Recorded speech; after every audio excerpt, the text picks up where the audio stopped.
Almighty God, we, the representatives of the citizens of the City of Brisbane, are assembled here to strive and care for the welfare of our city and all its people.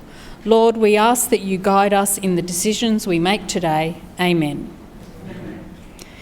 Brisbane City Council acknowledges this country and its traditional custodians. We acknowledge and respect the spiritual relationship between traditional custodians and this country, which has inspired language, songs, dances, law and dreaming stories over many thousands of years.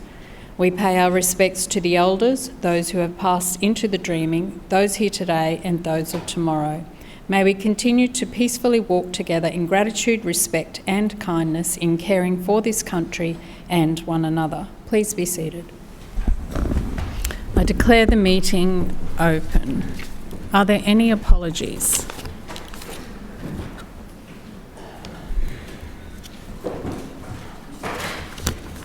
Confirmation of minutes, please.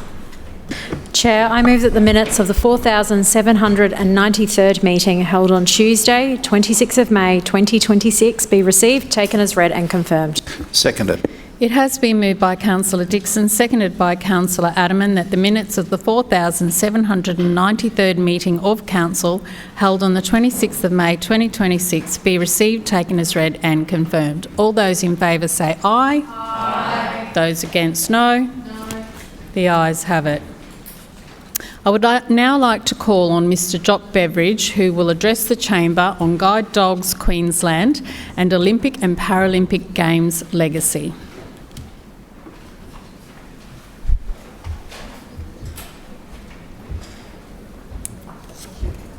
Welcome, Mr Beveridge.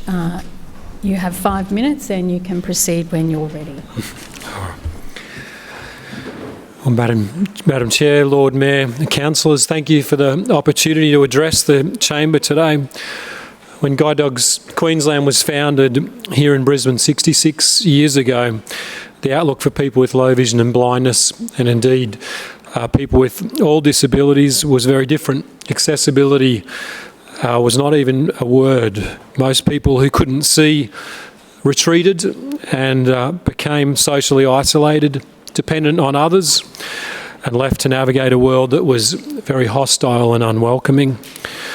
Our archives contain a letter sent to the first guide dog handler in Queensland in 1962 from the then Minister for Transport, granting special permission for his guide dog to travel in the luggage compartment of the train from Brisbane to Townsville.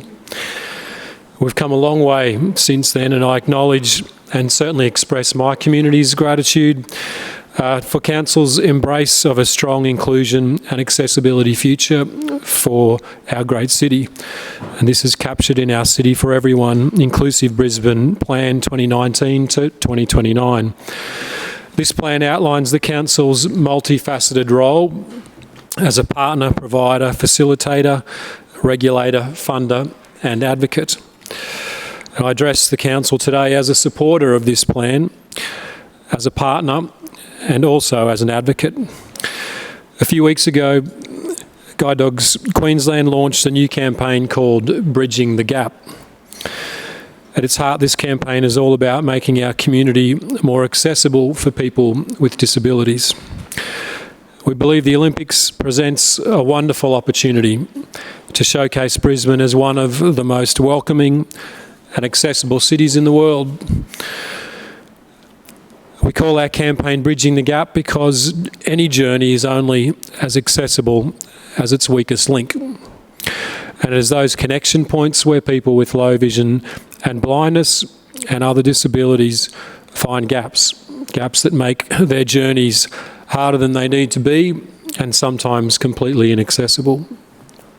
2 weeks ago, I joined a group of blind guide dog and cane users and some other intrepid travellers who were willing to wear special glasses to simulate different types of vision loss on a test of the public transport system. We called it Airport to Arena and began at the domestic airport and travelled to Victoria Park via King George Square, using trains, buses and footpaths to see how accessible the journey was. Some of them were first-time public transport users, and to find the gaps. We certainly found a lot to be proud of. The new trains and buses have great accessibility features. There are many tactile markers around the CBD. Staff were enthusiastic and willing helpers. There were also gaps. Some might surprise you. The next stop information, for example, for passengers on the new metro was inaudible in the busy carriage that we were travelling in. The absence of technological solutions or apps to hail buses or advise passengers when the next bus is approaching and when on board to identify upcoming stops creates a lot of extra stress for blind travellers and was particularly noticeable for those who have experienced this technology in other cities. Tactile signage is used well in many places, but also incorrectly laid in some and completely absent in others. As you descend the escalator to the metro station here at King George Square next time, and you walk across the floor area between that escalator and the one in the opposite corner, I invite you to give some thought to how a blind person would navigate that floor crossing without any tactile signage. There are many other things, and these will be shared with our local councillor in due course, but many are also in the Inclusive Brisbane Plan. So we've highlighted gaps in many cases that you're already aware of, and generally they're not expensive to fix. But to fix, they do require a fierce commitment and attention, and that's what I seek from you today. Now we believe is the time for that commitment and attention. Now is the time to ensure that accessibility is not an afterthought, that it's a forethought, and with 6 years to the Olympics, we have time to make the changes required. I'd like to finish today by asking you to cast your mind forward to 2023 and imagine that you've landed at Brisbane International Airport. You're here as a visitor for the Olympic and Paralympic Games and you're blind. How do you feel about this next stage of your journey? Among the bustling crowds and the air of excitement, can you get to where you want to seamlessly and easily? Have the gaps been filled? That is our purpose, and Guide Dogs Queensland is committed to partnering with Brisbane City Council to make that vision a reality. Thank you. Thank you. Thank you, Mr Beveridge. I'll now call upon Councillor Allen to respond. Councillor Allen. Thank you, Chair, and thank you, Jock, for coming in to speak to us today. And I think that the Bridging the Gap presents us all with a terrific opportunity, and certainly the examples you gave really help to highlight the challenge. And I think the point you made at the very end's salient. You know, what is the experience we want for people who are blind or with low vision come 2032? And I think that you're clearly seeing the opportunity to connect the challenges of today with the opportunity of the future, and we definitely want to lean into that. And what I would say is the Olympics, while it's 4 weeks of sport, it's never been just about the 4 weeks of sport. It's been about the opportunities and the legacies that we can create leading up to the Olympics, during the Olympics, but most importantly, post the Olympics. So while the sporting piece is important, it's a wonderful catalyst to do the things that you've just touched upon. Now, we've got a range of initiatives that we are obviously looking to expand upon, which support blind and low vision people. And as you touched upon, we've got the Braille Trail in the CBD, which is Australia's longest continual tactile Braille trail. And we recently ran a campaign encouraging residents to keep the Braille Trail clear. As you'd be aware, sometimes it gets impeded. The response from the community was incredibly strong, with more than 1.5 million views, tens of thousands of engagements and over 1,000 comments. So, you know, we are really leaning into making sure whatever we institute is effective in the environment in which it's placed. You touched upon digital and physical wayfinding for people with different levels of vision disability. Certainly, digital and physical wayfinding are part of our thinking as we head towards the Olympics. So rest assured that's part of our planning. Now, during the next 5 to 6 years, we are looking to work with a range of organisations to help us shape the legacy that we want for the city. And recently we've completed a program called Brisbane Making Your Mark, which is all about helping us shape the legacy plan for the future. And that was very, very well received. And later this year, we will actually release that legacy plan, and it'll have a range of initiatives that we want to lean into. And importantly, there'll be a range of partnerships that we would like to establish to help us shape that legacy. And importantly, guide dogs will be one of those partners we look to engage with.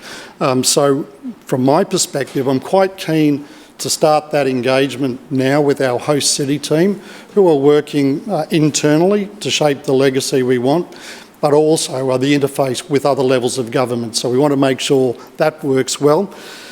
But in closing, I did want to say that there was something that we have been leaning into recently, particularly with our economic development unit, and we established a guide mainly for retailers called Better Access, More Customers. And this is all about encouraging retailers to create environments that are sympathetic to vision impaired or blind people. So that includes, creating a barrier-free environment, adapting the customer experience, updating the digital presence in their stores, and of course, training the staff to deal with vision impaired people. So once again, thank you very much for coming in. Really appreciate the insights you've given, and rest assured we'll lean into some of these challenges together. And as I mentioned, I'll introduce you to our host city team. Thank you for coming in. Thank you, Councillor Allen, and thank you, Mr Beveridge.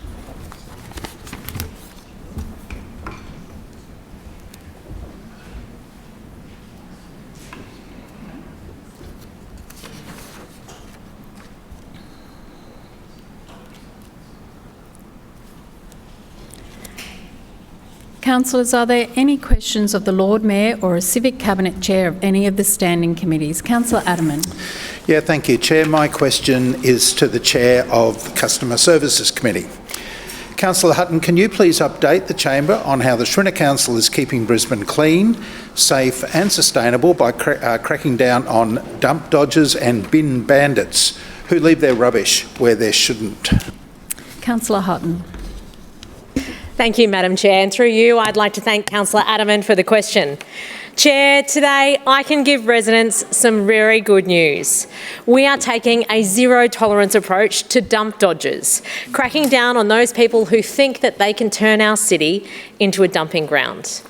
Brisbane is one of Australia's most livable cities, and I'm determined to keep it that way. But sadly, some people in our city think that they can put their old mattress out on the roadside, leave their lounge where it doesn't belong, or dump directly into our bushland because they think that they won't get caught. I'm very proud to say, Madam Chair, that they will get caught. Illegal dumping costs around $500,000 a year to clean up, but that doesn't include the environmental damage from chemicals leaching into our creeks and waterways or serious public health hazards it creates. The good news, Madam Chair, is that our crackdown is working, and it's working because of two things: smarter enforcement and the community continuing to tell us what's going on. Let's start with the community. More than 836 illegal dumping complaints have been recorded this year, with Maruka, Sunnybank Hills and New Farm amongst the worst affected suburbs. I want to acknowledge those residents directly. Reporting illegal dumping is not just venting frustration. Madam Chair, it is great intel. Every complaint helps our team map hotspots, build evidence and target the repeat offenders who think that they can get away with it. That intelligence, combined with our investment in surveillance, is delivering results. Madam Chair, we are taking a smarter approach to enforcement with the use of technology. Over the past 12 months, we've added 25 covert cameras to our network, with more than 200 operating across hotspots and known high-risk locations. These are motion-activated, AI-enabled systems that detect vehicles, number plates, people and dumped objects, alerting officers only when suspicious activity is detected, cutting review time and getting our crews out much faster. When an offender is identified, we use every tool available. registration, searches, witness statements, and the waste itself. Madam Chair, it might surprise you, but there are a number of dump locations where mail is found, addresses are on receipts, and there is packaging. If you dump, we will find you. The results speak for themselves. So far this year, we've issued 853 infringements. We are catching nearly 3.5 times more offenders than we were just 12 months ago.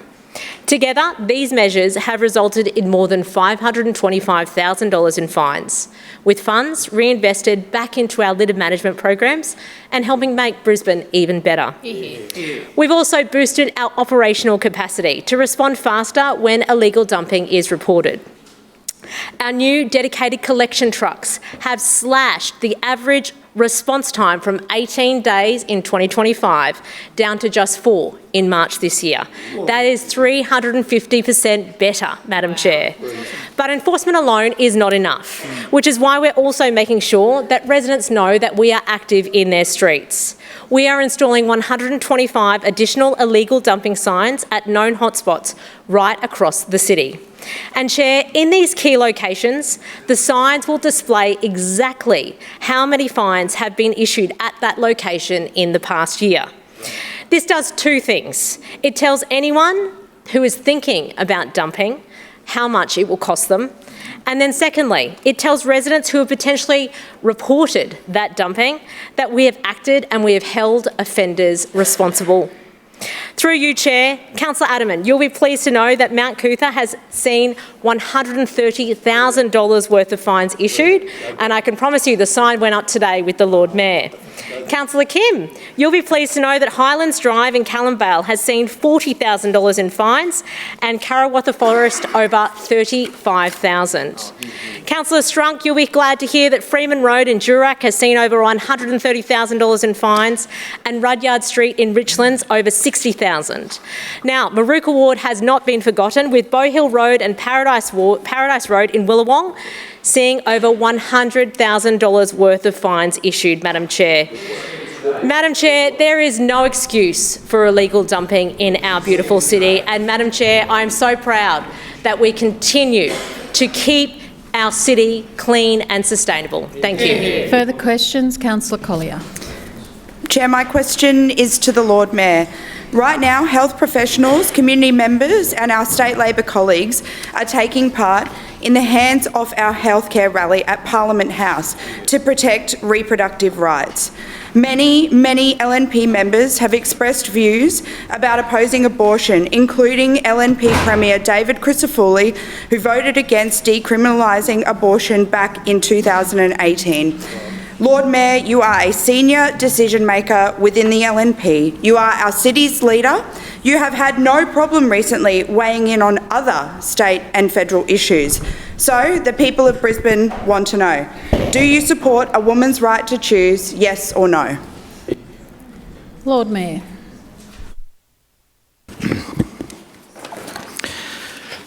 I'm very clear and always have been about the fact that we weigh in on issues where it is about getting a better outcome for infrastructure, for funding for projects, for better transport, for road upgrades, for park and infrastructure upgrades, because that is our job.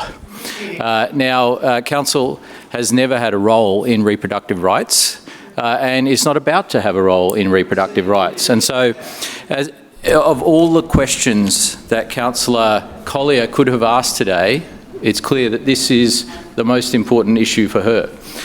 The most important issue for me are actually council issues. They're things that we can impact on. They're things that we can have a role in solving. As much as Councillor Collier would like to bring state issues into this chamber, we will only discuss them when it comes to delivering that better outcome, when it comes to keeping Brisbane moving, to deliver a better outcome when it comes to infrastructure and investment, fighting for the fair share for council, as we know that the federal government collects 81 cents out of every dollar paid in tax in this country. The state government collects 16 cents and councils receive 3 cents. And so these are the kinds of arguments that we will have with state and federal issues or state and federal governments. But I can tell you my priority is on keeping Brisbane moving, and it will continue to be so. Further questions? Councillor Gibney. Thank you, Chair. My question is to the Chair of the Infrastructure Committee, Councillor Murphy. Councillor Murphy, can you please update the Chamber on the latest news about the much anticipated Lyndham open level crossing upgrade? Councillor Murphy. Thank you, Madam Chair, and I thank Councillor Gibney for the question, because Bayside residents in her ward will be pleased to hear that after a long battle with the Albanese and the former Labor state government, we are getting on with the job of delivering the Lyndham level crossing upgrade. The first works will begin in just 2 weeks' time. From the 15th of June, Energex will begin to relocate underground electrical cables at the site to allow this project to go ahead. This project is important, Madam Chair, because there's been a history of safety issues at this location. In early 2019, an elderly woman was killed at this crossing. Then in February of 2021, a 32-year-old woman lost her life when her car was struck at the same location. These two fatalities were heartbreaking and greatly affected the local community. It wasn't just fatalities, though. Between 2013 and 2017, Queensland Rail recorded 32 near misses at the Lyndham level crossing. This is why the Bayside community has been asking for this crossing to be fixed for a very long time. In 2021, we acted, delivering median islands, an extended boom gate and improved road surfacing. Now we will deliver a full solution that will greatly improve safety at the Lyndham level crossing. Firstly, we'll realign the crossing to be perpendicular to the railway itself. This will fix the geometry that has contributed to incidents here. The speed limit will also drop to 40 kilometres per hour on all road approaches.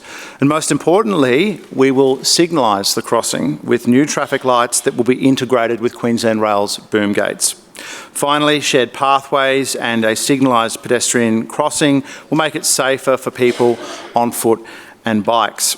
The first package of works will take around 3 months, and it is very important because we need to move numerous underground utility cables before any major works can occur here. These are high voltage electrical cables which will make construction work unsafe if they aren't moved. Following these works, the tender for main construction will go out, with main works due to start in mid-2027. But Madam Chairman, we are not doing this because it's a core council responsibility. As we know, rail work and level crossing replacement actually sits with the state and federal governments. The Shrinner Council is doing this because the situation of near misses and tragic incidences at this level crossing cannot go on. Madam Chair, it was actually the Morrison government that committed funding for this project, originally through the Urban Congestion Fund. I was there when funding for this project was secured all the way back in 2019. These funds were secured by none other than the former federal member for Bonnet, Ross Vasta. Planning for this project continued to move like treacle through the state Transport Department through Minister Bailey and then Minister Mellish's department. Then it was further slowed down by the Albanese government's 90-day review of projects in the infrastructure portfolio, a 90-day review that took over a year. If anyone is wondering why it takes so long to deliver this project, then they can look at the multiple Labor ministers that have had carriage of it. It has taken us from 2019 through to 2026 to break ground on this project. 7 long years. And it is genuinely a source of great amusement to us to see some Labor federal members who have been here for just a moment celebrating this as if it's some kind of amazing success when the project has been held up so much due to their endless reviews and blustering. Whenever there has been a Labor minister in charge of the Lyndham level crossing project, they have only sought to slow it down, to delay it, to review it, or to stall it. In fact, 1,000 days into this 90-day review, we still do not have sign-off from the federal government on $65 million of the $85 million they have allocated for this project. But we cannot wait any longer, Madam Chair. We cannot wait any longer for the Albanese Labor government to get on board. So the Shrinner Council and the Crisafulli State Government are getting on with the job. It's important to remember that the federal government collects 81 cents in every tax dollar that Australians pay. Local government collects just 3 cents, yet we deliver a full third of the services that our communities rely on. We are now moving ahead with the Lyndham Open Level Crossing project, but we need the federal government to get a move on and finalise their funding agreement with Council. It is a shame that this project has taken so long to get started. Let's head back to 2019 and have a look at the projects that were also funded in that year, Kangaroo Point, Greenbridge and Mogul Road, both of which are now complete because they gave the money to us and got out of the way. Councillor Murphy, Thank you, your Madam time Chair. has expired. Further questions? Councillor Chongwa. Thank you, Chair. My question is to Lord Mayor regarding the Guri Camp Embassy. Lord Mayor Adrian Schrinner, what elder in the Guri community told you to shut the Guri Camp Embassy down? Lord Mayor.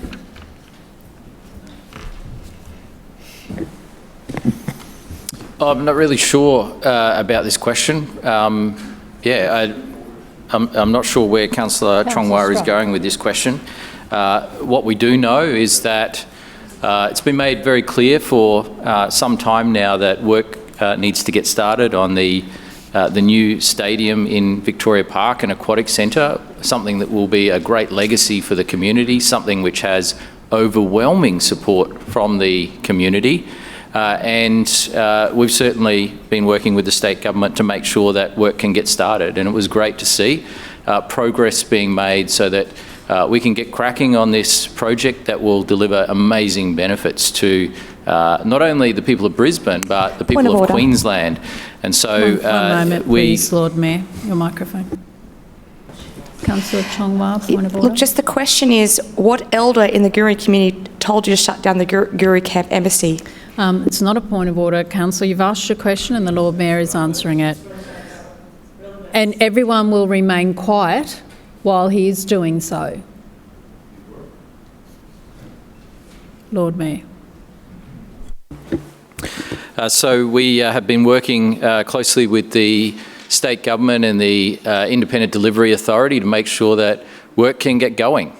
Now, if Councillor Chongwa has questions about the challenges to this project, she best direct those questions to Senator Murray Watt, who is the decision maker on these matters, and not me. Point of order, Councillor Chongwa. Chair, I just would like Lord Mayor to answer the question. No. I'm asking Councillor, what elder in the Guri Camp community... That is not a point of order. You've shut... asked the question. Thank you. And the Lord Mayor has 5 minutes to answer it. Lord Mayor, any further? No. Further questions? Point of order. Councillor Wolfe. Point of order. One moment, please, Councillor Wolfe. Point of order, Councillor Johnston. Yes, Madam Chair, I'd like to clarify your ruling that Councillor Chongwa standing up asking about relevance for a question is not a point of order. Clearly, it is a point of order. So why are you telling Councillor Chongwa that she is not making a point of order when clearly she has done so in the correct way under the meeting's local law?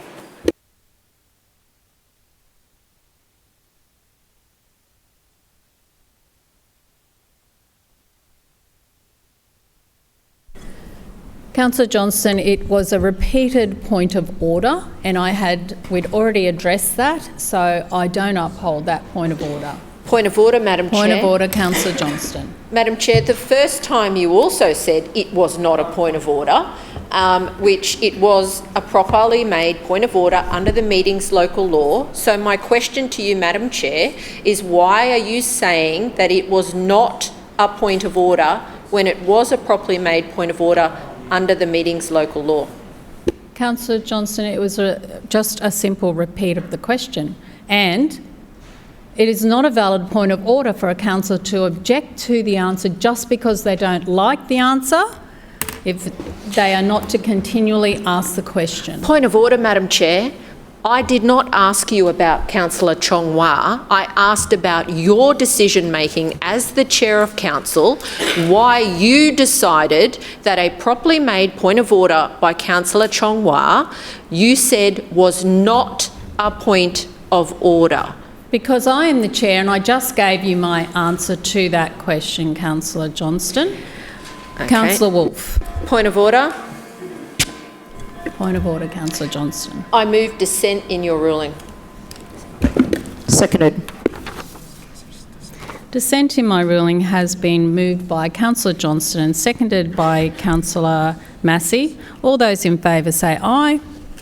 Aye. Those against no. No. The noes have it. Division. Division called by Councillor Johnston, seconded by Councillor Massey. Ayes to my right, noes to my left. Clerks, please ring the bells.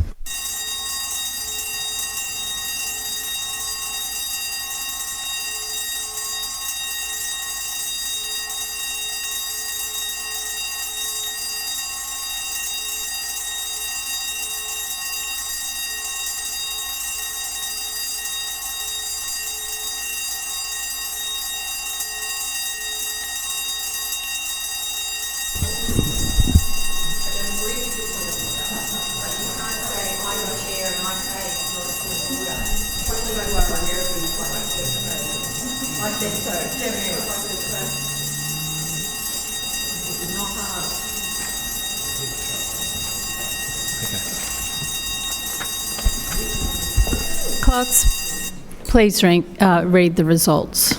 Madam Chair, the noes have it, the voting being 8 in favour and 19 against.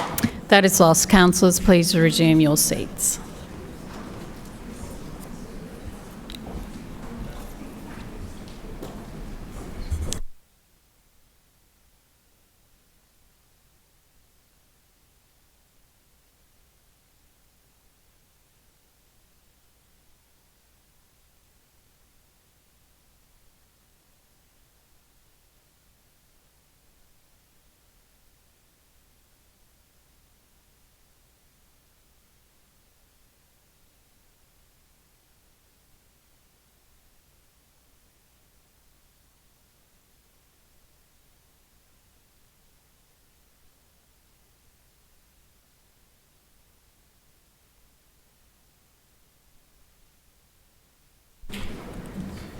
Councillor Wolfe. Point of order, Chair. One moment, please, Councillor Wolfe. Has the Lord Mayor finished answering the question? I believe it was... I haven't called you yet, Councillor Massey. Point of order, Councillor Massey. Point of order, Chair. My listening of that was that the Lord Mayor was going to continue. Has he ended his question now? Is that a decision that's been made? So it wasn't answered. Thank you, Councillor Massey. He ended a long time ago. Councillor Wolfe. Thank you, Madam Chair. And my question is to the Chair of the Infrastructure Committee, Councillor Murphy. Councillor Murphy, can you please update the chamber on how the Moggill Road corridor upgrade is keeping Brisbane moving 1 year on? Councillor Murphy.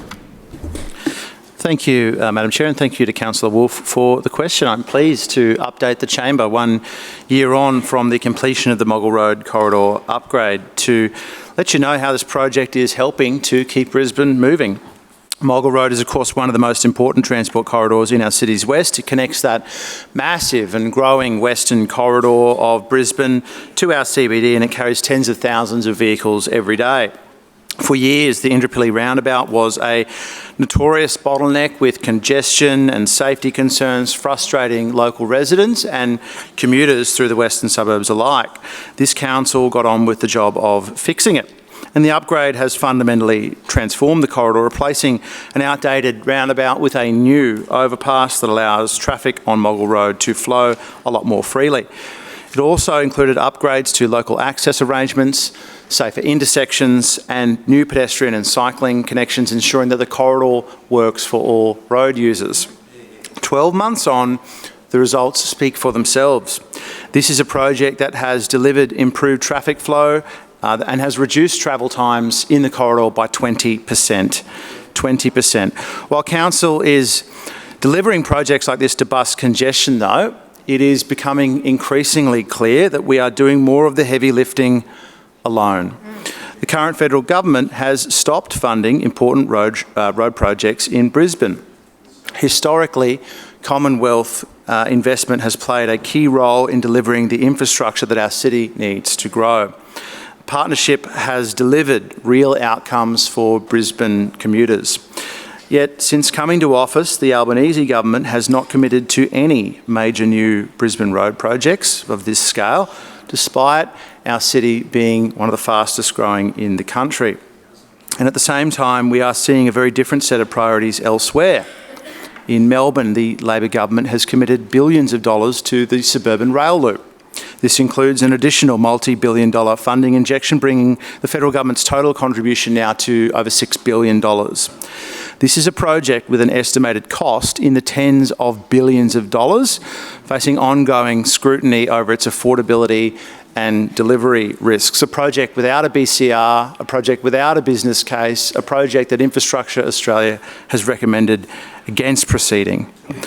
And then there's New South Wales, where we see the federal government spend around $660 million to investigate a high-speed rail line between Sydney and Newcastle, that old chestnut that comes around every decade or so, Madam Chair.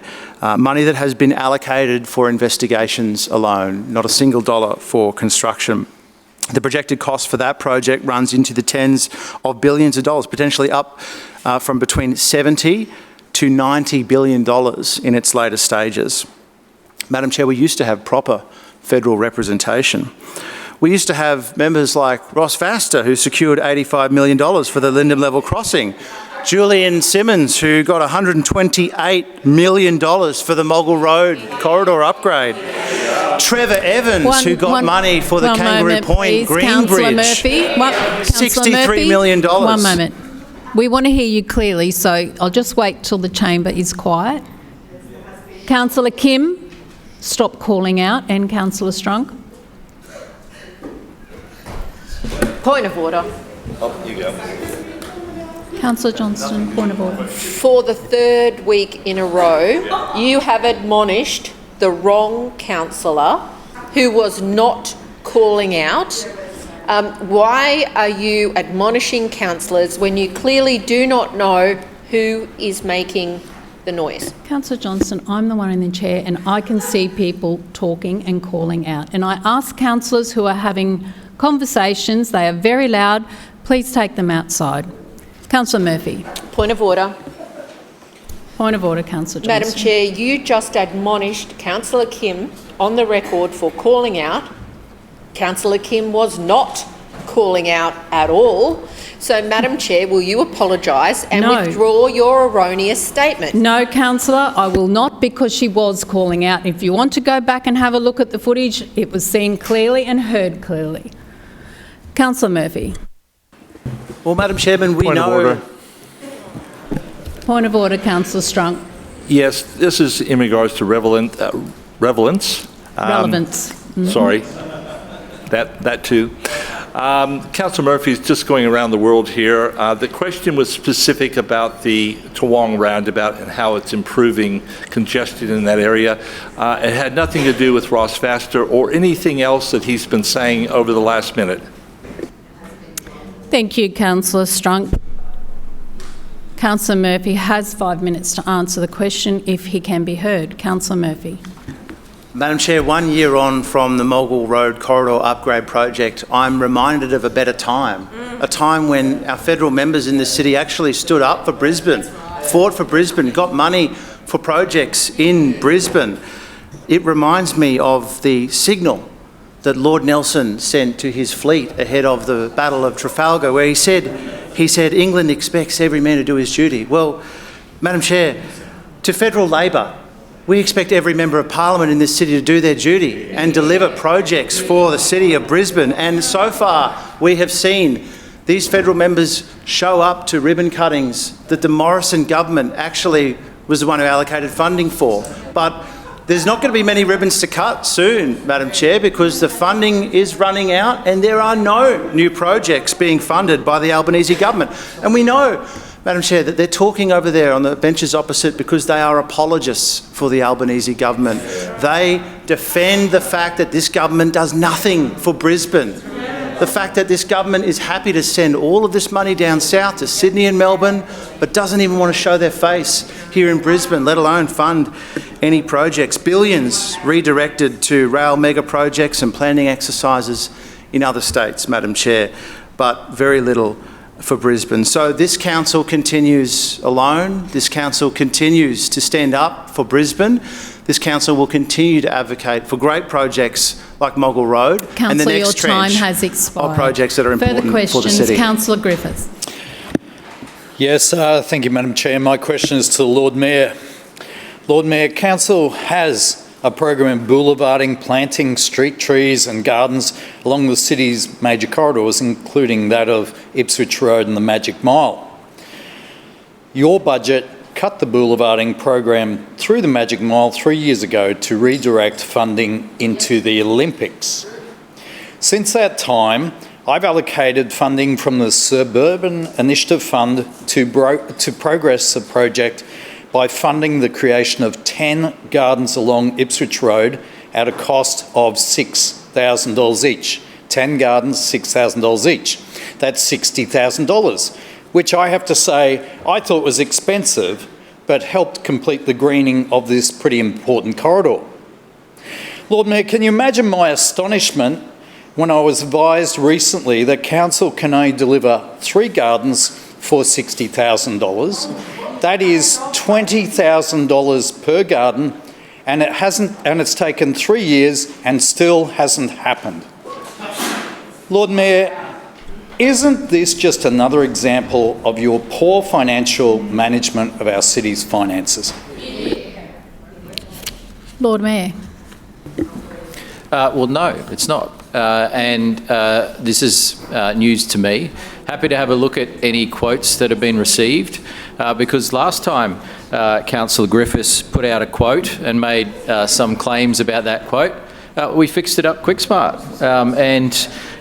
He made some claims about apparently an inordinate amount of money being spent on possum boxes, when in fact $425 were spent on possum boxes in the end. So really happy to have a look at... Just claim to be misrepresented. No, Councillor, I don't uphold that. Lord Mayor. Point of order, Madam Chair. Point of order, Councillor Johnston. Under the Code of Conduct, it is unsuitable meeting conduct for the Lord Mayor to be dishonest. Councillor Griffiths' quotes were presented factually in this place. They were true and correct quotes. The Lord Mayor is implying that those quotes were not true and saying Councillor Griffiths was dishonest. That is completely dishonest and false statement and should be corrected. It's up to me, Councillor, whether I think that has occurred and it hasn't. Lord Mayor. Well, I didn't make any claims about this latest quote. I made the claims about the previous quote that I was referring to. So Councillor Johnson quite clearly wasn't listening along to the response. Point of order, Madam Chair. Lord Mayor. Point of order, Councillor Claim Johnson. to be misrepresented. No, Councillor, that I don't. That is not. You haven't spoken today that you have been misquoted. Lord Mayor. I literally just spoke. The Lord Mayor misquoted me and I'm asking for a point of misrepresentation. I know you're having trouble with the rules today, but I am here and I did actually speak out loud. Is that correct? Yes. The gallery is nodding. They heard me. I do not uphold your point of order, Councillor. Lord Mayor. As I was saying previously, when Councillor Griffiths made claims about money apparently being spent on possum boxes, that issue was sorted.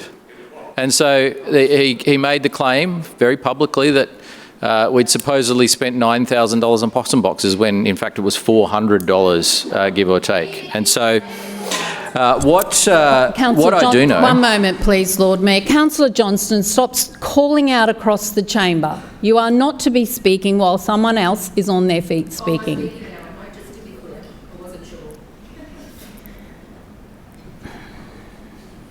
Lord Mayor.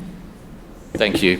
What I do know is that Councillor Murphy and his team has been doing some great work in the Suburban Enhancement Fund review that we've got underway to make sure that we're getting value for money. And so far, 35 different projects have been reviewed. As part of this review, they've identified time savings of a total of 32 months across the 35 projects.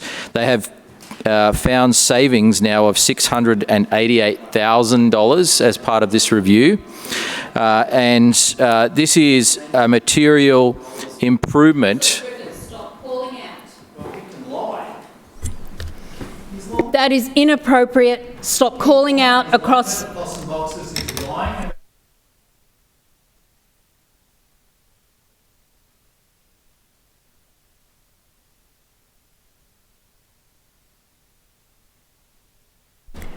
Councillor Griffiths, I consider that you're displaying unsuitable meeting conduct in accordance with Section 21(4) of the Meetings Local Law 2001, and I request you stop calling out across the chamber and using that word, or I shall have to formally warn you. Lord Mayor. Thank you, Madam Chair. So my offer to you, Councillor Griffiths, is that Councillor Murphy fixed your other issues that were raised, and happy to have him have a look at this and review this one as well, because we're actually determined to find savings for ratepayers and improvements in delivery times. This is our focus, and we will continue to focus on it. So any examples like this that you can provide, we'll take a really good look at it, and, well, please submit them, Councillor Griffiths, or alternatively you can try and do some political point scoring in the way that you're doing at the moment. But if you're genuine about fixing the problem, you would submit them so that we can review them. Councillor Griffiths has asked me, Madam Chair, about a project that I am not familiar with, and so let's get it reviewed, let's get it fixed, and we can deliver savings and improvements, just like Councillor Murphy has for possum boxes and 35 other projects that have been reviewed and we've delivered savings on. This is about making sure we deliver value for money for ratepayers and that we strip out unnecessary costs and delays in the process. We have committed to that and we are determined to do that. So if Councillor Griffiths wants to be taken seriously on this matter, he will submit them so that they can be reviewed rather than try some petty point scoring in the way that he is doing at the moment. Thank you. One moment, please, Councillor Cassidy. Before we go any further, Councillor Griffiths, you failed to comply with my request to take remedial action for your unsuitable meeting conduct, and I hereby warn you in accordance with Section 21(6) of the Meetings Local Law 2001 that failing to comply with the request may result in an order being issued. Point of order, Councillor Cassidy. Councillor Griffiths. No, Councillor Griffiths. You're in enough trouble and you know it.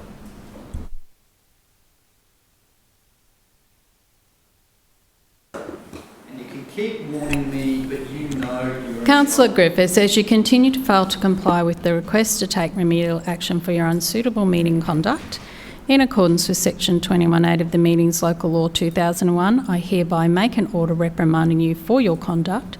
Your conduct and this reprimand will be noted in the minutes of this meeting. Councillor Cassidy, point of order.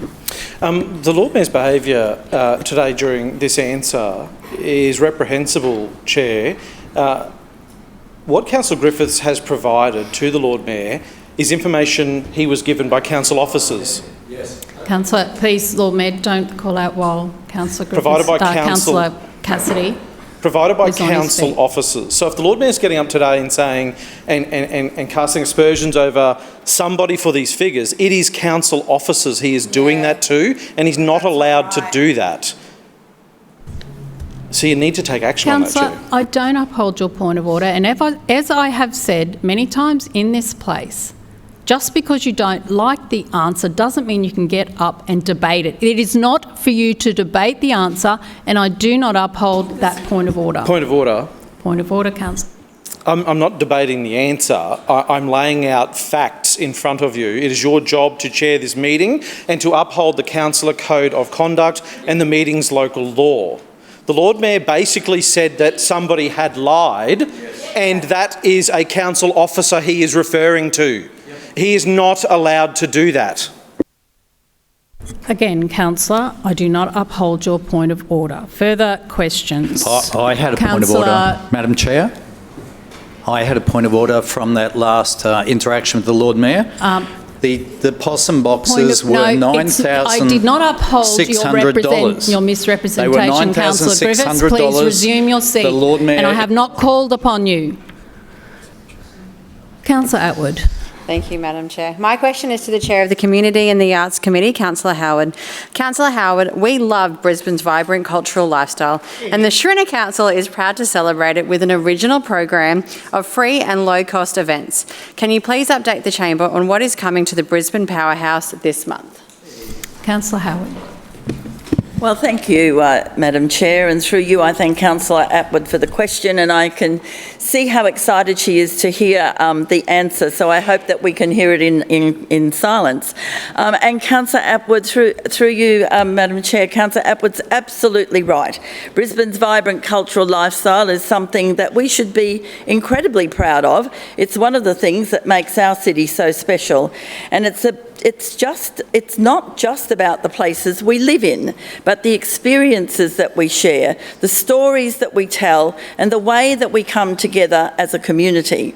And under the Schrinner Council, we are continuing to invest in just that, making sure Brisbane residents and visitors can enjoy a rich calendar of free and low-cost events that bring our city to life. Chair, I'm pleased to update the Chamber on what's coming up this month at one of our most iconic cultural venues, the Brisbane Powerhouse.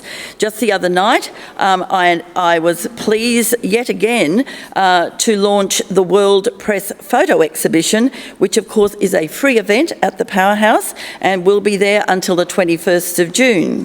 Now on Sunday, the 21st of June, Brisbane Powerhouse will host Ubuntu Social, a free, all-ages celebration of music, art and community right on the Powerhouse Plaza. Now, what I really love about this event is the spirit behind it. Ubuntu is a philosophy that means I am because you are. It's about connection, it's about belonging, and it's about recognising that our strength as a city comes from the people who live here. And that couldn't be more relevant for Brisbane because, through you, Madam Chair, we are a proudly multicultural city. People from across the world have made Brisbane their home, bringing with them their culture, their creativity, their traditions, their talents, and shaping the vibrant community that we see today. Ubuntu Social celebrates exactly that. It's a chance for Brisbane's residents from all walks of life to come together and experience the incredible diversity of our city in one place. Chair, this isn't just a concert, it's a full afternoon of activity, creativity and connection. The plaza will be transformed into a live music playground featuring an incredible lineup of artists, from the high-energy Bullhorn Band to the rhythms of the samba, along with Bollywood-inspired performances and contemporary funk. There will also be bustling marketplace of local artists and creators, alongside food inspired by cultures from around the globe, giving people the chance to taste, see and experience the diversity that makes Brisbane so unique. And importantly, it's interactive. There are hands-on workshops designed to bring people in, not just as spectators, but as participants. Now, whether it's dance, craft, circus skills or creative sessions, people can try something new, connect with others and be part of the experience. Chair, that's exactly the kind of programming that we're very proud to support. Events that are inclusive, accessible and community-led. Because when we provide opportunities for people to gather like this, we're strengthening our community, we're creating shared moments and we're helping people feel like they belong. Now, I also want to acknowledge the generosity that has helped bring this event to life. Ubuntu Social has been made possible with the support of the Ubuntu Foundation, founded by Carolyn Vincent, who also serves as a community ambassador for Brisbane Powerhouse. And it was Carolyn that was also responsible for helping in Councillor Griffith's ward with one of our wonderful street serenades. And I know that Councillor Griffiths is a big fan of that, and that Carolyn was absolutely thrilled to be able to bring that and continues to support that through the Brisbane Festival. Carolyn has been an incredible champion for community-focused initiatives, backing projects that bring people together and foster that sense of shared purpose. And this is exactly the kind of partnership that makes a real difference. Because when people step forward with generosity and a genuine passion for community, they help create opportunities that benefit the whole city. So I'd like to sincerely thank Carolyn Vincent and the Ubuntu Foundation for their support of Brisbane Powerhouse and for helping make Ubuntu Social possible. Chair, Brisbane Powerhouse continues to be a cornerstone of our city's cultural life. It's a place where creativity thrives, where new ideas are explored, and where people come together to experience something special. Further questions? Councillor Johnston. Yes, thank you. My question is to the Lord Mayor. Can you just put your microphone on, please, Councillor? Thank you. My question is to the Lord Mayor. Prior to the construction of the new retail and commercial building at 293 Honour Avenue, Graceville, on the Verney Road frontage, the footpath was flat and accessible, and I table that photo. It's bad enough that in a housing crisis, Council allowed the destruction of 2 houses and land zoned as residential for commercial development. But why did Council secretly and retrospectively approve the construction of an uneven 2-tiered footpath with a fence running through the middle of it, where previously, and it still should be, flat? Now creating safety issues for pedestrians who only have limited footpath access of 1.5 metres. Will you exercise your statutory power to compel rectification of the footpath to provide flat, safe access for our community? And I table the new footpath. Lord Mayor. Thank you, Councillor Johnston. Happy to have a look at that one. Thank you for raising it. Thank you. And councillors, that now ends question time. Lord Mayor, Establishment and Coordination Committee of 25th of May 2026. Lord Mayor. Madam Chair, I move the report of the Establishment and Coordination Committee meeting held on Monday, 25th of May 2026 be adopted. Seconded. It has been moved by the Lord Mayor and seconded by the Deputy Mayor that the report of the Establishment and Coordination Committee meeting dated Monday the 25th of May 2026 be adopted. Lord Mayor. Thank you, Madam Chair. So just wanted to, as I always do, just cover off on the asset light-ups we've got over the coming days. And so for a start, last night, the assets including City Hall, Kangaroo Point Bridge, Story Bridge, Victoria Bridge and Redcliffe Place we lit up for National Reconciliation Week in the colours of the Aboriginal and Torres Strait Islander flags. Tonight they will be lit red, white and green to celebrate Italy's National Day, commemorating the referendum on the 2nd of June 1946 when Italy voted to become a republic following the collapse of the fascist regime during the Second World War. Tomorrow, our assets will be lit up in the colours of the Aboriginal and Torres Strait Islander flags again, this time to mark Mabo Day, a really important national day honouring the landmark High Court decision that reversed the terra nullius doctrine. On Thursday, our assets will be lit up in purple to support Hydrodentis suppurativa Awareness Week, which is a chronic and painful inflammatory skin disease affecting up to 225,000 Australians. On Friday, our assets will be lit in blue to celebrate the Brisbane Marathon, which is now in its 34th year and one of the longest running marathon events in Australia, attracting thousands of participants from as many as 35 different countries. On Saturday, the assets will be lit up in maroon to celebrate Queensland Day, marking the anniversary of Queensland's official split from New South Wales on the 6th of June 1859. Yes, that deserves a hear. Finally, on Sunday, our assets will be lit up in teal to support International Myasthenia Gravis Awareness Month. MG is a chronic autoimmune disorder that disrupts communication between nerves and muscles. And this is an opportunity to raise awareness in the broader community of this little-known and rare disease. Also, this Friday, the 5th of June, is World Environment Day, and as part of those celebrations, we're hosting a number of environmental-themed events across the city in partnership with our local catchment groups. At Pooh Corner Reserve, we're partnering with Walston and Centenary catchment groups to host guided walks along the 4-kilometre Kangaroo Trail, where residents will hopefully catch a glimpse of the koalas that we've reintroduced into the area. It's part of our ongoing program where koalas that may have been injured in some way or may have been struck down by disease are treated by local animal hospitals like the RSPCA, and instead of putting them back into areas where they might have a higher risk of being hit by a car or getting sick, we've been reintroducing them into places like Pooh Corner, which has been a wonderful success so far. Pooh Corner has great vegetation and habitat, can support koalas, but the koalas became extinct in that area many years ago, and by reintroducing them, we're taking an important step forward in an area that is a very large bushland reserve that has plenty of room to roam safely for those koalas. It's also a good reminder for any budding young environmental leaders to start getting their applications ready for the Bloomberg Philanthropies Youth Climate Action Fund. This program opens for applications on the 15th of July.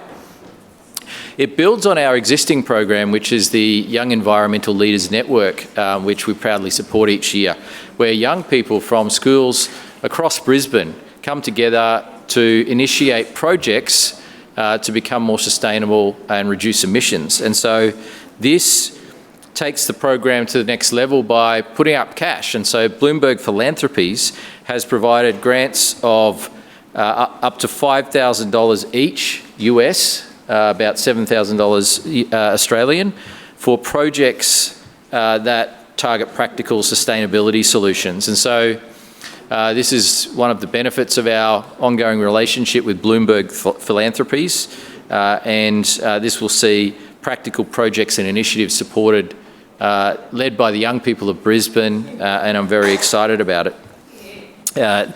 Projects could include climate education and awareness campaigns, environmental data mapping, heatwave response and climate resilience initiatives, community gardens and tree planting, sustainable food and urban farming programs, waste reduction, recycling and circular economy ideas, walking, cycling and public transport initiatives, youth-led climate leadership and decision-making programs. And we're one of the cities around the world that have been selected to be part of this fund and to receive funding from Bloomberg Philanthropies.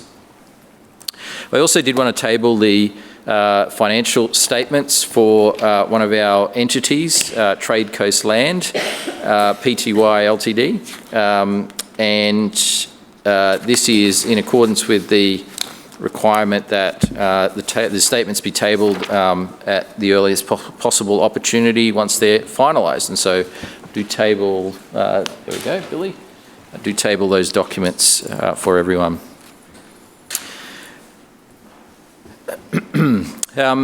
I just wanted to reflect for a moment on Councillor Griffiths' question about a quote that he received.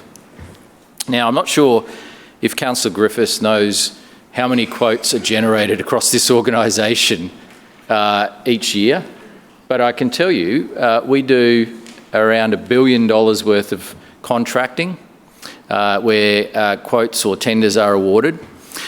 We have ongoing programs across the council that involve literally thousands and thousands of different tenders and quotes being generated. And so I'm not sure if Councillor Griffiths wants all of those quotes to be held up on my desk, but that's not the process. But if he does have a concern with the quote, I have once again make the offer, please let myself or Councillor Murphy know so that we can review it. Because Councillor Murphy has been doing a fantastic job with his team in identifying time savings and cost savings. As I said, stripping out unnecessary costs and time delays, cutting down some of the red tape to make sure we deliver better outcomes for the ratepayers. Just like he did with the possum boxes, and just like he did with 35 different projects, delivering 32 months of savings and $688,000 of savings, we're always keen to make sure we're reviewing quotes that for some reason don't seem right or seem too high or have unnecessarily long time delays into them. So I make that offer again, and Councillor Griffiths, this quote that you've talked about, I have never seen. I have not seen it, but, well, please do give it to me, because that is what I'm asking for. Please give these quotes across so that we can have a look at them, have a review of them, and take whatever action is necessary to make sure we're delivering a better outcome. So that's a standing offer, Councillor Griffiths, to you and any other councillor that has a concern about a quote received from the council officers. We want to make sure we're delivering the best possible value in the shortest possible time, and that is absolutely our focus, and Councillor Murphy is laser-like focused on that outcome. And also, I just wanted to reflect on the question as well from Councillor Collier, because she talked about a protest that was happening at the moment. Now, here's the facts when it comes to reproductive rights. The current reproductive rights were brought into place by the former Labor government. They have not been changed. And the Premier has made it clear he has no intention of changing them. So any protest is just playing politics, because there is no push to change this legislation. There is no push. And so you can always tell when Labor is on the ropes, because this is the issue that they go to every single time.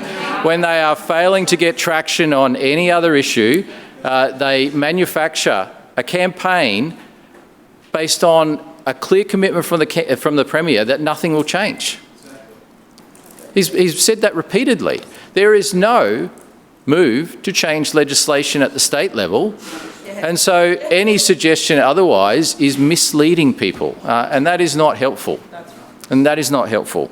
But Councillor Collier could have asked about local issues.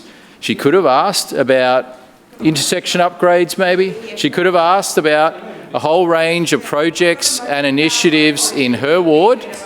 One moment, please, Lord Mayor. Councillor Collier, I caution you, stop calling out. Lord Mayor. Councillor Collier could have asked about many, many things that actually we have a direct responsibility for, or we have a role in advocating for, but she chose not to. We know that Councillor Collier is a former Labor ministerial advisor. Now, if you want to go back to the state government, you are welcome. You are welcome to change the level of government that you are running for, Councillor Collier. But local government is about local issues, and it's about parks and infrastructure and roads. Lord Mayor, your time has expired. Move for an extension, Madam Chair. Seconded. It has been...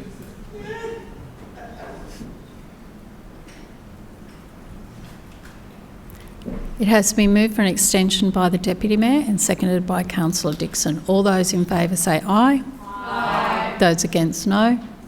The ayes have it. Lord Mayor. Thank you, Madam Chair. Local government is about those practical things that make a difference in people's daily lives, the parks and facilities and libraries and roads and transport, and we are focused on them. We are also just a matter of weeks out from the budget as well, and our focus is always and continues to be... Lord Mayor, Councillor Collier and Councillor Cassidy, stop calling out while another councillor is on their feet. Lord Mayor. Our focus has always been and will continue to be about keeping costs down for the residents of Brisbane. And that's another thing that Councillor Collier could have asked about, because we know that every time we have tried to identify savings within the council budget, Labor councillors have opposed every single one of them. Every single one of them. And so... Lord Mayor, one moment. Yep. Councillor Griffiths, I've already asked you several times during this meeting to not call out.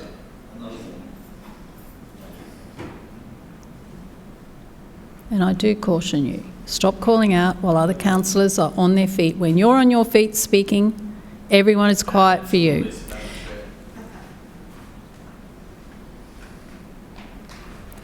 Lord Mayor.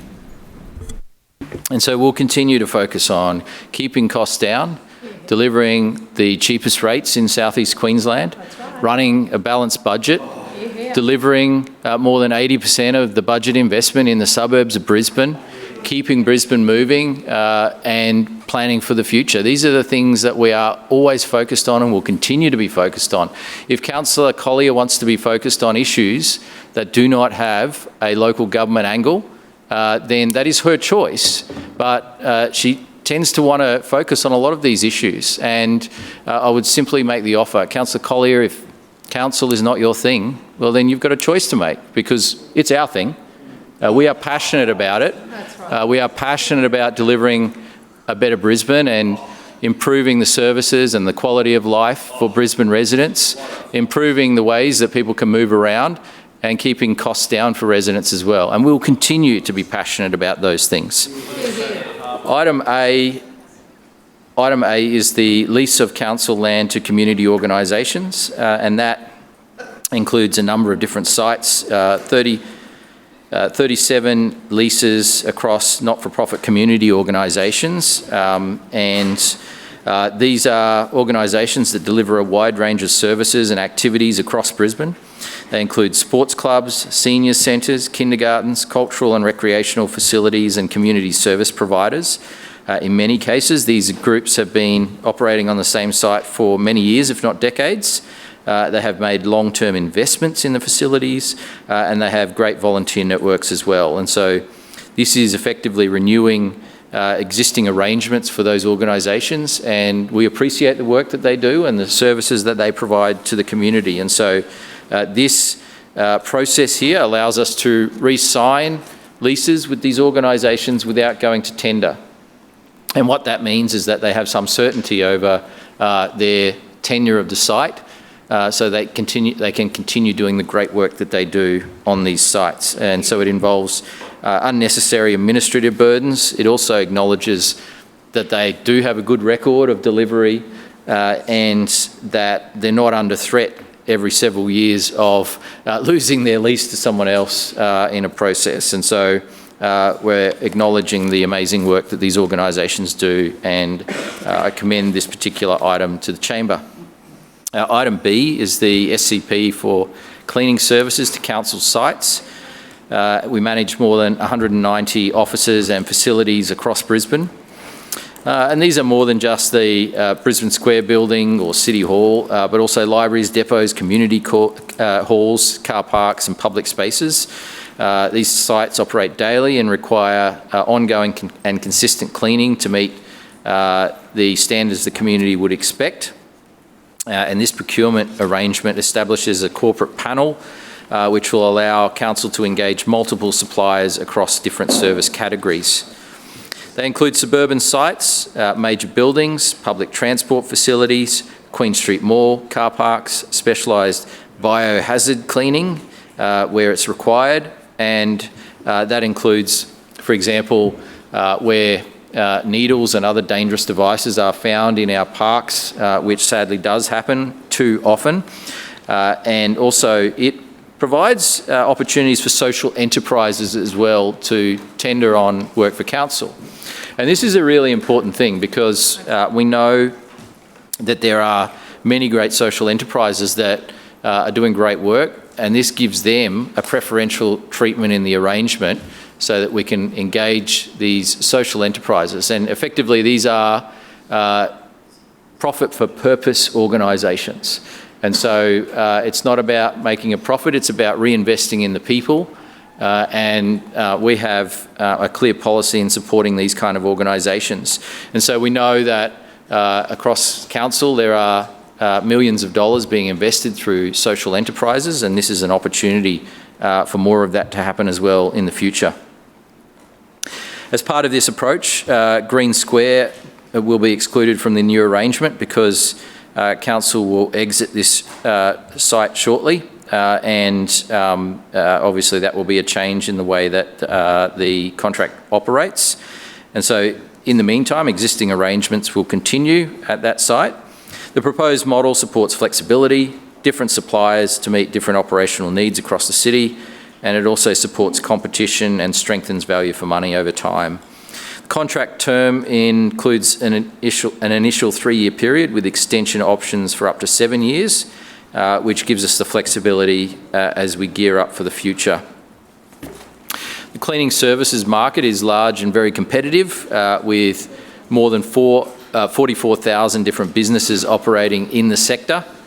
And with cleaning also, labour costs account for close to 40% of the supplier costs, which highlights the importance of the social enterprise element as well, and getting good value for money to make sure that we can keep our city and facilities clean. So this is a practical procurement approach. It maintains service standards and value for money, and I commend this item to the Chamber. Item C is the contracts and tendering report for April 2026. 13 out of 13 contracts are awarded to local suppliers in this particular month. So far in the year, 175 out of 188 contracts have been awarded to local suppliers, with a total spend of $970 million with local suppliers. Some of the contracts that we're looking at today or discussing today include micro-tunnelling for Stage 3 of the drainage improvement works at Lorwood Avenue, Barden, installation of solar power at the Sherwood and Willawong bus depots, another sustainability initiative which we're passionate about, water rehabilitation works at Wendon Way, Brisbane Downs, purchase of a new curb laying machine. So obviously something that supports our ongoing road resurfacing and building program. Inclusive and accessible play upgrade at Mulbin Park in Boondall, playground upgrade at Burralla Crescent Park in 8 Mile Plains, the William Jolly and Walter Taylor Bridge rehabilitation works, once again ongoing part of our rehabilitation works on historic and heritage assets across the city, which includes the Story Bridge, William Jolly Bridge, and also the Walter Taylor Bridge, among other assets that we're continuing to do work on. The delivery of the Jim Sawley Bikeway Footbridge, Stage 2 of the Edwards Park upgrade in Carindale, and a number of contracts related to IT and back-of-house systems, and I commend this item to the Chamber. Further speakers, Councillor Cassidy. Thanks very much, Chair. I was sure we were going to hear the announcement from the Lord Mayor that he was leaving Council and he was going to go and work for Michael Bloomberg. Because he's been doing so much work over there in Massachusetts, over at Harvard, and all he seems to talk about these days is Bloomberg this and Bloomberg that. We were sure we were going to hear that announcement. The Lord Mayor said that he likes to just, though, while he talks about Bloomberg a lot and how he goes overseas a lot, he does like to just talk about local things. In response to the question from Councillor Colley, he said he doesn't like to talk about things that are not related to, to roads and footpaths and waste and stuff like that, except he's had very strong views in this chamber on things like marriage equality, reproductive leave, the voice, period poverty, wars in Ukraine, in the Middle East and Gaza. He holds prayer breakfasts, and Council leases sites to organisations that work in this space. So ostensibly supports organisations at an organisational level, but then when it comes to exercising some leadership in Brisbane, he's got nothing. He can't even say yes or no. Yes or no. An easy question for him to answer. Well, apparently not. Apparently a very difficult one for the Lord Mayor to answer. Pretty easy for us, that's exactly right, on this side of the chamber to answer. So pretty disappointing performance from the Lord Mayor once again today. That's not leadership. Not leadership, and of course we'll be discussing a local project in Councillor Colley's ward this afternoon with a notified motion. I'm sure Lord Mayor, given what he said today, will stick around the whole meeting this time. He won't be a part-time Lord Mayor today. He'll stick around right to the bitter end until 6 o'clock, then go to the dinner break, and then come back after that and discuss the notified motion as well. Looking forward for the first time ever in this Lord Mayor's tenure to see him sticking around for a whole meeting. Because it's interesting, Chair, when you tally up all the time the Lord Mayor spent overseas versus all the time he spent in the chamber, it's chalk and cheese. Chalk and cheese. He spent more time in the International Departure Lounge than he has in council meetings discussing important issues. And he sped through a lot of them today in his E&C. Spoke a lot at the start and then just sped through and just read a list of contracts without expanding on any of that work, because I suspect he doesn't even know what those projects are. He confirmed that today in saying he doesn't cast an eye over local projects in response to Councillor Griffiths. He said that. He admitted that. He also admitted on the radio this morning that he really had no idea what was going on in Brisbane. Yeah, none. In his interview, whenever somebody was raising an issue on the text line or ringing in, the Lord Mayor would say, oh, well, I don't know about that. The news to him, he'd have to go and check that out, including if it was about the City of LA, he'd know a thing or two, including when somebody asked him to look at the toilets for bus drivers at the Botanic Gardens, where we all know there's a layover on Alice Street where buses park and those bus drivers go in the City Botanic Gardens. Do you know what he said? You know what he said? Oh, I don't know, mate. Is it the City Botanic Gardens? Is it Mount Coothree? He had no idea. Are you serious? He had no idea. Yeah, and Transport Chair for 4 years as well. How did you not know that? When he was Deputy Mayor, before he became Lord Mayor. Absolutely incredible performance. But I guess just more evidence that the Lord Mayor cares little for the business of this city these days. Chair, could I ask that A, B and C be taken seriatim for voting, thanks, all individually. On the first item before us today, the lease of council land to community organisations, the proposal here is to renew existing leases in respect of land which is used or is purposed to be used for community sport and recreation and cultural purposes, subject to the leasee's continued compliance with lease obligations. There's a few here that are in my ward, and I'm sure our local councils will speak about leases in their local communities. For me, Brighton Roosters Junior Football Club, G-Bung Meals on Wheels and Sangha District Senior Citizens Incorporated, three great organisations. Leasing land to community organisations in this sort of way may seem a bit of a dry point of debate on the surface, but it is important to stress how simple arrangements can make a difference in building community and the importance that a council can have in this space. It is one of the most practical examples of politics being local, and none more so than local government, of course. For our kids playing footy, it's how they learn about teamwork, camaraderie and resilience outside of the schoolyard. The sporting field is where their earliest memories are often made, and for our seniors and retirees, coming together and sharing a meal is often how those memories and stories are preserved and shared. But leasing is often seen by the LNP as just the end of the line for them. That's where their involvement ends. A document is signed and then the community organisation is expected to maintain and upgrade a council-owned facility at their expense. Now, I've seen this time and time again in my community, and there are plenty of others as I go around the city and speak to other communities as well, just like this. At the Brighton Roosters, for instance, their change rooms are so antiquated that the QRL has effectively banned women's football from being played there until they are upgraded. And in heavy rain, the sewer's back up in those change rooms. Now, they were pleased, as was I, when the Lord Mayor announced funding 3 years ago for an upgrade there, but they have been disappointed to still be waiting for that project to materialise. Now, I put an additional $300,000 from the Deagon Ward Suburban Enhancement Fund on top of that funding that was given in the capital budget to get it over the line, and it turns out that's still not enough. How many sausage sizzles do you think it takes to build change rooms these days? How many rounds of a $200,000 grant from the Lord Mayor's Better Suburbs grant would it take to fund these change room upgrades? Now, the Sandgate Senior Cits are a great local organisation that provides some of our, in Sandgate, most vulnerable people a safe place to connect with their community. They are flat strap fundraising to provide concerts, craft, trips and connection for people there. But when their building is falling down around their ears, they can't afford the kind of upgrades that are needed to keep it going. The toilets there are way past their use-by date. The wall is leaking water in, which required them to lodge an entire insurance claim to have the whole kitchen, all of the flooring replaced under insurance, of which they are required to take out and pay for each year, and yet there's still no fix for the underlying problem there.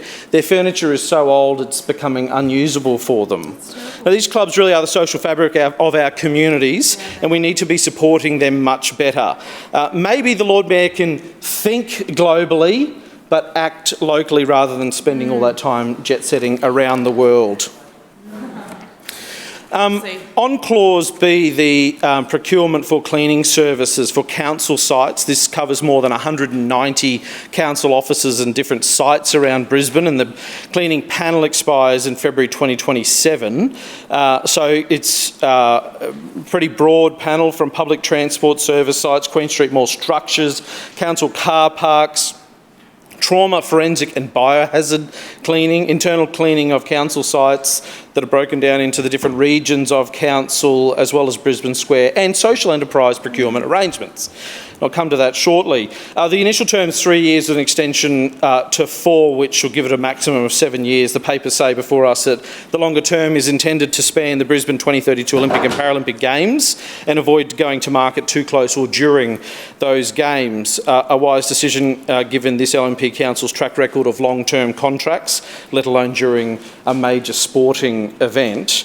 But fundamentally, these are jobs that don't need to be contracted out. We've often heard that the reason that you have contracts in place because they can be variable based on need. There's a very detailed analysis here before us as to what the need is and the service that we would expect as a council to be delivered, in particularly in the workplaces of people we employ, and also the public facing spaces that council invites people into. So these could be, more of these jobs could be brought in-house that could be protected as permanent full-time jobs, giving people the tenure that they need and expect in this day and age. But instead what we see before us today is just a business as usual approach by the LNP to continue to contract out for the lowest possible price. Now, the choice between securing, providing secure jobs with decent pay and conditions and contracting these jobs out to multinational companies really does come down to values. Yep. Now, we know, and we've seen this with the waste contract, that council has very little control. Well, the Lord Mayor reckons he has very little control over the service the ratepayers are receiving by contractors. The power needs to be put back in council's hands, so there's more accountability to the people of Brisbane on what we are spending their money on. The LNP is obsessed with driving services to the bottom. It's a symptom of 22 years in power, rolling the arm over in as a business as usual approach for this stale regime. Yeah. Before 2032 comes around, experience in maintaining services during major events will need to be tested. Staff availability and punctuality may be affected by traffic and congestion, as it already is. It'll get worse. Illness and security measures, and so on and so forth. Your time has expired. Point of order. Point of order, Councillor Collier. I move for an extension. Seconded. It's been moved for an extension by Councillor Collier and seconded by Councillor Kim. All those in favour say aye. Aye. Those against, no.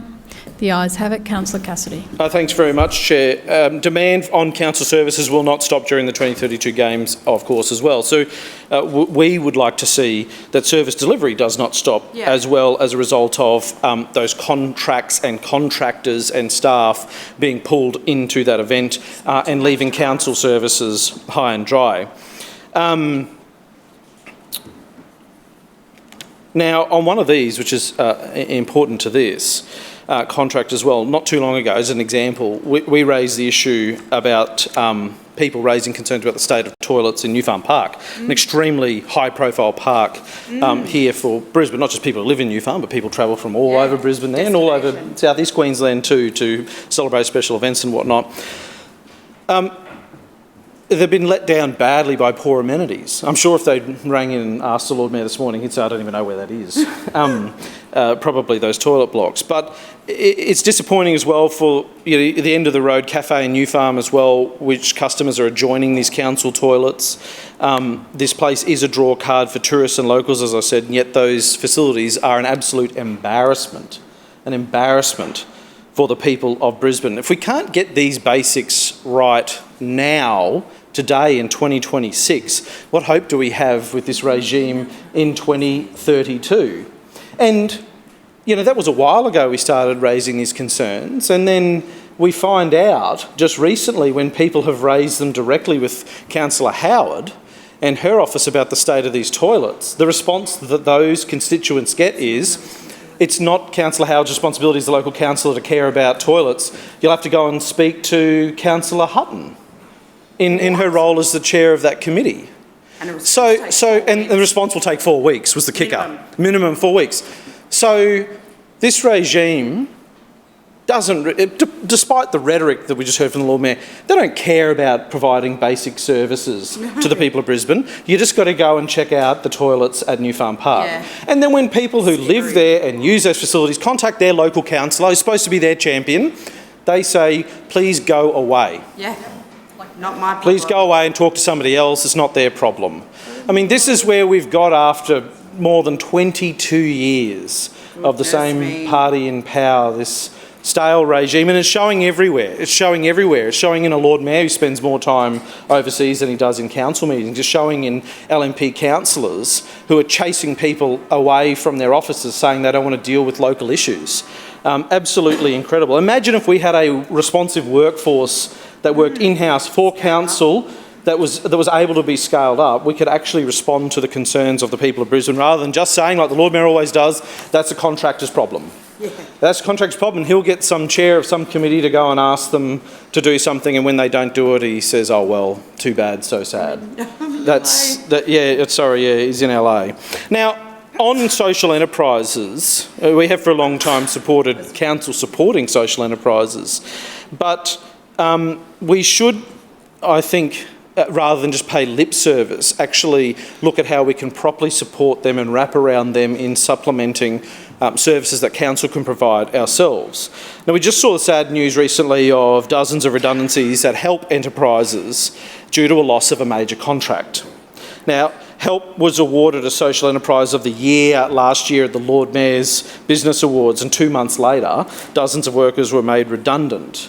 Now, I know of another social enterprise that works across not just my ward, but your ward too, Councillor Landers, who took a contract with council to provide these services in previous years, had to underbid to try, or in a race to the bottom, try and secure that contract, and that sent them broke. Terrible. They no longer operate. I think you know who I'm talking about, Chair. So it's not enough to just pay lip service in an item like the Lord Mayor does and say, oh, there's a category for social enterprise, when we are seeing the pressure that they are under in competing with multinational organisations who are able to make losses year after year to keep those contracts going where social enterprises aren't. And the Lord Mayor gives them an award 1 year and the next year they're gone, and he doesn't seem to care. He doesn't seem to care. On Clause C, the contracts before us today, there's a few that really jumped out for me. Firstly, contracts 2 and 3 are delayed due to an administrative error. Maybe the Lord Mayor didn't see the quotes, something like that, who knows. Desk. Not on his desk. And perhaps it's a result of cutting 500 staff over the last 2 years from council's workforce. When you cut corners and you cut quality on services, infrastructure and even governance falls by the wayside. Lord Mayor mentioned the Mulberry Park Inclusive Play upgrade, nearly $400,000. Now, this is one of the highest profile playgrounds in my ward. It was well and truly past its use-by date, broken, falling apart. It had been listed for an upgrade in the capital budget, but alas, no funding from the Lord Mayor year after year after year after year. So working with my outcome manager, we decided to allocate almost the entirety of this year's CEF funding to this playground to get it replaced. I surveyed the community and local schools and got hundreds of responses in that initial survey to help design the playground itself. When we got the selection of designs, I headed along to Tagum State School, engaged students to select the design they liked most, and Boondall State School students also did this as a classroom activity as well. So I think we've got a pretty good outcome for the community here, but a project of this size and scale in a park this prominent is something that you would be expecting to see funded in the budget rather than just cast aside for years and then take up almost the entirety of that CEF fund that year to deliver. And what that has meant, of course, is there's a whole range of other projects I'd like to have seen. Footpaths, other park upgrades, more support for community sporting organisations in doing projects that is beyond their means at places like we just discussed in the leasing arrangements. And they're going to have to wait longer because the Lord Mayor has been starving our communities of funding. Contract 10, the William Jolly Bridge sealant replacement, and 13, the minor node repairs scaffold stage. Good to see some maintenance happening on an important bridge in Brisbane. When I saw the announcement for an almost 100-year-old bridge getting some work done, I got excited for a minute and then thought, oh no, it's the Walter Taylor Bridge, not the Story Bridge. But obviously we need to be looking after our bridges in Brisbane because we know what happens when the LNP don't look after our bridges in Brisbane. We're still waiting for the Story Bridge restoration to get underway, of course. Now, I don't recall a temporary footpath decking or blue nets going under the William Jolly or Walter Taylor Bridge. I don't recall an independent report commissioned by the Lord Mayor concluding that we may need to introduce a toll to fund the repairs on the William Jolly and the Walter Taylor bridges. No toll. For the Walter Taylor Bridge, we recently saw a closure for renewal works, and the next day, voila, an early reopening, or so we thought. Councillor Wolfe declared that because of the apparent ruthless efficiency of the Schrinner regime, the bridge was open 2 days ahead of schedule. But hang on a minute. The footpath was still closed, pedestrians and cyclists still had to take the Jack Pesh Bridge detour, and buses couldn't even go across it. So not exactly a full reopening at all, is it? And they have to close it again, of course, to traffic at least another 2 times. A little glimpse, a small glimpse perhaps, about how the Story Bridge restoration may unfold in the future. Finally, the last one I'll talk about is the Contract 12 design, manufacture and delivery of the Jim Sawley Bikeway footbridge. Today we learned this should be completed by the end of the year. Issues arose back in 2020 due to the LNP regime's lack of community consultation when closing the bridge for maintenance. The original detour was onto the busy Nudgee Road, where we know a bit further down somebody was hit and killed cycling on the busy Nudgee Road, and this is where the LNP detoured people. They had to rethink that quite quickly at the time as those safety issues arose. I remember going out on site and meeting cyclists there, traipsing up the bikeway and seeing that firsthand for myself. I bet no LNP councillor did that. Yeah, of course not. But it's good, I guess, finally after, 6 years? 6 years we see some conclusion to this.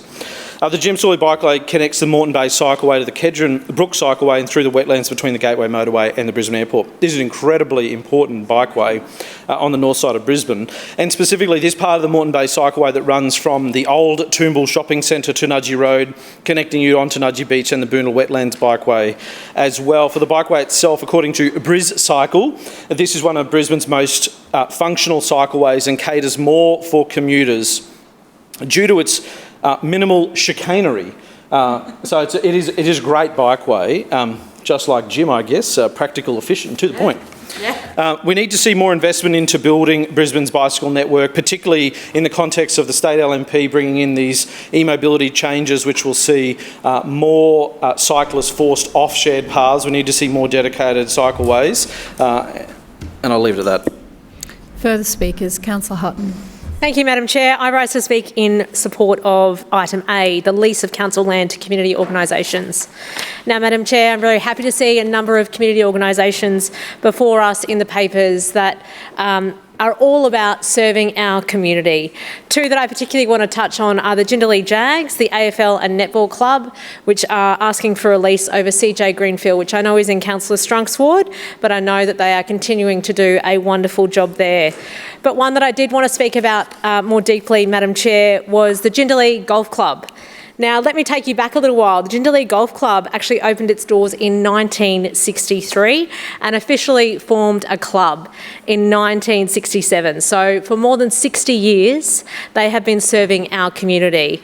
Whether that was teeing off in the morning, hosting charity fundraisers, or simply encouraging families to gather for a meal on a Friday night, they have definitely been part of our community for a long time, and I'm so grateful to see this lease endorsement for us today.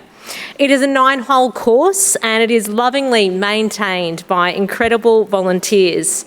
Now, Madam Chair, I get up nice and early and I drive to the gym, and as I drive I do see our maintenance crew out there mowing the grass at 5 a.m, and they do that as volunteers, and it is just spectacular. As a not-for-profit, every single dollar from this club goes straight back into the facilities and services for the community. With over 1,000 social members and 300 golfing members, the golf club serves everyone across all walks of life. They host things for the community. They also host a number of events themselves. They have now Mahjong that they've started to teach people on a Friday, and they obviously host their Friday night special, which is encouraging people to come down, listen to some great music, having a drink, and obviously a bite to eat as well. I do want to acknowledge that they do pay tribute also to our service men and women, particularly on Anzac Day. They host a breakfast there after our Anzac Day services, and I know the Centenary RSL Club are truly grateful for their support. But one thing that you do need to know about this club is that it's based along the Jindalee Creek. So along the Jindalee Creek, it obviously floods. So they have been through every flood and bad weather event that this city has experienced. And each and every time they come back stronger and more determined than ever. But that resilience doesn't happen by accident. It happens because of very strong leadership.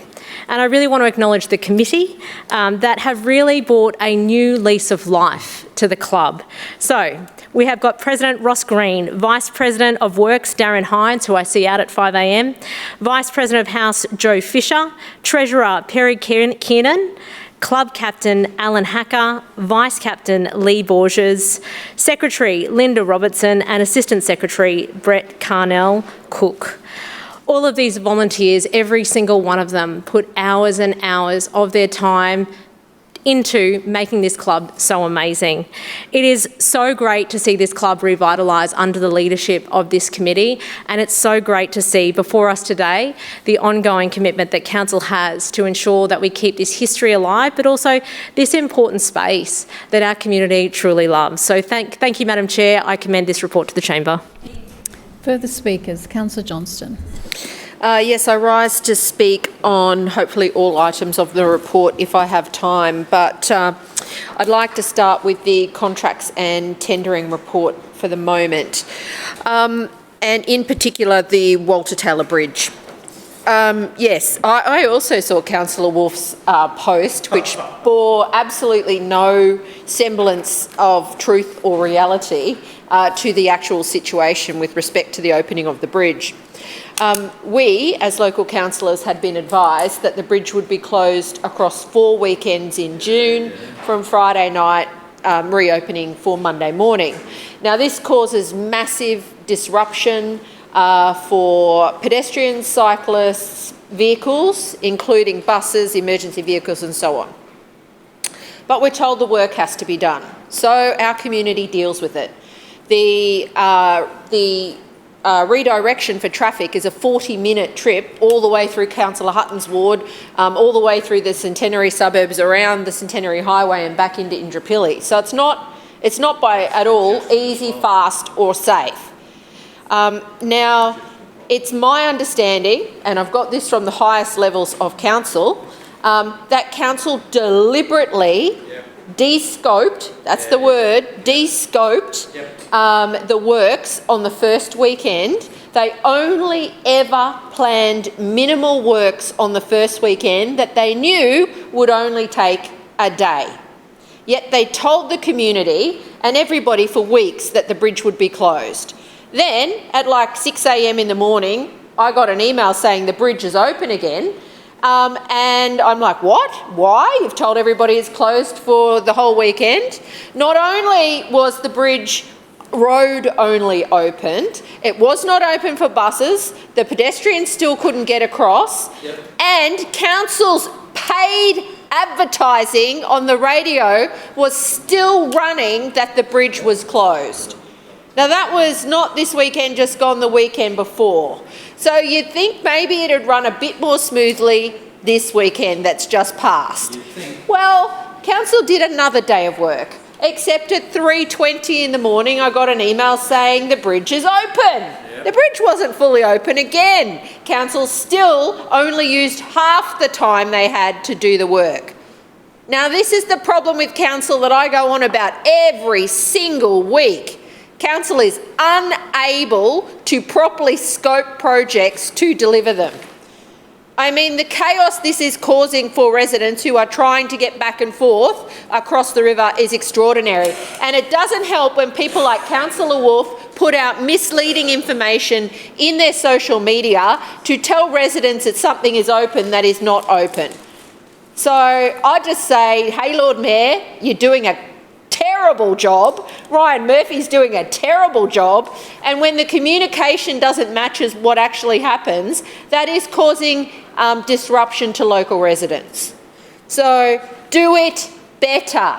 Do it properly. Plan it properly.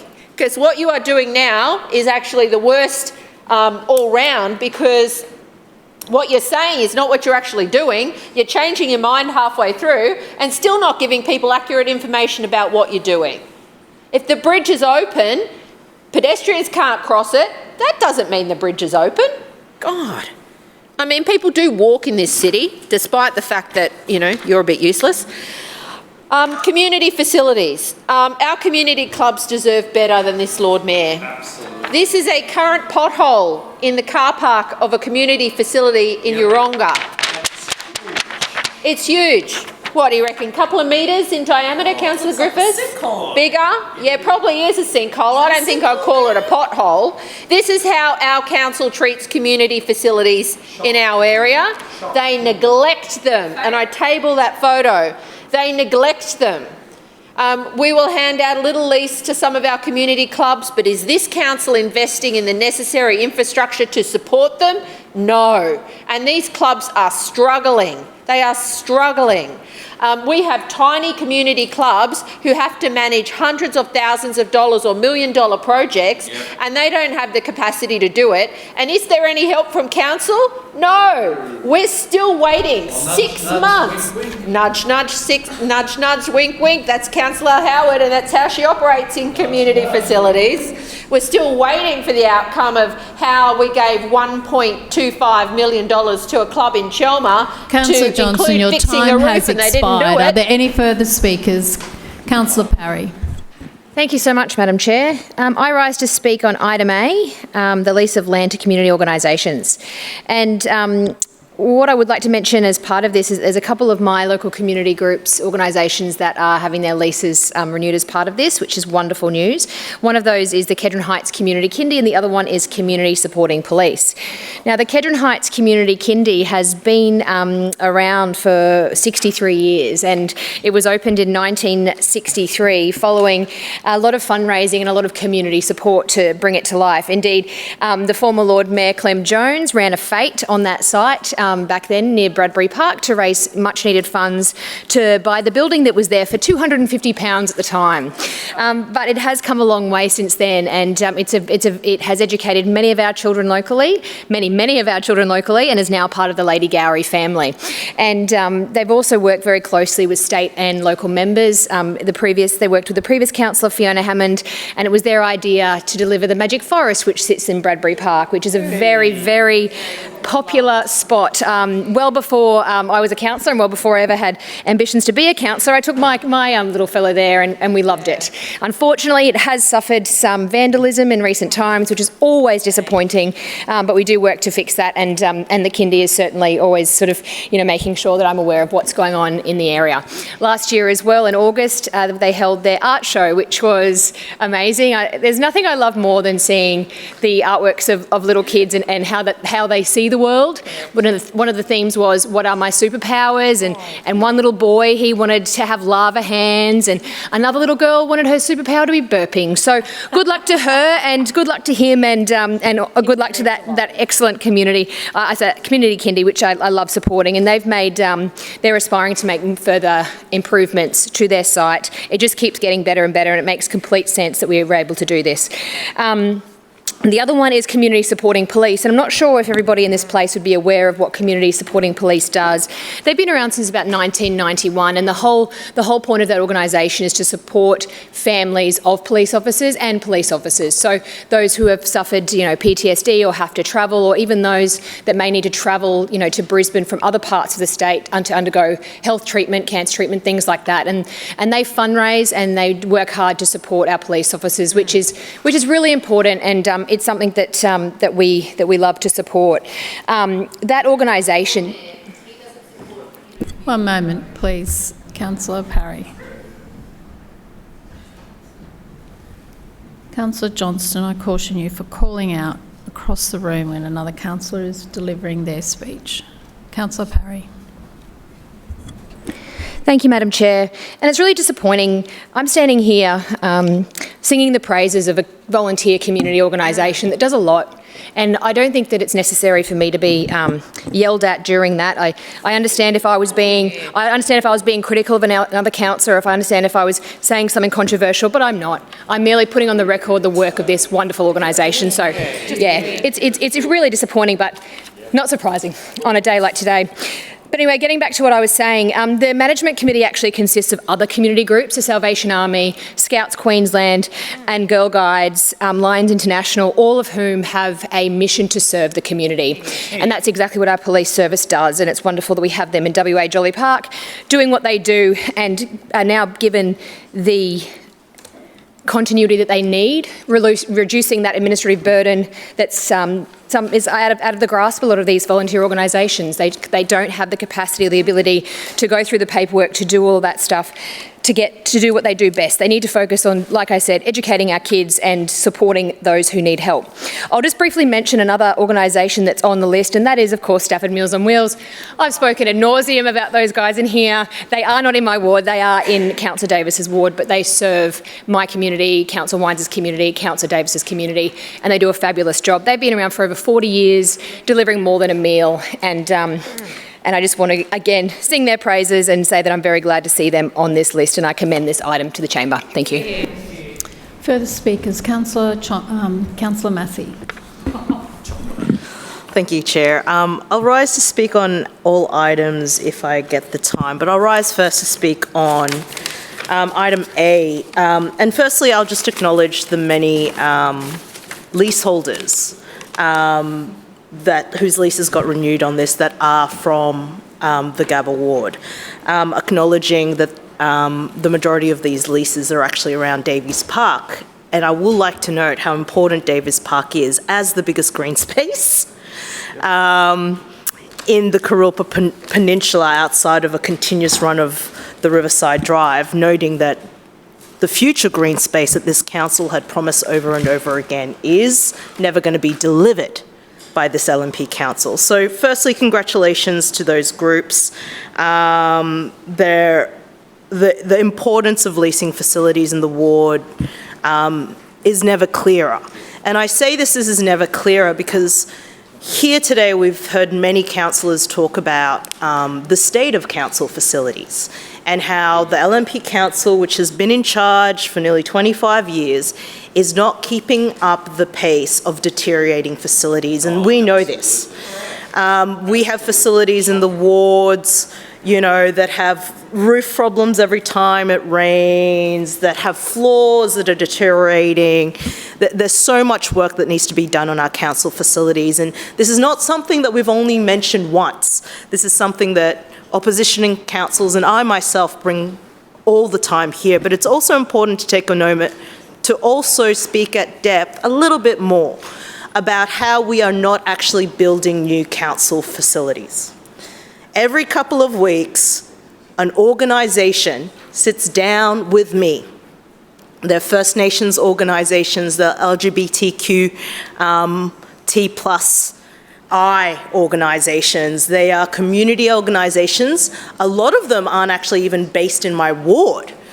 And they speak to me about the fact that they're looking for homes, for council facilities that they can make homes for their organisations that deliver incredibly important contributions to our city and to our residents. And we aren't building these facilities. We haven't been building them for years, and we continue not to. And when I say we, I'm not talking about me.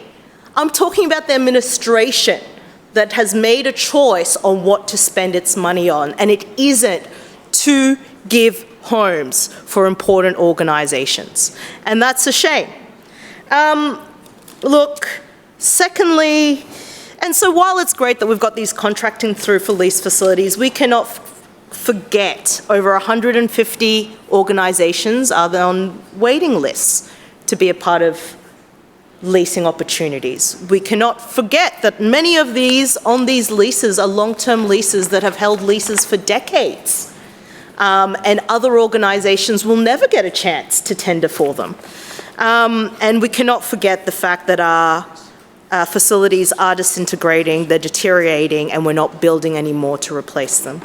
The other thing that I'd just like to put on the record while I have a little bit of time left is about social enterprises.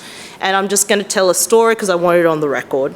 Earlier this year, I met with a social enterprise.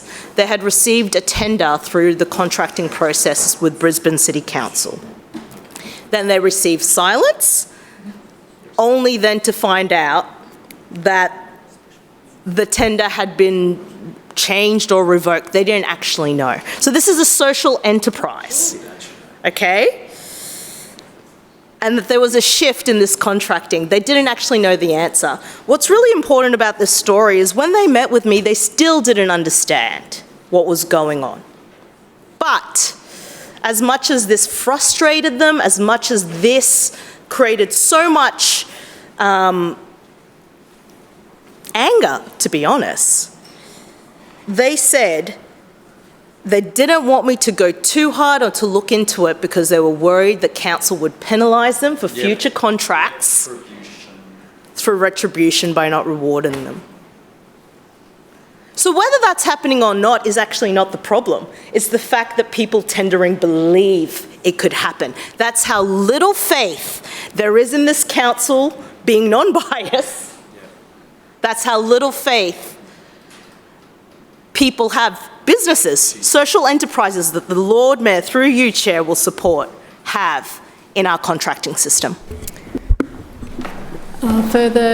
Actually, before we go further, Councillor Griffiths, can I just ask you to bring a keep cup in instead of a cup when you come in, please, because it's actually a workplace health and safety rule. Further speakers. Councillor Griffiths. Thank you, Madam Chair. Just to begin, I'll speak on item A and item B. But before I do, I will table one for the Lord Mayor and one for the clerks. A copy of the gardens I was talking about this morning, so this afternoon. So that is a picture of a garden that cost $6,000, and the actual quote was $66,840 for them. So yep, there you go. Black and white. Yeah, thank you. We wouldn't want him to say you're dishonest. No, wouldn't want to be accused of not giving right information, being given by council officers or anything. Anyway, let's go back to item A, and I support community facilities. I support us doing so much better with our community facilities than what I have seen done by this 23-year-old administration. We should be doing so much better as a council. We managed, in the time that this LNP administration has been here, is to, I think, spend $160 million on this beautiful community facility, but we can't spend money, can't maintain facilities that are out there in the suburbs. Can't maintain them, can't look after them, not interested in them. I suspect we're closing some, I suspect we're demolishing some, but I certainly know that from my experience, 9 out of 10 community facilities would not be accessible. Now, how ironical is that? That we're a mayor and a council racing up to 2032 Olympics, and we're not worried about accessibility of our community facilities. Haven't heard it talked about once. Hear people flying over to Paris, hear people flying to New York and flying to Boston and flying all around the world to talk about the Olympics, but I don't hear anyone talking about making our community facilities accessible. With this in mind, I would like to say one of the facilities we are talking about today is the former Maruka Bowls Club. Strangely enough, I met the president of the club this morning while I was having a cup of coffee, and he was going, "What's happening with our lease? What's happening with our lease? We can't sign our sub-lessees up because our lease is being held up." And it's because of this process. And they have been waiting and waiting and waiting. Lord Mayor, this is what happens when you get rid of 500 staff. You don't have people to do the work, and our community suffers. I have to say, I think, and I support the groups who are getting this opportunity to renew their lease. Where I feel they're being sold a dud deal, and maybe it's just in my ward and opposition wards, is they don't get much assistance in terms of maintaining and looking after their facilities. Maybe they do, and I've heard Councillor Parry talk about how wonderful it is and how her facilities are looked after so well. I know that my facilities struggle to look after maintenance. But I understand, I know there's dual worlds in this council. There's the LNP world, which we keep hearing about, that sparkly, rainbowy world, and then there's the rest of us. And you get the scraps. In relation to cleansing, item B, I was also, while I was getting a coffee this morning, I had to do a trip to the transfer station. So I was and drop off some recyclables. Now I was driving down Dunn Road and Paradise Road and Leroyd Road, and they were all full of rubbish dumped along them. Full of rubbish. Here it is. Here's the pictures. I don't know what we were hearing this morning about, oh, we're the best ever in dealing with all this, because it's not happening. And it has been raised multiple times.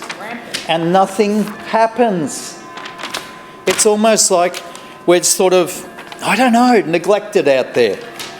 Anyway, Yeronga Street, another one, Marshall Road. But can I also raise the issue of Department of Housing houses? Constant issue with litter put outside them.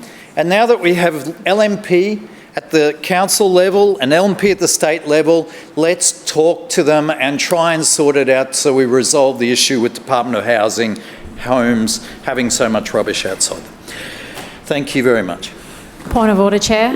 Point of order, Councillor Dixon. Chair, I move that the meeting adjourn for a period of 15 minutes, which commences only when all councillors have vacated the chamber and the doors have been locked. Seconded. Has been moved by Councillor Dixon and seconded by Councillor Adaman that the meeting adjourn for a period of 15 minutes, which commences only when all councillors have vacated the chamber and the doors have been locked. All those in favour say aye. Aye. Those against no. The ayes have it. The meeting will be adjourned when all councillors have left the chamber.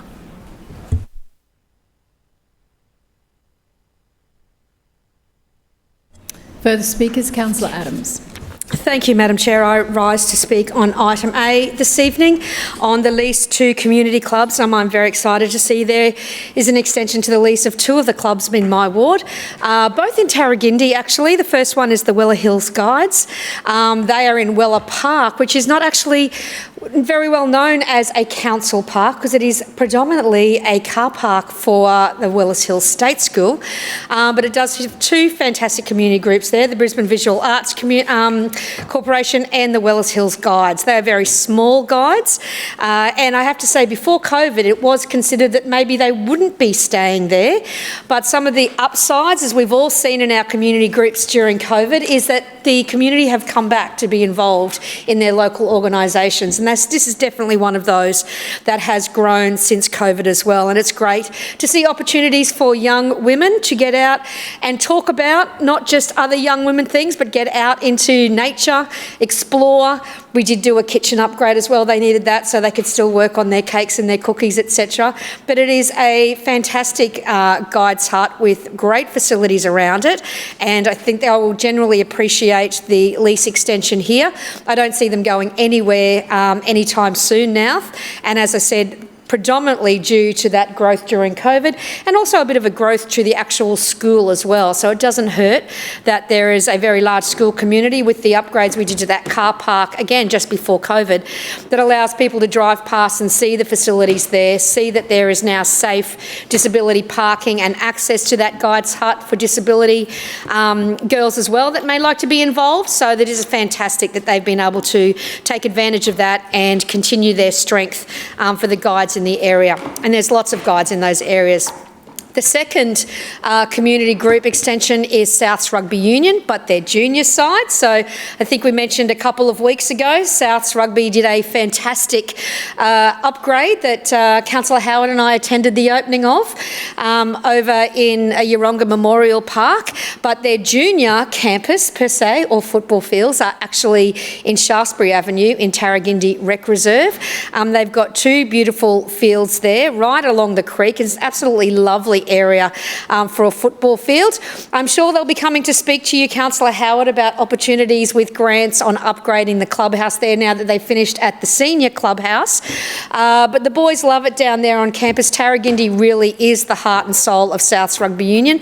Having a boy that also went to school with most of the boys in that area but went over to the Better Club of Easts, many of the Laurie's boys that live in Tarragindi do just walk down the road there and join the South's Rugby Union there, and they become magpies for life, but we will forgive them for that. But the Tarragindi Rec Reserve is a very large area right through the middle of Tarragindi, and South's Rugby Union do a fantastic job of looking after their fields there, making sure they interact with the community that is close by, because parking can sometimes be an issue, but very, very happy to see the extension of this lease as well. Can I say across all the clubs to the extensions, I want to say thank you to Councillor Howard and the team. I heard a lot of complaints on the other side of the chamber around how long it takes and community groups getting frustrated about the length of time. But let's look at this realistically. These are council assets. They do take time to make sure that our community groups have got the financial sustainability to continue in these leases as well. We have got well over 600. It was 600 when I was the chair. I'm sure it's more now, and Councillor Massey made the comment we're not building anymore. We have many out there, and it does take time to make sure that we've done the right thing, not just for the community groups but also for the ratepayers of Brisbane as well. So when we do get the opportunity to bring through these ones through council, to move them through fast with the support of the local councillor, I think that is a great opportunity to stand up here and spruik our wonderful community groups. But I want to take that opportunity to say thank you to the leasing teams. It is a tough job in council, and I do know you get some flack from those community groups and sometimes the local councillors when we get a bit frustrated as well. But they do a good job making sure that all the T's are crossed, all the I's are dotted, all our community groups are looked after, and ultimately the ratepayers' dollar is being used to the best advantage to support our communities and our community groups. I recommend this to the chamber.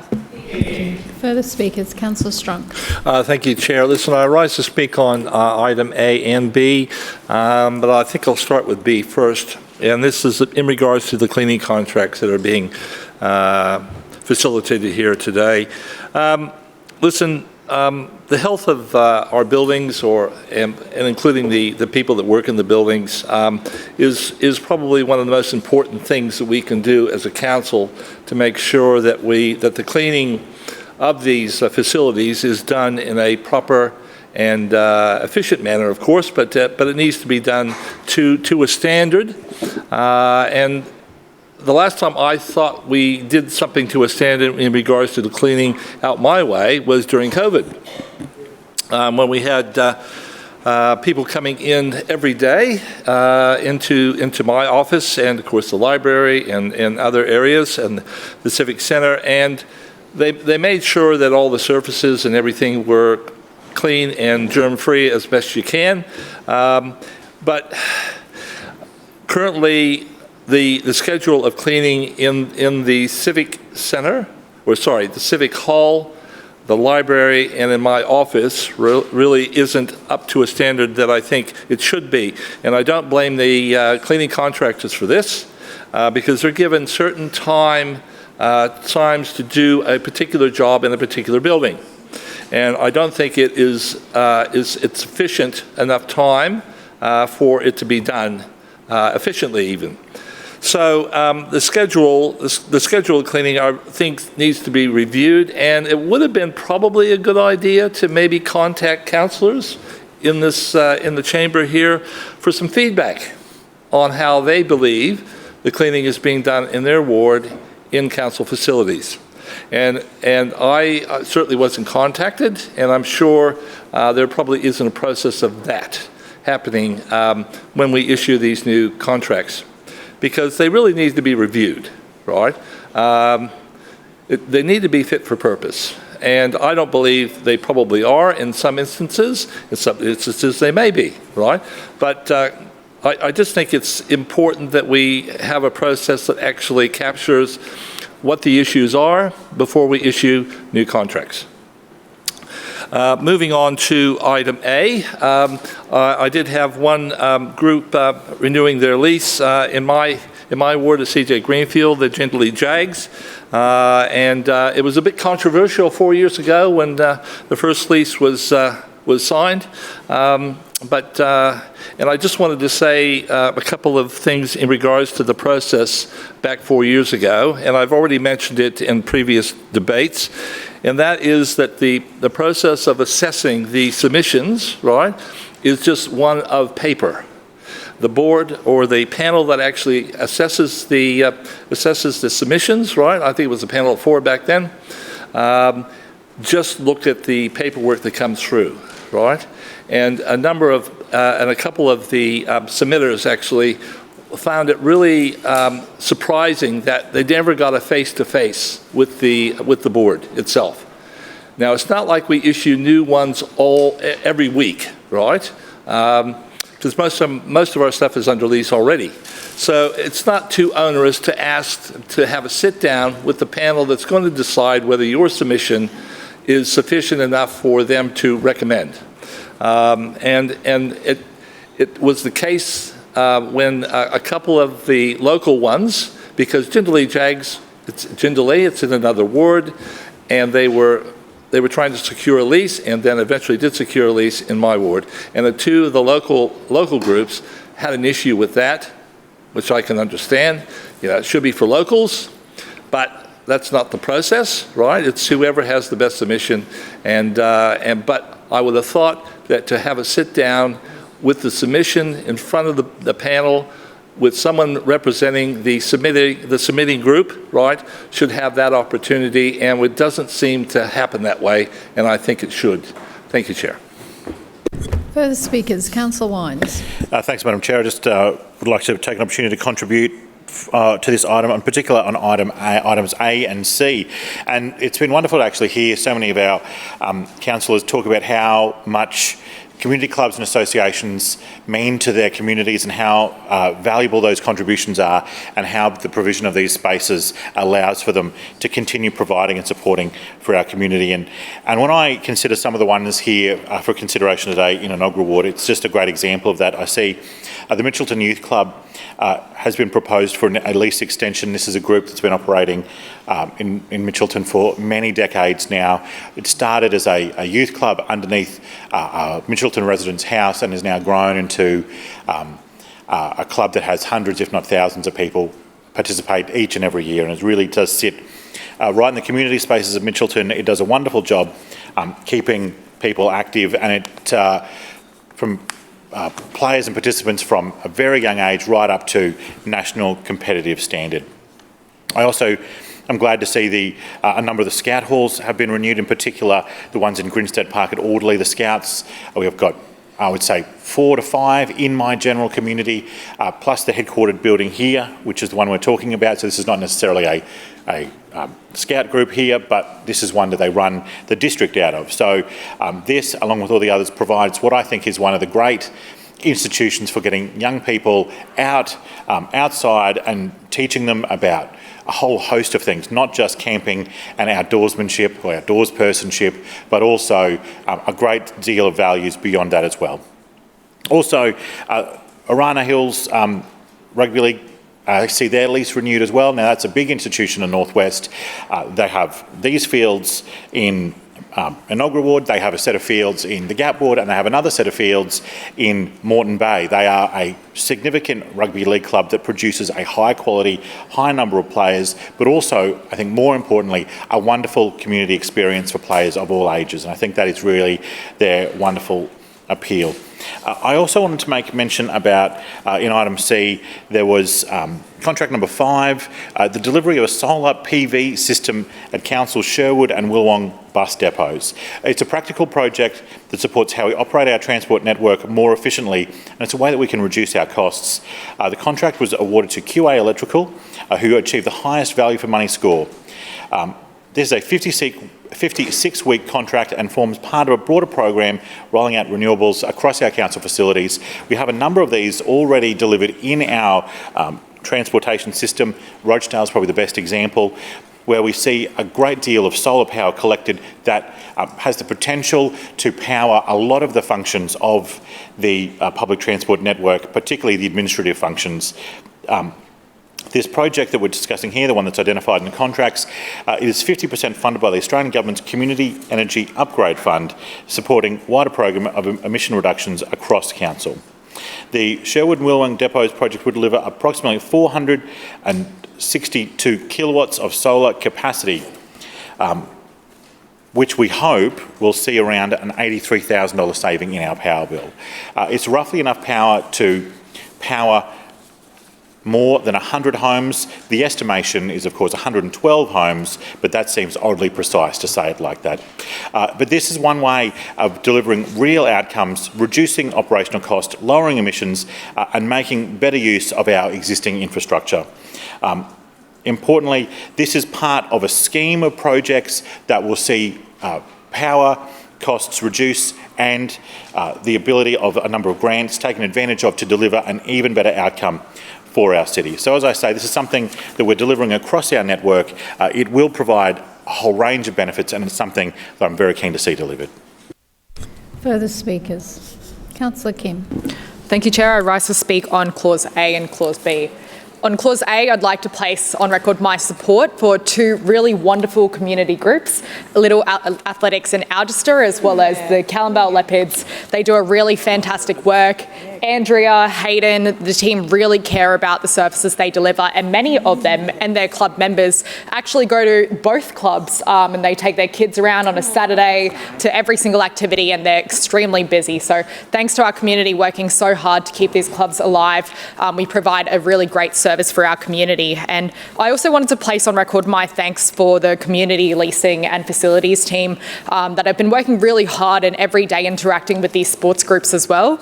I know that previously, before Samantha went on maternity leave, the clubs really appreciated the communication that was very consistent with our wonderful clubs. So now with continuing on the work of what she's done, I know that our clubs appreciate support every day. While we've got everyone here in the chamber, I just wanted to put out a little shopping list for the council to consider by the next budget. Firstly, with the Callambell Leopards Club, they've been asking for lighting upgrades for several years now. The Callambell Sports Fields, the grass there it needs a lot of work. It is something that the clubs try really hard to both fund and to maintain themselves. Callambell Sports Field is quite unique, having the 3 fields spread across, shared with numerous different groups. So we ask for as much support as possible from the council. There is also an old yellow fence out the front of this sports field that the AFL club has to work with for a very long time now, which they've been asking for an upgrade for quite some time. So we'd love to see some progress there. With the Little Athletics Club, this one's based in Algester, right next to Ridgewood Road. Safety, future Olympians, so happening right here on the track in Algester in Cole Bennett Park. But we do need a little bit of love in this park. We need to work on the grass, Sheep Station Gully there. It's a classic area for flooding in our area, and Ridgewood Road. The traffic banks up with 2 schools there. It gets extremely busy. We're asking for major safety upgrades to this area surrounding the fields so that in future, especially as our population continues to grow, we can accommodate such a wonderful and popular club and have the infrastructure that works for it.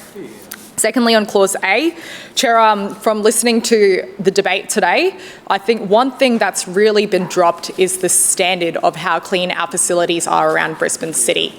For a while now, since my budget submission as well, we've been asking this LNP Council to clean the streets. It's a very simple request, and to differentiate what's important is that our workers and our officers are always on the ground doing everything they can. We see them, we drive around our wards, we run into them. They work so hard to make sure that they are proud of the city that they live in. But what this council could do is provide more services instead of cutting resources, cutting staff, and making this job so difficult for them. And I couldn't support them more. I couldn't support our wonderful cleaners. I know that we on this side of the chamber for many years now have supported both industrial workers' rights. We've been working to make sure that our cleaners are represented no matter where they are from, that the workplace is in a good and a safe condition, which is where I think that with this clause working on cleaner toilets, also a safer and cleaner toilet facility is another angle to consider it from as well, which I haven't heard once from the LNP Council today. I remember when I was first elected in Heathwood that CCTV had to be installed at a toilet block in Heathwood Park because of antisocial behaviour.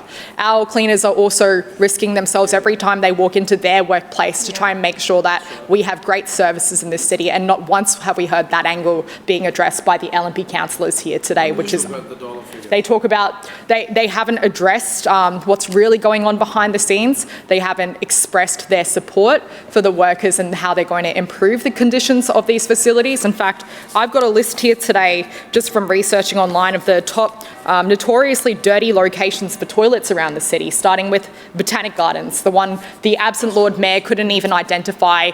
He pretended to not know what the radio, anyone who called in, was talking about, but he knows deep down because people are talking about it every single day. You only have to go to Fortitude Valley at night to check out the toilets there and realise, oh, what a terrible experience. Second, we've got Albert Street Mall, Stones Corner, Buranda, the Chermside bus station, Roma Street. We've got a long list of toilets. And even in my own ward, just last year when we held our Kidchella event, thanks to Councillor Collier, showing how the job is done, it was so popular in Callambell as well with 4,000 residents that we ran out of toilet paper.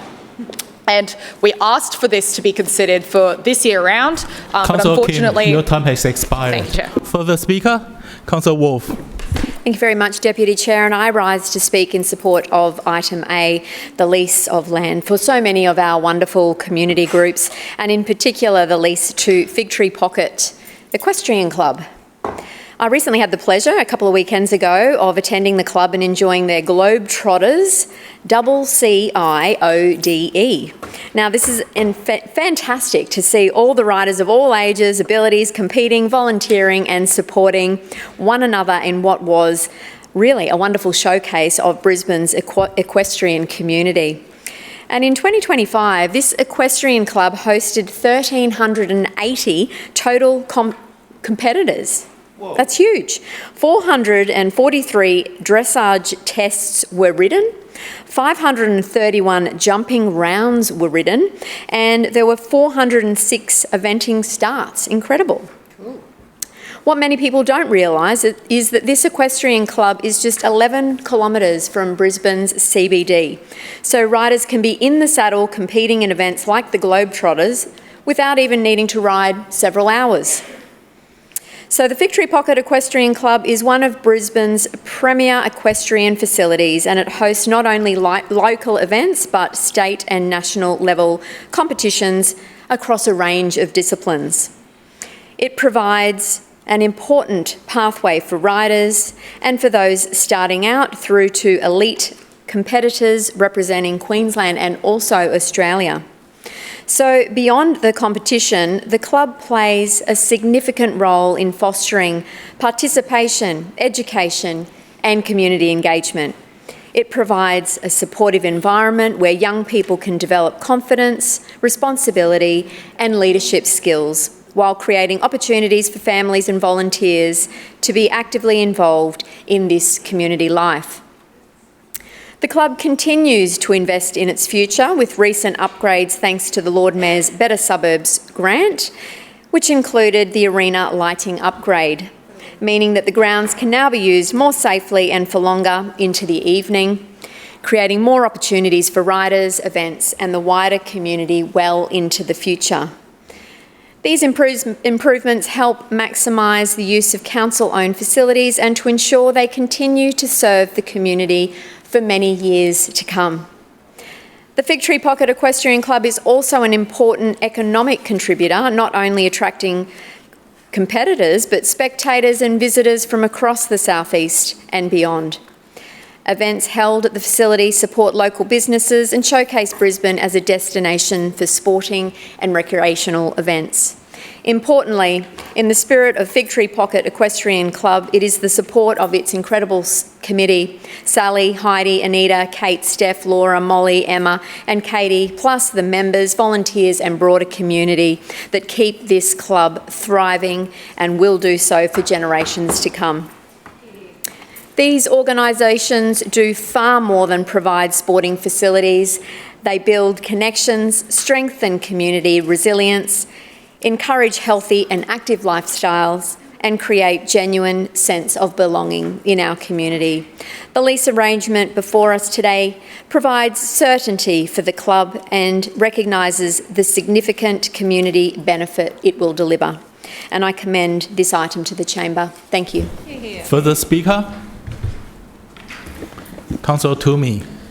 Thank you, Mr Deputy Chair. I too rise to speak in support of item A today, and particularly the renewal of Valleys Cricket Club lease at Ashgrove Sports Field, a decision that reflects our continued investment in community sport and the next generation of cricketers. As outlined in the papers, Brisbane City Council is the owner of this land, specifically held for community sport and recreation.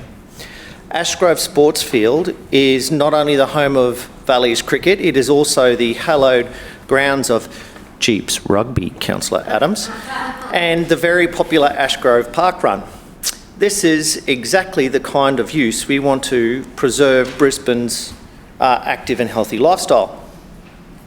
Valleys Cricket Club has demonstrated over many years that it is a responsible and committed custodian of this public asset, using it in a way that aligns perfectly with our intent.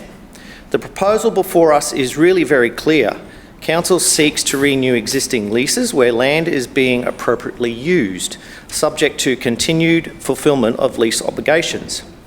Valleys Cricket Club has consistently met those expectations. It has honoured its responsibility and delivered genuine value back to the community. Continuing the lease ensures stability, preserves community access and supports an organisation that is already delivering strong outcomes to young Queenslanders. Beyond this arrangement, what truly matters is the real impact the club has, particularly on young boys and girls across all of our communities. Valleys Cricket Club is far more than just a sporting organisation. It is a place where young people develop skills, confidence and character. It is where teamwork is learned, resilience is built and friendships are formed. For many boys and girls, stepping onto the field is their first experience of organised sport. It teaches them how to win with humility and lose with grace. It encourages discipline, respect and a commitment to something much bigger than themselves. And at a time when we are constantly concerned about screen time and inactivity, it provides a vital opportunity for a healthy and active lifestyle. Importantly, Valleys Cricket Club is also leading the way in inclusion, ensuring that cricket is truly a sport for everyone. The club's support of All Abilities Cricket is a shining example of this commitment. The program creates a safe, welcoming space for children of all abilities to participate, contribute and feel valued. It's about breaking down barriers and ensuring that no child is left on the sidelines. I also want to recognise the incredible work of Kaz Willis, who addressed us in this very chamber not all that long ago. Her passion and leadership in the all-ability space has made a meaningful difference to so many families. Through her dedication, more children are experiencing the joy of cricket, building confidence and feeling part of a team, often for the very first time. This is what community sport looks like. It's inclusive, it is supportive, and it creates opportunities for every child to participate, regardless of their circumstances. Valleys Cricket Club also plays a vital role in supporting the growth of girls' cricket. As we see increasing participation and success in women's sport, clubs like Valleys are critical in providing pathways and opportunities for young girls to get involved, develop their skills and thrive. Beyond the players themselves, the club strengthens the broader community. Families come together, volunteers contribute their time, and lifelong connections are built. It becomes a hub of local life, dedicated to community and recreation, exactly the outcome we expect of our community sporting precincts. Renewing this lease provides certainty. It allows the club to continue planning, investing, and growing its programs, including its vital inclusive initiatives, and ensures that future generations can benefit just as much as those who do today. In making this decision, we are not simply renewing a lease, we are reinforcing our commitment of grassroots sport to inclusion and to build strong, connected communities. Valleys Cricket Club has proven itself to be a trusted steward of this land and an invaluable asset to Ashgrove and beyond. The benefits it brings, particularly to young boys and girls of all abilities, are profound and enduring. I commend this item to the Chamber. Further speaker? Councillor Howard. Thank you, Deputy Chair. I rise to speak in support of items A and B. If I move to item A first, the lease of council land to community organisations. This item is about keeping things steady for a range of organisations that are already delivering for their local communities right across Brisbane. The report allows council to move forward with lease renewals for a number of not-for-profit organisations operating on council land without putting them through a tender process. And when you look at the list, it really shows the breadth of activity happening in our suburbs. We've got groups like the New Farm United Football Club, based out of New Farm Park, running local football programs and competitions. We've got organisations like the Commercial Rowing Club and Rowing Queensland, both operating out of Davies Park, supporting rowing at different levels across the city. And there are community-focused services like Stafford and District Meals on Wheels and G-Bung Meals on Wheels, which I've heard mentioned in the chamber today, delivering support directly to people who need it. And there are cultural and creative groups like the Creative Glass Guild of Queensland and the half dozen group of artists adding to Brisbane's local creative scene. Alongside that, you've got sporting clubs of all kinds, like Souths Rugby Union Club, Brisbane Metropolitan Touch Association and the Brighton Roosters Junior Rugby League Club, all maintaining facilities and running regular competitions for their communities. These are established organisations providing opportunities for people to participate, connect and be active. Now, under the legislation, council would normally be required to go out to tender or auction for these leases.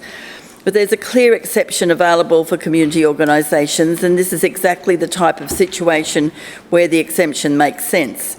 Because in cases like this, a tender process doesn't add value, it just introduces uncertainty.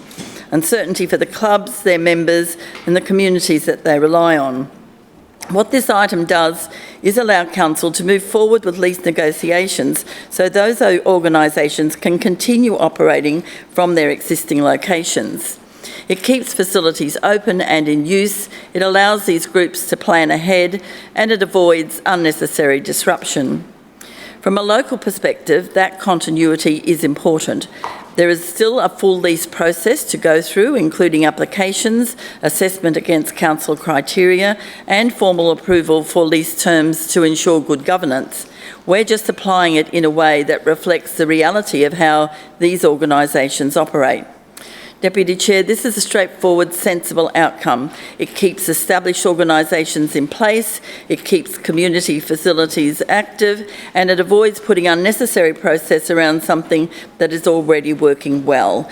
So I commend item A to the Chamber, and moving to item B, this item supports the practical work that keeps our city looking at its best every single day through the approval of a significant contracting plan for cleaning services across council sites. This submission puts in place a corporate procurement arrangement through a panel to support cleaning services across more than 190 council sites citywide. This is about establishing the right framework so council can procure essential services, property, transparently and competitively over time. The proposed arrangement has an initial 3-year term with options extending up to 7 years, deliberately designed to span the Brisbane 2032 Olympic and Paralympic Games. That gives certainty and avoids rushed procurement. For the inner city, that planning really matters. The submission also recognises the diversity and complexity of council's cleaning needs, with 7 service categories, including specialist services like trauma, forensic and biohazard cleaning, and a dedicated category for social enterprise procurement arrangements.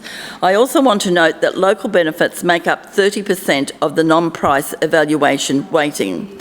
So this isn't just about price, it's about quality, capability and delivering real value for Brisbane. Chair, clean public spaces don't happen by accident. They are the result of good planning, strong contracts and careful oversight. This item positions Brisbane to keep delivering a city that looks and feels well cared for now and into the future, and I commend item B to the Chamber. Further speaker? Councillor Murphy. Thank you, Deputy Chair. I rise to speak to item B, the significant contracting plan for cleaning services across council sites, and item C, the contracts and tendering report as it relates to the infrastructure portfolio. Firstly to item B, this is a really straightforward but important piece of work. We operate more than 190 offices, facilities and public sites across this city. These include ward offices, libraries, community halls, bus depots, garages, interchanges, car parks, King George Square, Wickham Terrace, and of course Brisbane Square and Queen Street Mall structures. This doesn't include any of our public parks. These are just our facilities. So from libraries to community halls, bus depots, garages, interchanges and car parks, every one of these needs to be clean, safe and presentable. And I imagine that cleaning these facilities is very much not seen by some councillors as glamorous work, but it is arguably some of the most important work that we do. Every one of these sites needs to be clean, safe and presentable, not only for our staff that work in them, but for the community who use them and visit them every single day, 7 days a week. The current panel arrangement here has been in place since February of 2020 and expires on the 5th of February 2027. What we're doing today is getting ahead of that, approving a procurement strategy to go to market well in advance with a release date of the 12th of June 2026, the tender closing on the 24th of July, and a new panel arrangement commencing from the 6th of February in 2027. This is responsible forward planning and the structure of the new arrangement here is very sensible. Here we have 7 categories. The internal cleaning of suburban sites broken into north, south, east and west, central, Brisbane Square, public transport services facilities, Queen Street Mall car parks, trauma and biohazard cleaning, and importantly, and close to my heart, a dedicated social enterprise category. Make no mistake, this category is the one that really matters, because when it comes to cleaning, we've been able to work with a range of organisations in the past to give quite significant contracts to organisations that would otherwise not necessarily be competitive with some of the other larger commercial entities, to provide people who wouldn't ordinarily have a pathway into working for council an opportunity to work. And I've met a number of these organisations out at bus depots or at our facilities, and the people there working for us are often people from a low socioeconomic background, people who have struggled with issues of substance abuse or domestic violence, or are returning to the workforce after an unfortunate stint in prison. And so these are some of the people who would find it very difficult to get a job in the workforce any other way, but they get meaningful and repeatable work cleaning council sites and facilities. They do a great job, and it allows them to lift themselves out of particularly bad and dangerous situations that they find themselves in, and in doing so help their family. Deputy Chair, this is really important work, and I think having this separate category of social enterprise for cleaning will provide a genuine helping hand for so many in this city who want to work, who want to make a contribution, but have found that difficult. And the contract term here is 3 years, options to extend up to 7 years. These have been structured to span through the 2032 Olympic and Paralympic Games, so that we will not be scrambling for new cleaning contractors in the lead up to the biggest event in the world.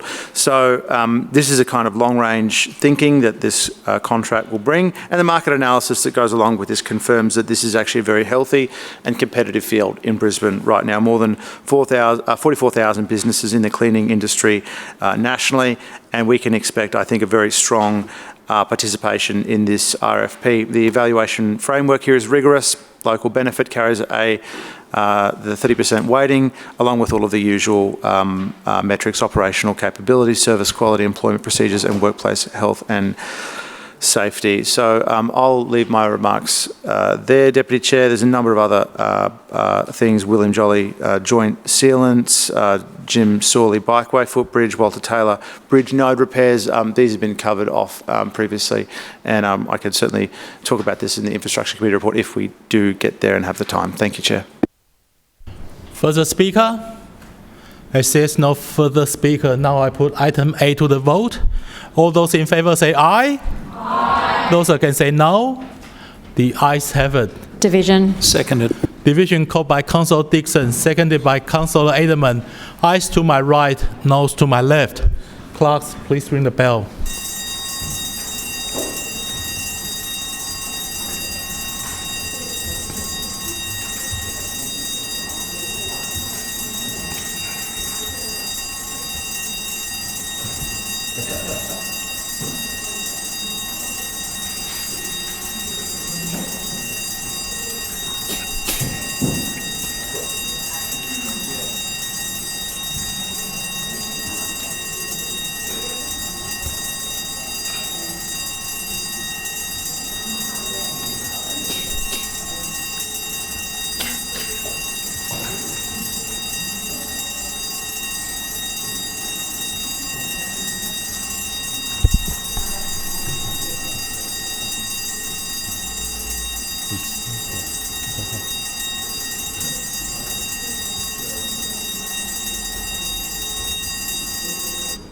Clerk, please read the result. Deputy Chair, the ayes have it, the voting being 25 in favour. Item A carried. Councillors, please resume your seats.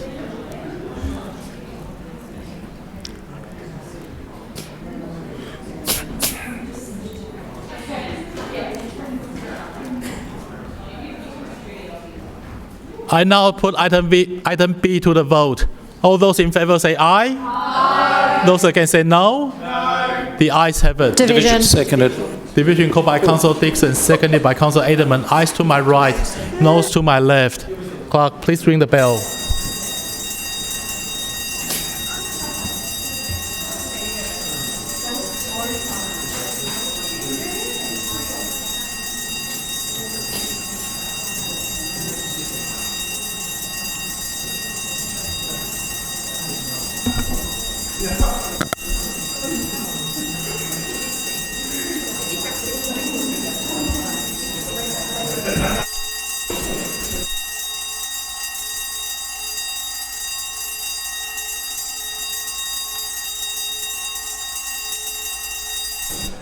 Clerk, please read the result. Mr Deputy Chair, the ayes have it, the voting being 18 in favour, 5 against and 2 abstentions. Item B is carried. Councillors.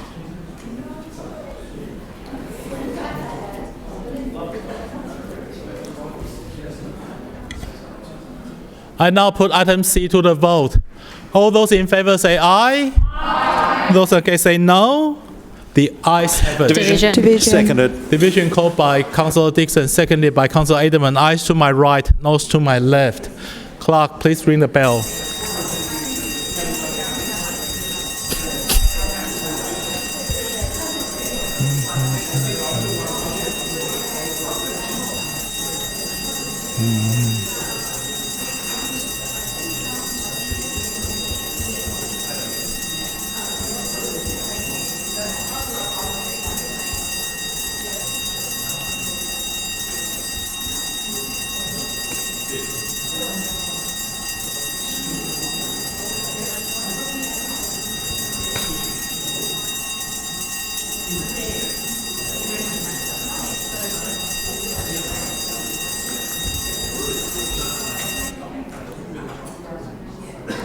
Clerk, please read the result. Mr Deputy Chair, the ayes have it, the voting being 19 in favour and 6 abstentions. Item C is carried.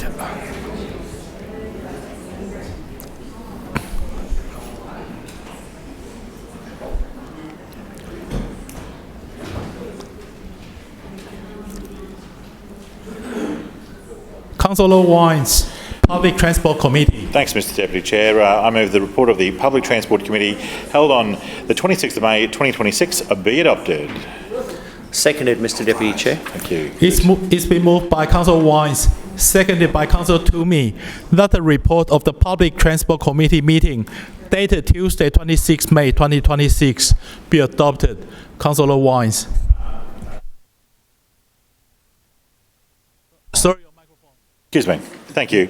Last week, the committee heard a presentation on what council does to support events that occur in the city generally, but specifically through the delivery of the Magic Round transport service. So it's part, we, quite frankly, are one of the few operators in the country that could pull off such a logistical feat, and I commend the team in public transport services for all of their effort. It was a huge effort from both a planning and operational delivery level, and it was a demonstration of our entire One Council approach.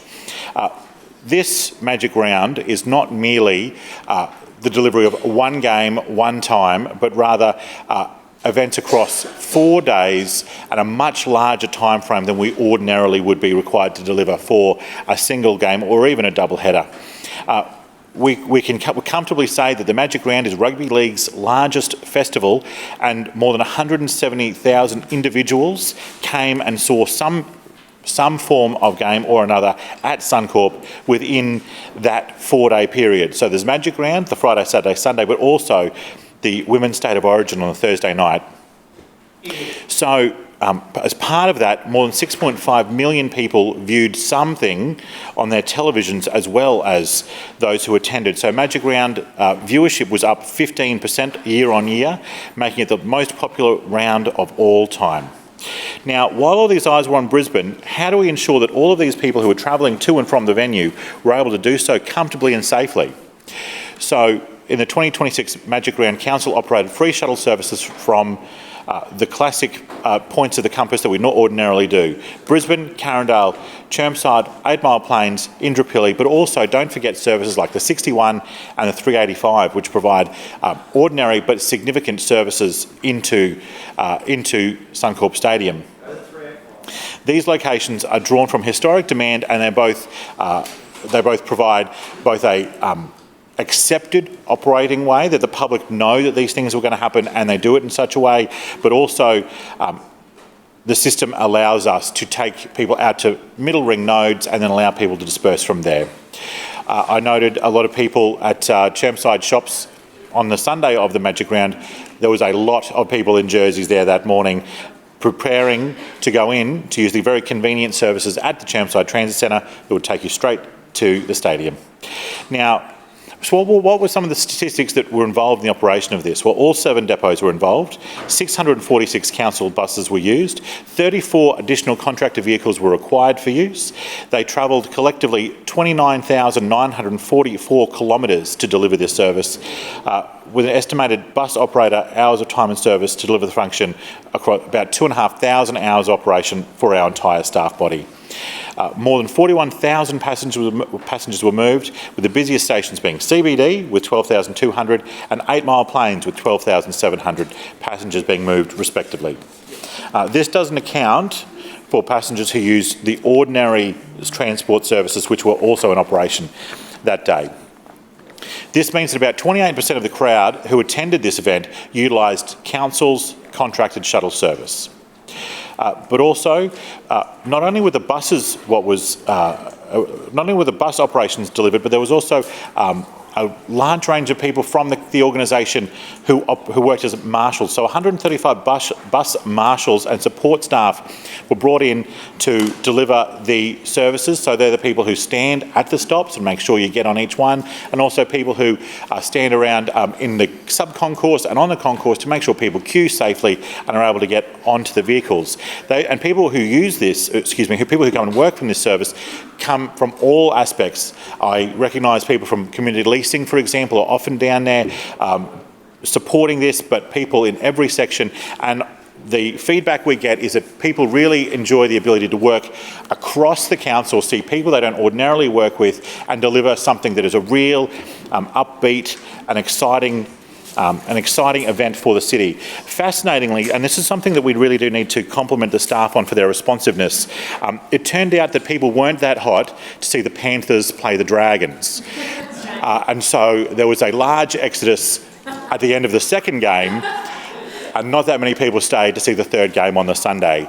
And so the stadium called the NCC and said many people from the stadium are leaving, more than half, and the services were in fact programmed for the end of day rather than the end of the second game, and we were able to respond and get those people out comfortably and quickly to respond to the changing needs and desires of the crowd there.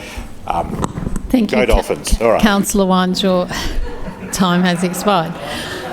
Further speakers, Councillor Cassidy.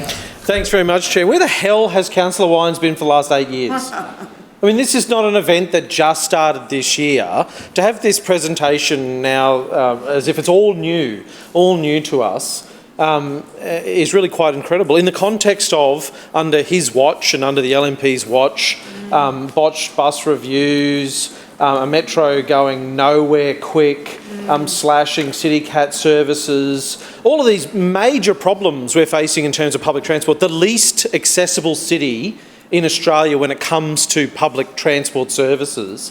I was talking to someone in Carindale on the weekend who said that, you know, on their side of Carindale, they can't even get a bus every hour to connect them to frequent services.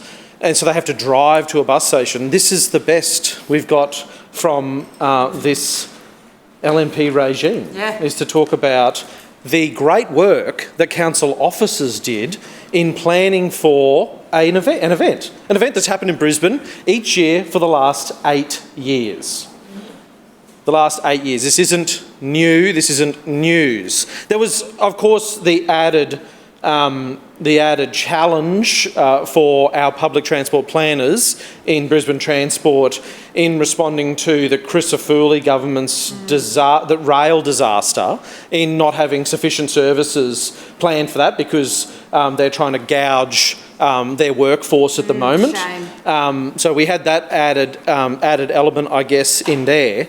But what is also really telling, and I think Councillor Wines inadvertently sort of belled the cat on this one, is that an additional 150 staff were required to do marshalling services for this event. And he admitted that because this regime has gone through and systematically reduced our workforce so much, sacked all these people and not filled all of these full-time jobs within council, that we had to rely on council officers from all across the organisation, including community leasing staff, to come down and marshal for bus services at an event because there clearly isn't enough staff in, as what Councillor Wines refers to as the organisation.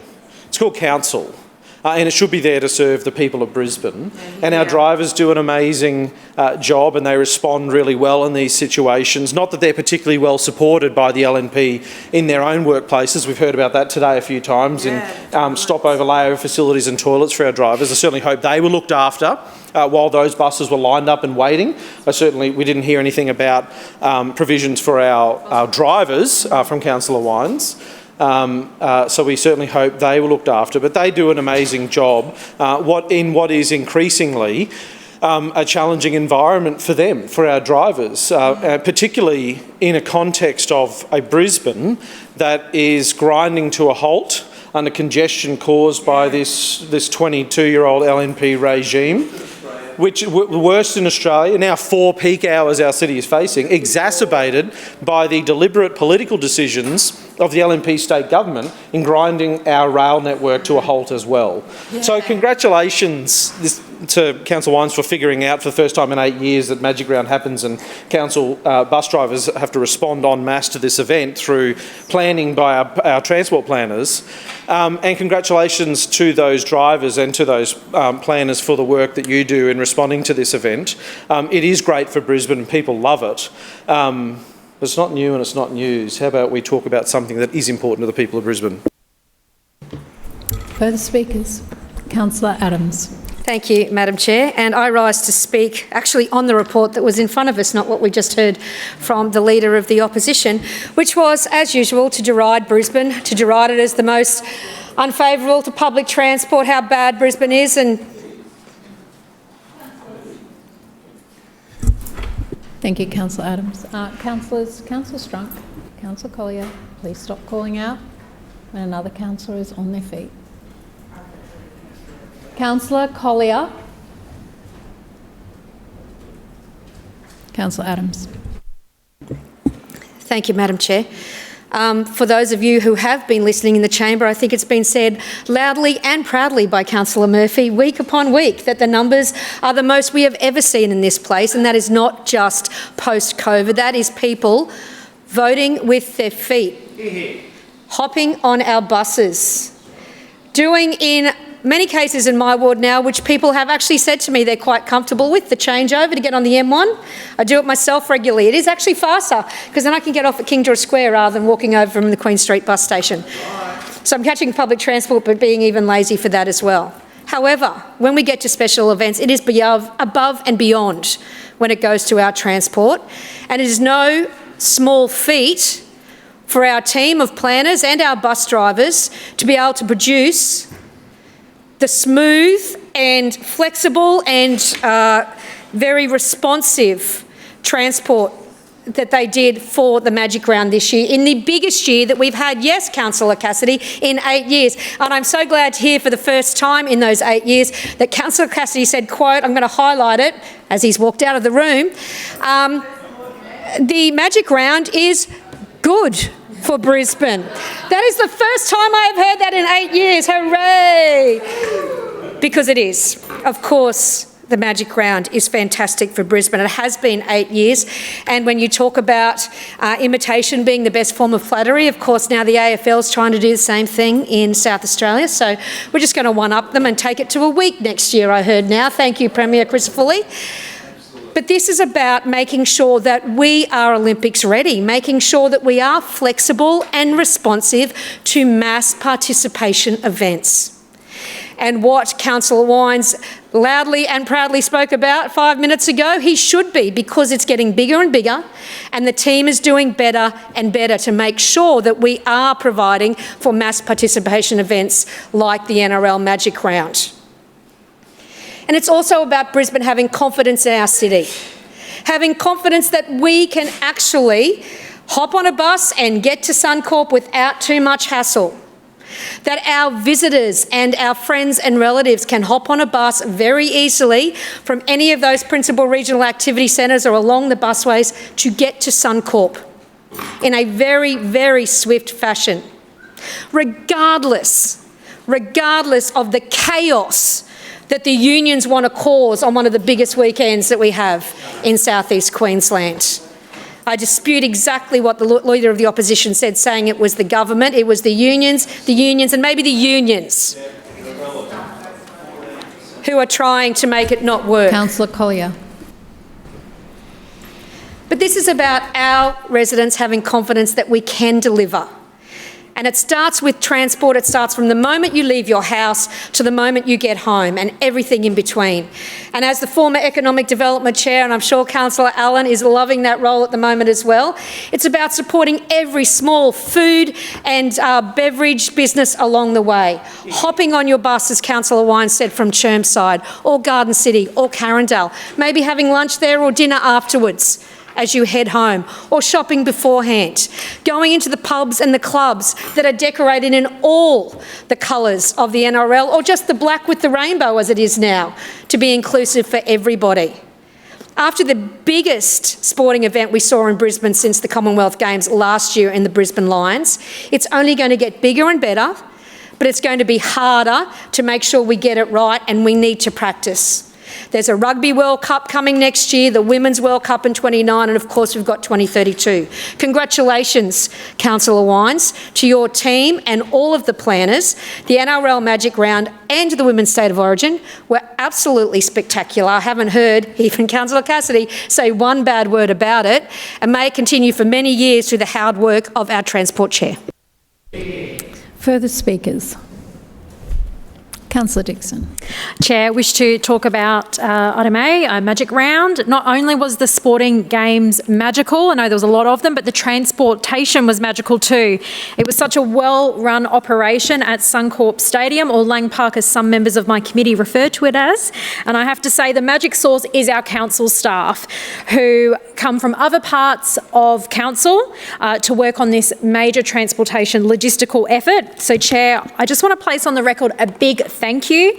I'm sure everyone here joins me in saying a big thank you to the staff that made it an incredible experience, who were part of it, and being part of Magic Round to get everyone home and to the game. We're always constantly improving. I know this is the 8th year of Magic Round, but in the committee presentation, we were able to see how the marshalling area was looked at to be improved, to improve the customer experience, which I think is very important. A smooth transportation solution ensures that we can get people, to and from the game, and so that they spend some money in our economy, which is really important. So I guess on that point, it's not just a sporting event. It's not just an opportunity to see lots of great rugby, between the Dolphins. If my son was here, he'd go Fins Up Mum, or the Broncos, who he says is Mummy's team, or the Cowboys, that his dad goes for. But it's making sure that people who visit our city see what we have to offer, whether they go, as Councillor Adams said through you, Chair, to Chermside to have a lunch or a dinner. They might travel to another part of the city. They might make an absolute weekend of it. We also had the Women's State of Origin game here, which was pretty incredible. And I think that, Councillor Toomey, through you, Chair, had some visitors from Cairns, and they were pretty impressed by the transportation solution that we have. And, this is what Council does best, is we get people to and from where they need to be, whether they're visitors, commuters, residents. And so, Chair, I just want to place on the record a thank you again to the council staff that make this happen, and to Councillor Wines, you do a great job, so thank you. Further speakers? No further speakers? We'll now put... right of reply. Sorry, Councillor That's all right. Wines. Thanks, Madam Chair. Can I just take a moment to thank all the speakers who spoke today, in particular Councillor Dixon and Councillor Adams, because their contribution was magic. And I also wanted to take an opportunity to reflect on Councillor Cassidy's contributions, which were tragic. The sad maunderings of a person who does not understand how public transport in the city works, who doesn't understand the capacity to deliver an extra 2,500 hours of workflow with an extra 640 vehicles on top of ordinary services. So ordinary services operated Thursday night, Friday night, Saturday, Sunday. And this work was on top of that. Now, Councillor Cassidy has criticised us for not having 135 full-time staff merely to marshal Magic Round. He is a spendthrift. There is no doubt about it. He does enjoy spending other people's money. It is why he's part of the Labor Party. It's what drew him in the first place. But again, I mean, he comes in here and he says that we have the least accessible public transport service in the world, or words to this effect. I missed it inside his sad and angry attacks on me. But this is what I would say. 100% of the Brisbane City Council public transport fleet is wholly disability accessible. And that's something I'm proud of. And people can use it regardless of their physical capacity. And I think that's something that can't be ignored and shouldn't be dismissed and talked down like Councillor Cassidy did. He also said that people in Carindale didn't have access to public transport. Well, the people of Carindale have the 222, which is one of the heroes of the service. It carries huge numbers of people each and every day across the eastern corridor. And not just that, more than 40% of all travellers on Old Cleveland Road catch a Brisbane City Council bus. So once again, Councillor Cassidy has been embarrassingly wrong again. He has to drop the motherhood statements. I strongly suggest he drops the bad attitude and get cheery about how wonderful this city is. Gratuitous attacks on the city, gratuitous attacks on the staff, talking down things like Magic Round and saying people who live in Carindale, who have a wonderful public transport service, have a poor one, are why he is on a 2-defeat streak. It's not my fault that he has led his team to 2 heavy defeats. That's not my fault. That's him. And he's on track for a 3rd one. Now, and he knows it, and that's why he gets so angry in this place. Madam Chair, is the reason he's so frustrated and angry is because he's a 2-time loser and he's looking to pull off the hat trick and do it again. And I think unless he changes his ways quite significantly, he's on track for that 3-peat. So what I would say to all councillors is get on board the public transport system, get around Magic Round and enjoy this wonderful city and all of the events that it has to offer. We'll now put that report to the vote. All those in favour say aye. Aye. Those against no. The ayes have it. Councillor Murphy, Infrastructure Committee. Just one moment, Councillor, just wait till the chamber's quiet. Councillor Murphy. Thank you, Chair. I'm pleased to present the report of the Infrastructure Committee meeting held on Tuesday, the 26th of May 2026. I move that it be adopted. Seconded. Has been moved by Councillor Murphy and seconded by Councillor Parry that the report of the Infrastructure Committee meeting dated Tuesday, the 26th of May 2026 be adopted. Councillor Murphy. Well, Madam Chair, I can't say that I'm going to match Councillor Wine's exuberance and energy in his presentation just then, but we had I would say, a magic presentation at committee last week because we learned about the Sylvan Road Bikeway. Sylvan Road Bikeway, a great presentation from Tom Peters. He always gives the committee a very good overview of projects when he presents to committee, and Sylvan Road was no exception. Now, this bikeway is the key missing link in the bikeway network of the western suburbs. This very small stretch of unprotected bikeway between the Western Freeway and the Bicentennial Bikeway is all that is missing between a 19-kilometre link all the way from the western suburbs to the city. This is why this project is so important and why this council is so excited to be delivering it. I say we, because it's not just one of us. This has been a real collaboration, this project, and I want to particularly call out Councillor Wolfe, who's been a staunch advocate of the Sylvan Road Bikeway. I know she's extremely excited to see what it will do for residents in Walter Taylor Ward and has been a passionate supporter of it from the beginning. In the presentation, we heard some of the important technical detail that's gone into this project. For example, Sylvan Road already carries a very high volume of both vehicles and active transport users, with thousands of cyclists and e-mobility users travelling the corridor each day. It also outlined in the presentation the safety challenges that are currently experienced along the route, a history of crashes involving cyclists at a number of key intersections. Madam Chair, extensive work has been undertaken to develop the concept designs behind the Sylvan Road Bikeway. This includes technical traffic assessments, safety reviews and multi-criteria analysis that has considered safety, access, network efficiency and community outcomes. And importantly, this project has been shaped by very strong community input. More than 600 residents participated in consultation, overwhelming support from them for safer and more separated active transport facilities.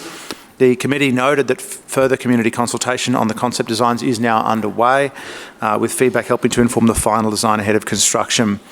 Importantly, we're using the Sylvan Road Bikeway to upgrade 2 key intersections in this area. Planning for these upgrades is occurring in tandem and will minimise disruption to the community. Overall, the committee welcomed the progress on this project and recognised its role in delivering safer streets, better connections and stronger communities. I am looking forward to giving more Sylvan Road Bikeway updates to the Chamber in the future. And we also had one petition that went through the committee last week. The committee considered a petition with over 300 signatures requesting safety improvements on the Moreton Bay Cycleway between Bungama Street, Deagon and Curlew Park Sandgate. Petitioners raised concerns about cyclist and e-mobility behaviour at the Bungama Street Bridge, particularly where the route transitions between an on-road and off-road environment. The committee was advised that council officers have undertaken detailed review of the location, including user behaviour, speeds, incidents, visibility and existing infrastructure, and the review found that while some users are exceeding the 20 km per hour speed limit, the average approach speeds are generally consistent with similar locations across the network. A number of treatments were considered: speed humps, rumble strips and additional bollards. However, the committee was advised that these treatments are not suitable due to safety, accessibility and usability concerns. And, you know, there's a bit more detail there, but I will leave further debate to the Chamber. What I will say, though, Madam Chair, is that we are about to have our own magic round of bikeway announcements over the coming weeks. Madam Chair, a lot of projects that have been in the planning space for a while are about to hit their stride and head into detailed design, community consultation and invariably construction, the most exciting part in the life cycle of a bikeway project. So this is great news for the committee, so they can expect some further committee presentations on new bikeway projects over the coming weeks as we hit our stride in the lead up to budget. So thank you very much, Madam Chair. I'll leave further debate to the Chamber. Further speakers? Councillor Wolfe. Thank you very much, Madam Chair, and I rise to speak on item A on the Toowong intersection improvements and the Sylvan Road Bikeway project presentation. This project is all about delivering safer streets, better connections and stronger communities by addressing a missing link in Brisbane's active transport network between the Western Freeway Bikeway, Bicentennial Bikeway and all the way into the city. We are talking about a 1.5 kilometres that seeks to provide a high-quality, separated active transport facility through one of the most complex transport corridors in our city. Importantly, the presentation highlighted that this project is being driven by both safety outcomes and growing demand. The data presented shows that more than 1,000 cyclists travel along sections of Sylvan Road each day. And at the same time, the corridor has experienced a number of crashes involving cyclists over the past decade, including several intersections that were cyclists involved, and sadly, many of those cyclists were not great reports. And this tells us something really important, that people are already choosing to ride here despite the current situation. What I particularly appreciate about this project is the thoroughness of the planning process. The concept designs have not been developed in isolation, but they've been informed by community feedback and they've been developed for us to all view. The work also recognises the complexity of the corridor. The project area interfaces with the Toowong roundabout, the Western Freeway, with Milton Road, with Coronation Drive, while also sitting along the Toowong Memorial Park, an important heritage listed site. Now, balancing safety, accessibility, traffic efficiency, local amenity and heritage consideration requires careful planning and extensive analysis. The community has also demonstrated a strong interest in improved active transport infrastructure in this location. During earlier consultation, Council received feedback from 639 respondents, with 94% indicating they would feel safe and comfortable using separated cycling facilities, and 93% believing a separated bikeway would positively improve their travel experience. As a local councillor, I've been closely involved throughout this consultation process and have had the opportunity to hear directly from users, from residents, businesses, commuters, parents and active transport who have and continue to use this corridor. Those conversations have been incredibly valuable and have reinforced the importance of ensuring any future solution improvement in safety while maintaining connectivity and amenity would be greatly beneficial to the broader community. Council is now seeking community feedback on these two concept designs before a final design will be determined. On Sunday, I attended a community pop-up, and on Thursday, there's another community kiosk at Memorial Park.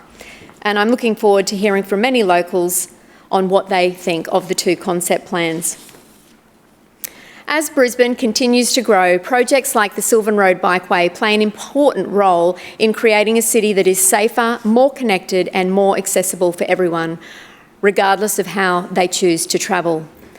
I encourage all interested residents and stakeholders to participate in the consultation process and to have their say as Council continues to refine the preferred design. And I commend item A to the Chamber. Thank you. Further speakers? Councillor Chongwa. Thank you, Chair. I rise to also speak on item A in relation to the Toowong Intersection Improvement and Sylvan Road Bikeway. I am rising here to speak because I am the Councillor of Paddington Ward and it borders on the Walter Taylor Ward for Councillor Penny Wolfe. And I am a bike rider and have biked around this dangerous city. I've nearly been killed multiple times, but I'm still here fighting the good fight. So, yeah, exactly. So what I want to say is that this is 10 years too long coming. Our community have fought hard for this, right? And we need to thank the biker user groups for their advocacy for this long 10-year period, which should have been dealt with many, many years ago. Yes. Because the community have been injured. Yes. And there's been near misses and fatal accidents. So this is something that needed to be dealt with a long time ago. Yeah. So I want to thank the bike user group for their advocacy. That never gave up, and they are still not going to give up the fight to have a safe city for our bike riders. Thanks. Further speakers? Councillor Cassidy. Thanks very much, Chair. I rise to speak on both of these items, A and B. And it has been 10 years. Yes. As Councillor Chongwa said, 10 years. Land Street Tunnel project scrapped after community feedback and cost blowout. Now, 10 years ago in 2018, the LNP proposed this project at the Land Street Tunnel down at the other end of where we're talking about. And they just announced it was policy on the fly. They just announced they're going to do this $6 million project that nobody had asked for, and it was totally unfeasible. And that was a huge chunk of money out of the active transport budget at the time. And after the community said all of the things that Councillor Wolfe has just stood up here and said was the community feedback, 10 years ago, right, that people didn't feel safe riding on road there. They wanted to see extensions of separated bikeways. This was the wrong project 10 years ago. That money should be put into this project along the Sylvan Road Bikeway that we're talking about here today. The LNP did the first of the two things they needed to do, which was to scrap that project, but they never reallocated that money into important bikeway projects here for 10 years.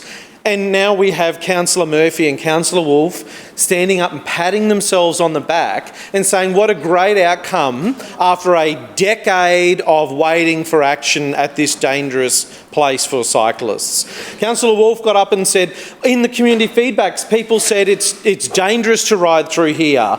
They don't feel comfortable riding through here. Just imagine if you just thought back 10 years ago, I'm sure you were a local resident back then, Councillor Wolfe, a champion of the community out there. Maybe not.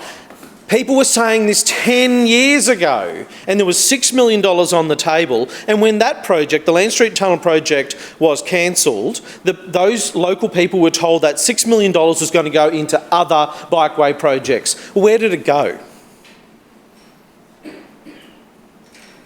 It didn't go anywhere. It didn't go anywhere. There hasn't been any upgrades here for the last 10 years. God knows there hasn't been any upgrades out on Nudgee Road where that cyclist was killed. Councillor Allen, you know all about that one out there. There haven't been upgrades to cycling facilities right across our city where cyclists are being killed on the roads. So, I'm sorry, don't get up and pat yourself on the back.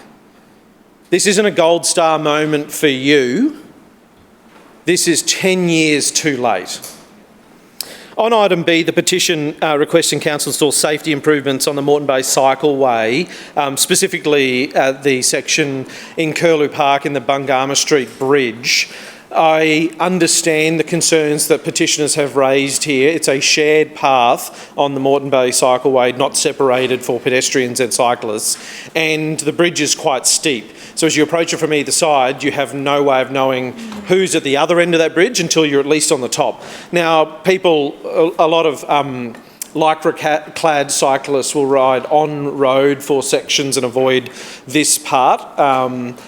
But a lot also use it as well as kids learning to ride on bikes, as well as people walking their dogs over to the Curlew Park dog off leash area, or people using the fields for sports days with St Pat's lease there. So it is a really big, high conflict point on the Moreton Bay Cycleway. So I understand why people are raising concerns about pedestrian safety on this shared path. But I do also, on the other hand, accept the feedback from council officers in that a lot of the proposed solutions that the petitioners wanted would probably make it a bigger conflict point and more dangerous for cyclists and inevitably pedestrians at pinch points if things like banana bars were reinstalled and speed bumps were installed on a bikeway and things like that. So I understand why some of these things can't be achieved. There has been increased markings there. I think there probably does, and I guess in the context of what the LNP state government are introducing today in terms of their e-mobility laws, we presume there'll be an increased policing presence around unsafe and e-bike and e-mobility user at that end in terms of policing and dangerous use of those e-bikes and e-scooters. So hopefully that does go some way into addressing these concerns. But this one I think is a tricky one to find a balance in, and have ultimately supported the recommendation that council officers have put forward today. Further speakers? Councillor Hutton. Thank you, Madam Chair. I rise to speak very briefly in regards to the presentation around the Toowong intersection improvements and the Sylvan Road bikeway. Now, Madam Chair, I was disappointed to miss this presentation because much of my community, particularly the cycling community, use Sylvan Road to be able to access the CBD. So I'm very excited to see these two concepts being presented to the community. Now, it's really important to note this is a really complex space. So along Milton Road, we obviously have a number of intersections that will need to be upgraded as part of the bikeway upgrades as well.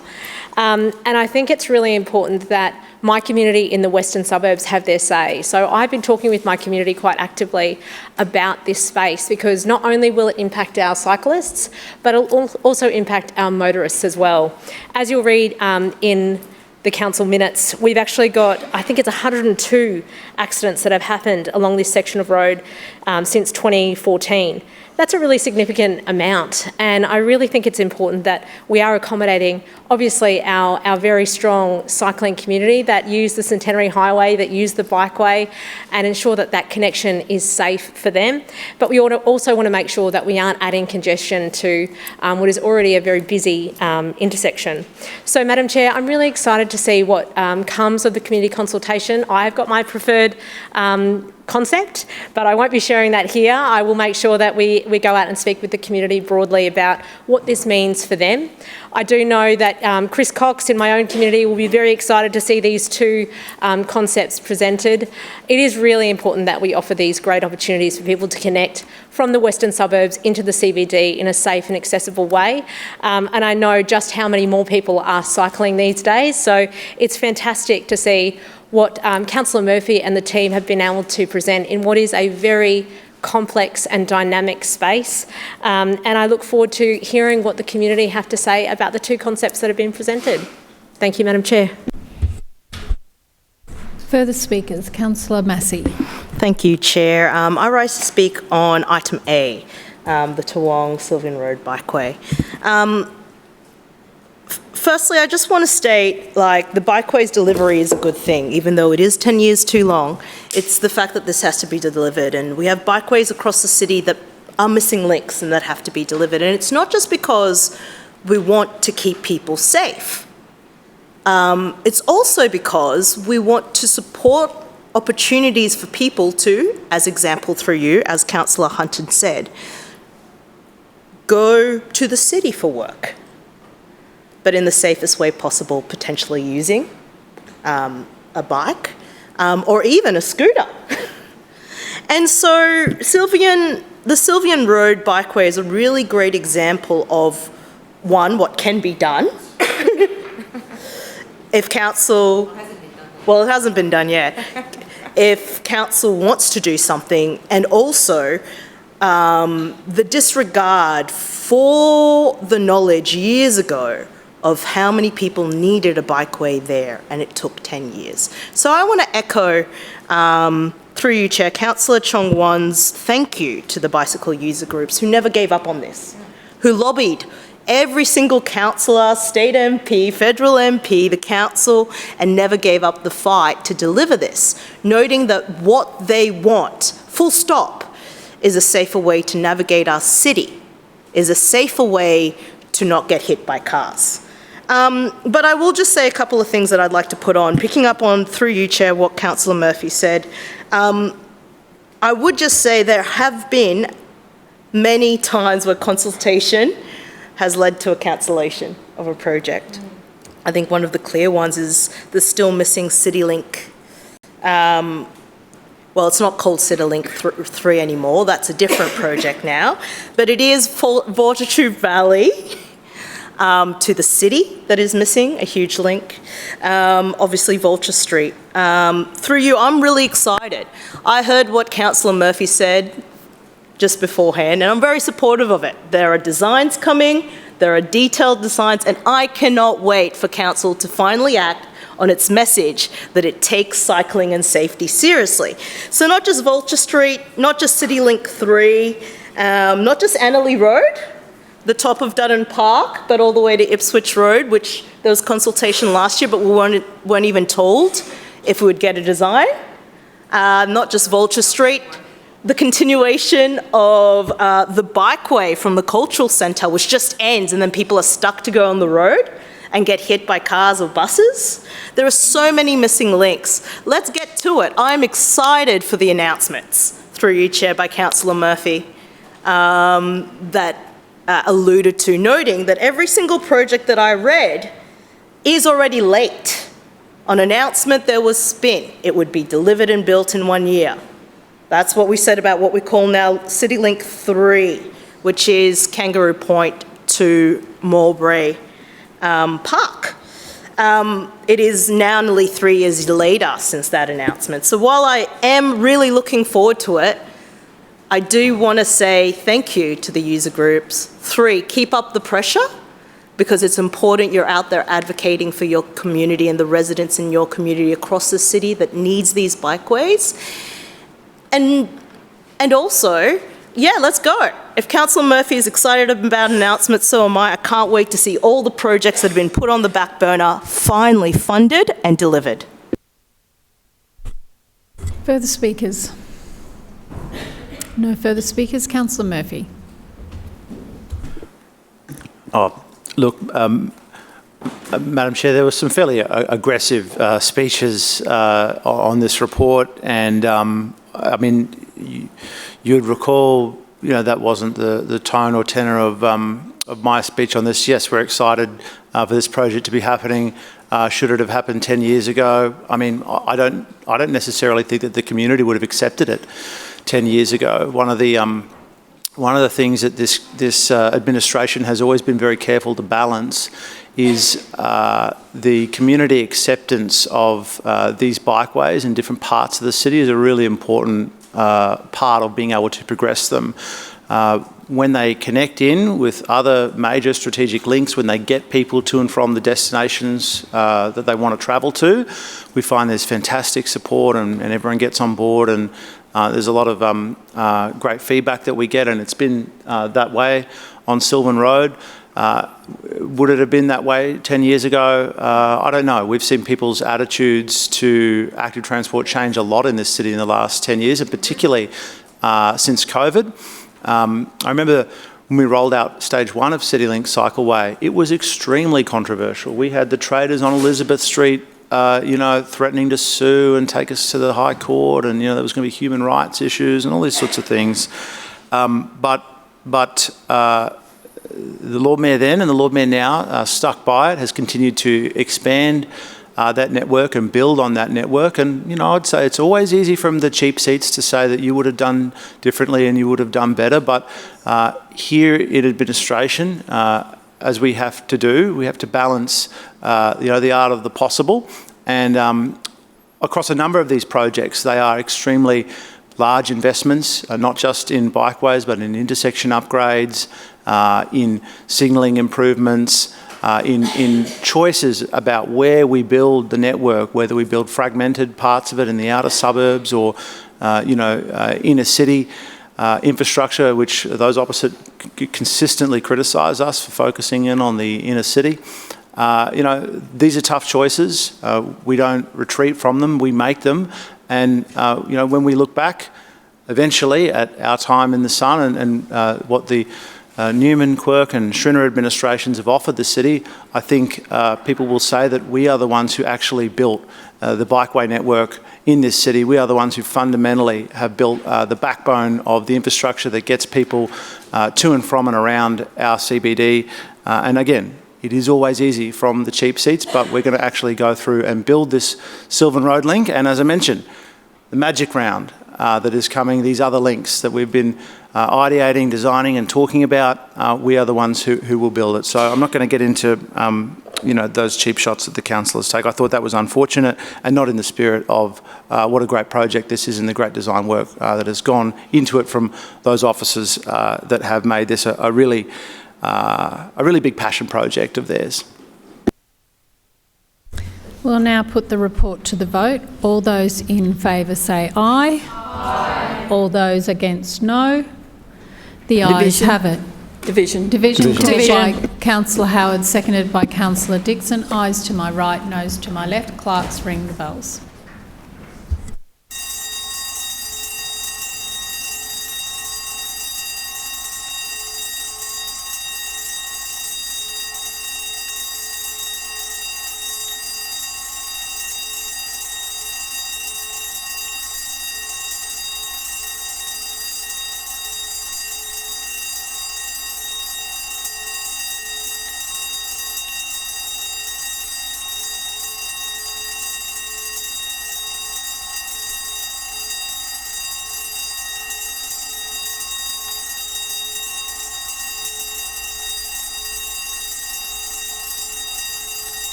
clerks please read the results?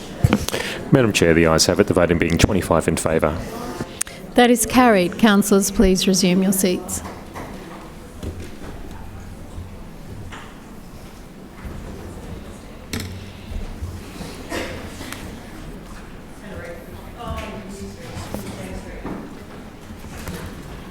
City Planning, Suburban Renewal and Economic Development Committee. Thank you, Madam Chair. I move that the report of the City Planning and Suburban Renewal Committee meeting held on Tuesday, the 26th of May 2026 be adopted. Seconded. It has been moved by Councillor Allen and seconded by Councillor Wolfe that the report of the City Planning, Suburban Renewal and Economic Development Committee meeting dated Tuesday, the 26th of May 2026 be adopted. Councillor Allen. Thank you, Madam Chair. Before I move on to the committee report, I wanted to provide a quick update to the Chamber on an incredible achievement from our economic development team. Last week, Council's Economic Growth and Activation team was awarded Initiative of the Year of the Queensland Small Business Commissioner's 2026 Small Business Friendly Program Awards for our Business in Brisbane online community. A really terrific achievement. The award recognises Council's commitment to fostering a connected and resilient business ecosystem aligned with its small business friendly commitment to actively communicate and engage with small businesses and create environments where they can grow and succeed. Brisbane City Council was also a finalist for Member of the Year 2026 with a population over 50,000. So, big congratulations to Rebecca, Laura, Sandra and the Economic Development team on this incredible achievement. Moving on to the committee report, item A. This was a development application highlighting the approval at 91 Montague Road, South Brisbane. The development application was code accessible and focused on a material change of use for multiple dwellings. The total site area is 4,282 square metres, so a large site, and is located in the inner city zone precinct of the mixed use zone. And this site is also located within the Kurilpa TLPI, which I'm sure Councillor Massey will be keen to know. The site is located at the corner of Montague Road and Boquette Street and less than a 5-minute walk from public transport. The development will involve construction of a 39-storey residential tower with a total of 206 units, providing housing choice with a variety of units in the following sizes. There's 34 two-bedroom units, 137 three-bedroom units, 35 four-bedroom units. The development will incorporate a variety of resident facilities, including a business centre, a pet play lawn and wash area, a wellness and gym space, including sauna, steam room, etc., and also a rooftop communal space, including indoor and outdoor spaces. Landscaping on the site will include 227 square metres of deep planting, and as well as vertical screening and integrated planter beds, softening the built form and achieving a green plot ratio of 75.1%. The site also provides a privately operated, publicly accessible space located at ground level, directly connecting Bouquet Street, the Riverside Pathway and the parklands on the river. On-site servicing and vehicle access to the basement and podium levels will be provided from Boquette Street, including 327 car spaces and 206 bicycle spaces. Additionally, land dedications are being provided, and these will support both an increase in the verge on the Boquette Street frontage and a future road corridor project on the Montague Road frontage. A very, very good development, and certainly evidence that there is activity down there at Kurilpa, and from Councillor Massey's perspective, she can certainly expect to see a lot more over coming months and years. Thank you, Madam Chair. Further speakers, Councillor Cassidy. Thanks very much, Chair. Luxury. Luxury is all we hear from Councillor Allen. When he comes in here and talks about developments that are occurring, whether it's here, whether it's in Racecourse Road or in Newstead, all he talks about are luxury apartment developments. And there's a reason for that. Because the LNP at a council level Not that they've abandoned any commitment to affordable housing because they never had any, but even at a state level now where we see the state LNP government abandon all, not just references to, but mandates around housing affordability. It's almost like it's deliberate. It's almost like Councillor Allen and these sort of secret groups, the what's it called, Better Suburbs Initiative Board and developers all get together and sort of cook up little areas they want to see developed the way they want to develop them, rather than develop the way in which it best responds to people's needs here in Brisbane. Now, if we had a council that was advocating and working with the state government to seek funding for not just community housing providers, but also in developments that could access huge amounts of not just federal funding, but also through institutional investors, we would have a city planning chair that would come in here and talk about the things that he is doing to address housing affordability and access to housing as a human right here in Brisbane. But instead, we have a city planning chair that comes in here and talks about the latest luxury product on the market. That's all they care about. I just heard him talk about steam rooms and private spas and private gymnasiums and things like this. Now, sure, this developer's going to make a lot of money out of this development by offering this luxury product. A huge amount of money. They wouldn't be doing it otherwise, right? But where is this council's commitment to affordable housing? When you thumb through the really threadbare and out-of-date strategies, the Housing Supply Action Plan, whether you look through the city plan, whether you look at any of these precinct plans, whether it's Kurilpa, whether it's any of the others there's not one single reference to housing affordability at all in them. No. At all. And so as a result, it's a choice. And as a result of these deliberate decisions that the LNP are making and have made for a long time here in Brisbane and are now making at a state level, we are now seeing Brisbane's median house price, I think just on the latest figures, $100,000 or less than Sydney's house prices. Goodness. You look at that map of all capital cities, Brisbane is the second most expensive in Australia now. And in that context, we have the LNP reject at every opportunity to even have aspirational targets and set strong leadership in this space. They reject targets for affordable housing. They reject initiating trials for inclusionary zoning to give a leg up and support to community housing providers in being able to pull together a development.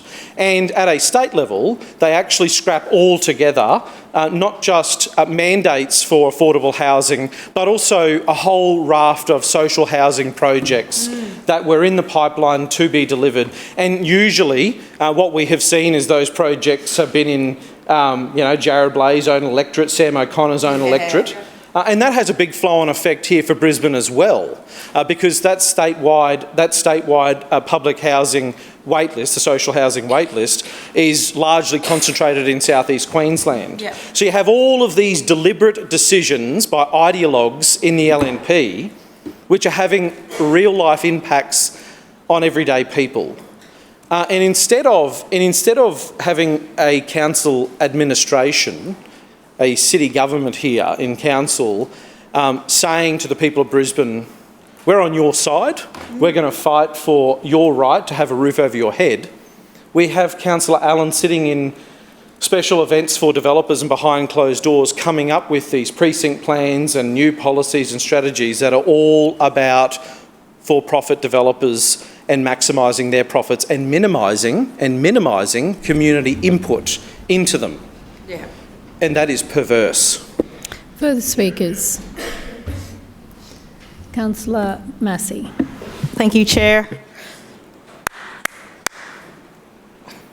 Congratulations, nearly 3 years after the TLPI was first introduced in this chamber, we have a development. a TLPI that was introduced that was a silver bullet to the housing crisis. We have an approved code-accessible development that will be completely unaffordable to probably 90 to 95% of the residents in Brisbane. Awesome. Great. That's awesome. And I take on, through you, Chair, what Councillor Allen said, that there's many more to come. I'd like to take a moment to talk about one of the many more to come. And I want to talk about the position that this council is putting future residents of Kurilpa in place. There is another DA. I'm across most of the DAs that are coming through the TLPI. There is one where it has housing on non-habitable floors as suggested through the city plan and even through the TLPI. It also have lifts, and through council's own planners have said, oh, we shouldn't put housing there. It also have lifts in areas that our own workers believe, should they be built, would not work in an emergency. And the response from the developers was, that's not our responsibility and has nothing to do with land use, even though it is on floodplain 2B. It has nothing to do with flood use, land use, and that's an issue for emergency services.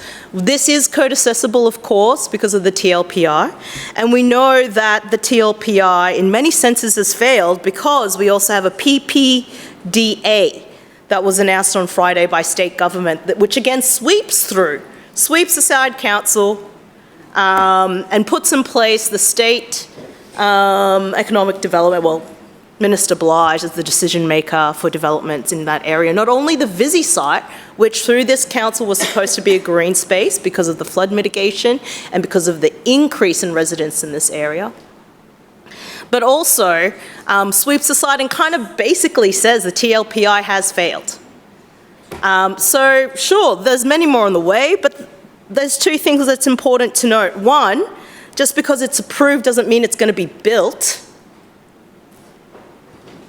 because our council has never put in place policy that would create a timeline that developers would have to abide by.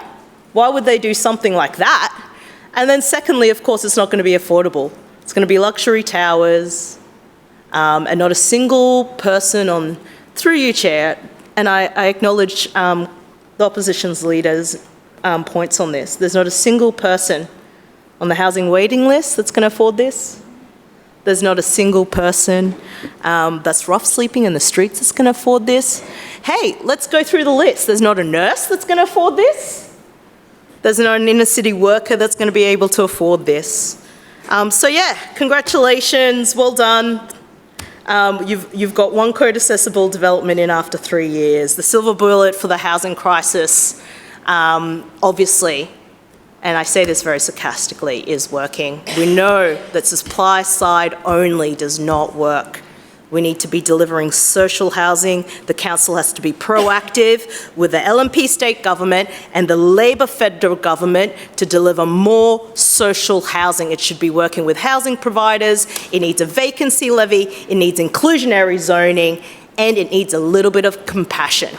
AI Schrinner, humanless, moving on people across the city, including this weekend at Brisbane, absolutely devoid of human nature. That's what this council represents. So they'll keep saying we're building homes, but it's not for any single person struggling today. So well done, through you, Chair, to Councillor Allen. You got one. Further speakers, Councillor Adams. Thank you, Madam Chair. I was just checking my time went back from my last speech. Thank you very much, and I rise to speak on the committee presentation today. And I'm not going to say it sarcastically. Congratulations, Councillor Councillor Allen. As a person who's been in a place for a long time now, probably the longest, bar the Lord Mayor and Councillor Wines, 3 years of turnaround on a planning instrument is absolutely spectacular. I have been through many neighbourhood plans. from one in 2010 that has taken 10, 12 years to see it actually eventuate, as Councillor Huang will know.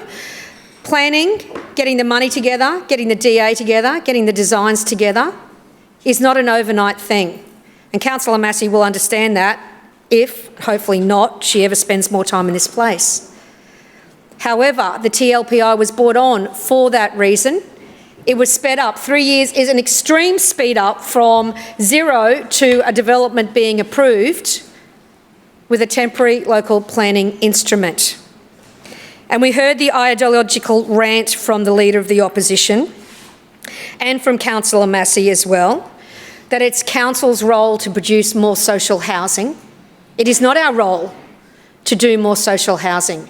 It is Council's role to work with community housing providers. Tick. We do. We absolutely do work with community housing providers. And I see the people standing up here talking about Homeless Connect and the work we do in this space and how great it is. That's exactly ground zero for it, and all the work that Councillor Howard does across this spectre. But this is planning, and planning on one simple aspect of planning, and that is supply. And more supply means decreased demand. Whether it's affordable, whether it is luxury, whether it is lifestyle, whether it's in Chermside or whether it's in Kurilpa, you increase the supply and you decrease the demand. We also have a very strong belief on this side that it is up, not out. So it is fantastic to see within just 3 years of the TLPI, and not 3 years since the TLPI was actually adopted, 3 years since it was first spoken about. So that's not even taking in the time it took until the TLPI came in as well. But for 3 years, we'll see 206 units of a variety of housing options in a lifestyle precinct, less than 1 kilometre from the CBD, less than 5 minutes to transport, with a green plot ratio of 75%, with communal space, with road dedications, with the proximity of the Kurilpa Riverside Lands Park, the Gallery of Modern Art, the State Library, the Queensland Museum. And who's going to be moving into these apartments if they're locals? They are going to be people that downsize.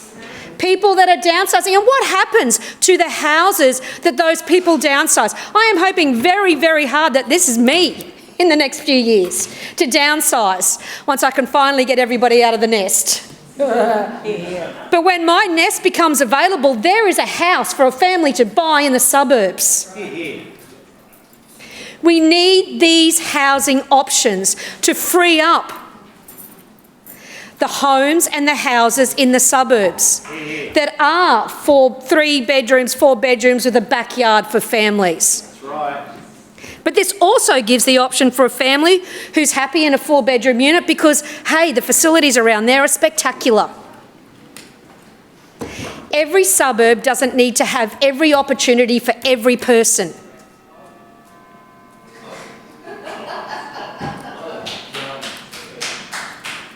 I'm not sure, Councillor Strunk, I'll take your interjection. Would you like 36 stories?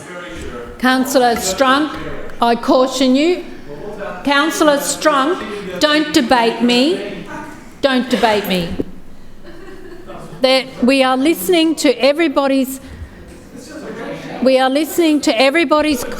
Councillor Cassidy, be quiet. We are listening to everybody's contribution in the meeting. Nobody is called out while you have been speaking. Now, I asked you to be professional and remain quiet while other councillors have their turn. Councillor Adams. Thank you, Madam Chair. This is a mixed-use zone in the TLPI area, which will deliver 206 units. I am confident the owner of this application will develop it, and we will see more housing options in the inner city, and hopefully more houses freeing up in the suburbs for those that are downsizing. This is exactly the outcome we wanted to see in the Kurilpa precinct. And I commend Councillor Allen and the officers this recommendation. Speakers. Councillor Johnston. Yes, I rise to speak on the City Planning Committee report. I would just note it is of interest, I think, that this is the first to come forward. 40 stories. Yes. I mean, 39. I mean, they're jamming a similar number of units into 26 stories out in Tennyson Ward, but, you know, whoop-de-doo. But I think that Councillor Adams has made a bid to get on the property list that was in the Courier Mail today because, I mean, although I'm not sure her philosophy about, well, not every suburb is opportunity for everybody. I mean, I would have thought that every suburb in Brisbane should be a suburb for everybody, and I'm really interested in what suburbs Councillor Adams doesn't think some people should be allowed into, for example, or some people shouldn't be allowed to live in some areas, or who are those people? Yeah, who are those people? Point of order, Madam Chair. Point of order, Councillor Adams. Claim to be severely misrepresented. I note your claim. Councillor Johnston. Yeah. Not all suburbs are for all people. So I look forward to Councillor Adams explaining which suburb she doesn't think all people should be living in. Is it poor people in her area? Is it people, I don't even know, people of colour in some areas? I don't know. Maybe Councillor Adams could explain it to us, because suburbs in my area are diverse, they are eclectic, they are vibrant, they are wonderful, because they're for everybody. Rich, poor, young, old, wherever you come from in the world, every single person makes up our beautiful community. Yes. And speaking of that, Yeronga is again the best white suburb in Brisbane today. It was Annerley a couple of weeks ago.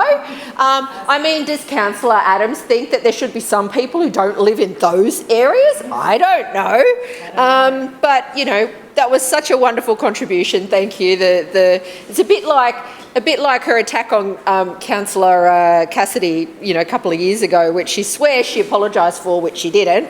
But I think you should apologise for that one. Yeah, I know. Yeah, she never said it, yeah. But anyway, the minutes will show that pretty clearly.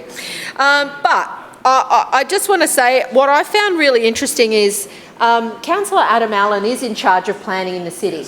Yes. I thought.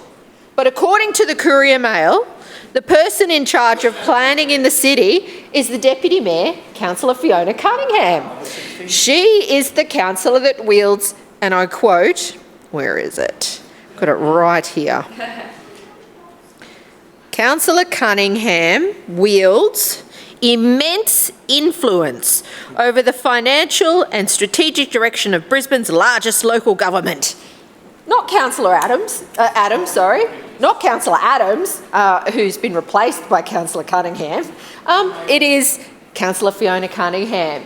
So I'm really interested in how the Deputy Mayor, who's not responsible for planning in this city, ends up as number 16 on the list.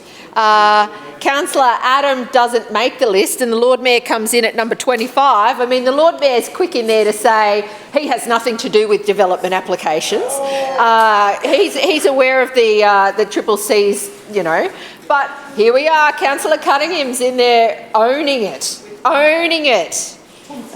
So yeah, Tom Tate, there's a lot of interesting people in here who are running property in this city, and some of them we didn't even know were responsible for property. So anyway, I just want to say I think well-placed development is a good idea, but I don't think Councillor Adams spent much time down in this little corner of West End. It is under enormous pressure from overdevelopment.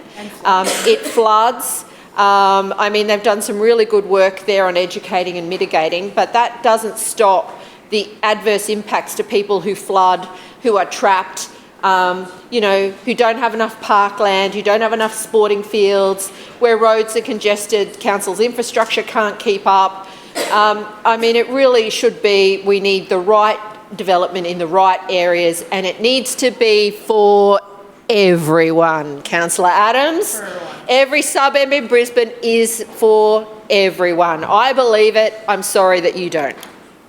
Councillor Adams, your point of misrepresentation. Thank you. The misrepresentation of what Councillor Johnson said is enormous. I did not say that every suburb should not be for every person. It was in relation to housing options, and it was in relation to not having all housing choices in every suburb across the city. Further speakers? Councillor Allen. Thank you, Madam Chair. How long have we got left?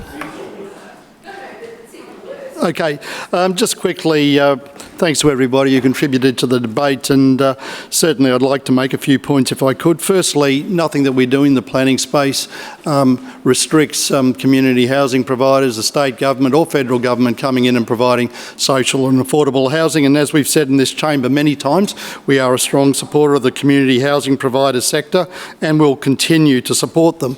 A lot was said about the prices of apartments and what have you, and Councillor Cassidy's well aware that the unions and the previous Labor state government contributed mightily to the costs of building in this city. So probably enough said there. What I really want to turn to is Councillor Massey's comments, which are incredibly misguided. She mustn't be following the game here. But just quickly, in Kurilpa, in the TLPI area, we've had 6 projects at least approved, make it 7, the one we covered today. In the 6 that have been approved, it's providing 1,633 homes, 524 student accommodation units, and 345 hotel rooms. In addition to that, we've currently got at least 3 projects under assessment that collectively will provide more than 767 homes. So this notion that this is the first project in the TLPI is clearly wrong. And if she'd been following what was happening on the ground there, she would have realised... One moment, please, Councillor Allen. Point of order, Councillor. Misrepresentation. Just one moment.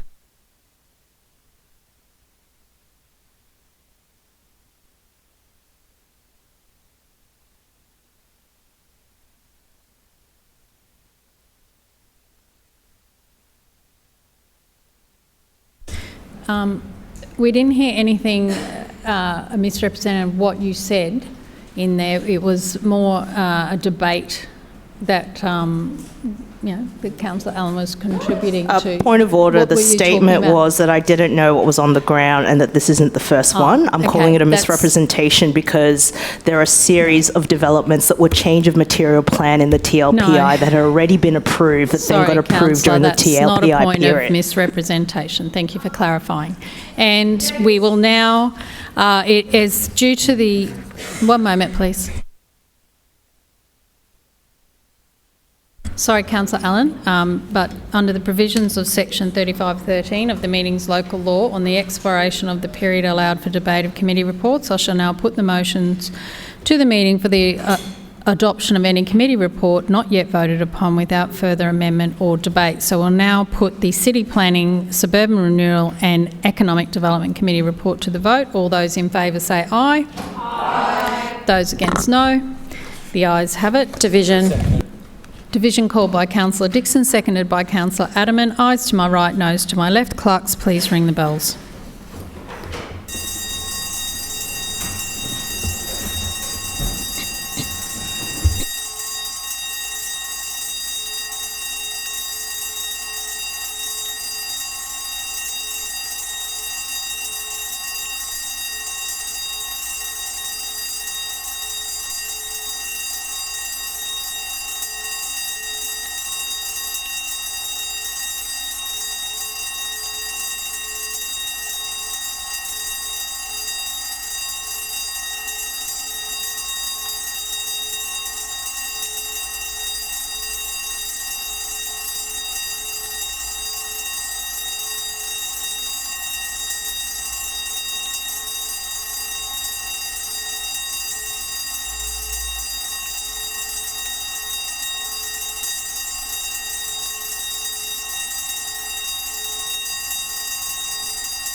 Clerks, please read the results.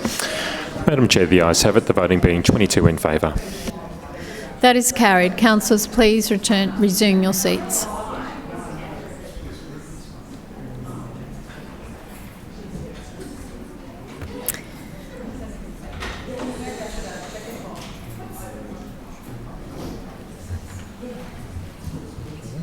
Environment, Parks and Sustainability Committee. All those in favour say aye. Aye. Those against, no.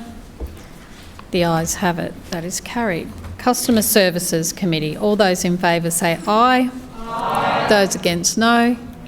The ayes have it. That is carried. Community and the Arts Committee. All those in favour say aye. Aye. Those against, no. The ayes have it. That is carried. Finance and City Governance Committee. All those in favour say aye. Aye. Those against, no. The ayes have it. Councillors, are there any petitions? Councillor Davis. Thank you, Madam Chair. I have a petition requesting Council use bushland preservation levy to buy back bushland. Councillor Adams. Thank you, Madam Chair. I have a petition requesting that Council stop the expansion of pickleball courts in Jokum Street, Holland Park West. Councillor Allen. Madam Chair, I have a petition requesting Council improve pedestrian safety at the intersection of Meredith and Langton Streets, Banyo. Councillor Kim. Thank you, Chair. I have a petition requesting Council implement safety improvements on Acacia Road, Karawatha. Councillor Strunk. Yes, I have a petition from... Your microphone, please, Councillor Strunk. My apologies. I have a petition here asking for the Thrush Street Park to be renamed to Albert Holt Park. Councillor Dixon, may I have a motion for the receipt of the petitions? Chair, I move that the petitions as presented be received and referred to the committee concerned for consideration and report. Second. It's been moved by Councillor Dixon, seconded by Councillor Strunk, that all petitions as presented be received and referred to the committee concerned for consideration and report. All those in favour say aye. Aye. Those against, no. The ayes have it. Councillors, are there any statements required as a result of an Office of the Independent Assessor or Councillor Ethics Committee order? We'll now move to general business. Are there any speakers? Councillor Adamant. Point of order. Thank you. Oh, sorry, one moment, Councillor Adamant. Councillor Johnston? Yes, could I just confirm that you are not allowed to take photos or recordings in the council chamber whilst the meeting is ongoing? It is usually preferred for us to be finished the meeting. It's okay after we finish. I know that recently that occurred in the chamber with you. Madam Chairman, I'd like a ruling on this, and that was unclear. Are you allowed to take photos or video recordings whilst the meeting is ongoing? And that's councillors I'm asking.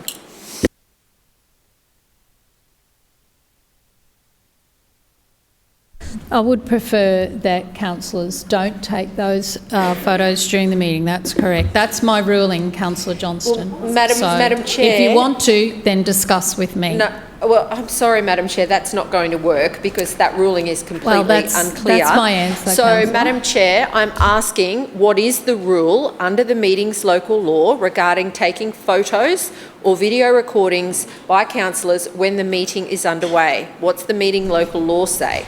Your preference does not help. No, it's actually up to the chair, and I've just given you the answer. I would prefer councillors didn't do that while we're all working. If you have a special request, then please, you have every ability to contact me and talk about it. What, in the meeting while it's happening? Like, when do we make this request? Is there a form you want us to make the request on? Do we just pop up and ask you while the meeting's underway? How would you like us to actually address your request that we come and chat with you first before we do it? I'm sure you can work it out. No, I Councillor can't, which is why I'm asking you. And I'm not the offender here, and I'm not naming the councillors on the other side that are the offenders that are doing it. But my understanding for the 18 years I've been here is you're not allowed to take photos or video recordings in the chamber. Well, if that's changed, I'm happy to hear it. If I read through, it says council meetings shall not be recorded by any device whatsoever unless pursuant to this section or to section 24. Would you like me to say that nobody can film the live stream? Would you like me to start doing that? Well, if I read that as it is, then I could say that nobody can film the live stream either on a device, on any other device, Councillor. And what I just said to you is that while we are in the chamber, I would prefer that people did not film in there. Councillor Johnson, you're talking over the top of me, and it is not okay. It's very unprofessional. I've given you my answer.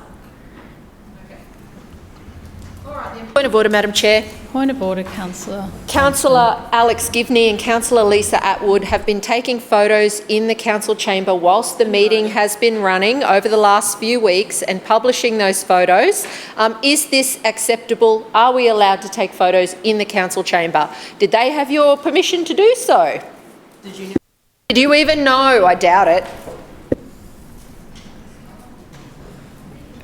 Councillor Johnson, nobody has asked me if they can do that, and I have said to you that I would prefer people do ask that.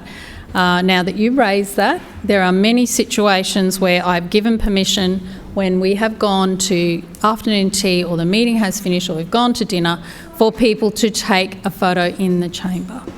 I'm sorry, Madam Chair, point of order. If council's not in session and there is no meeting, why would you be giving your permission to take a photo?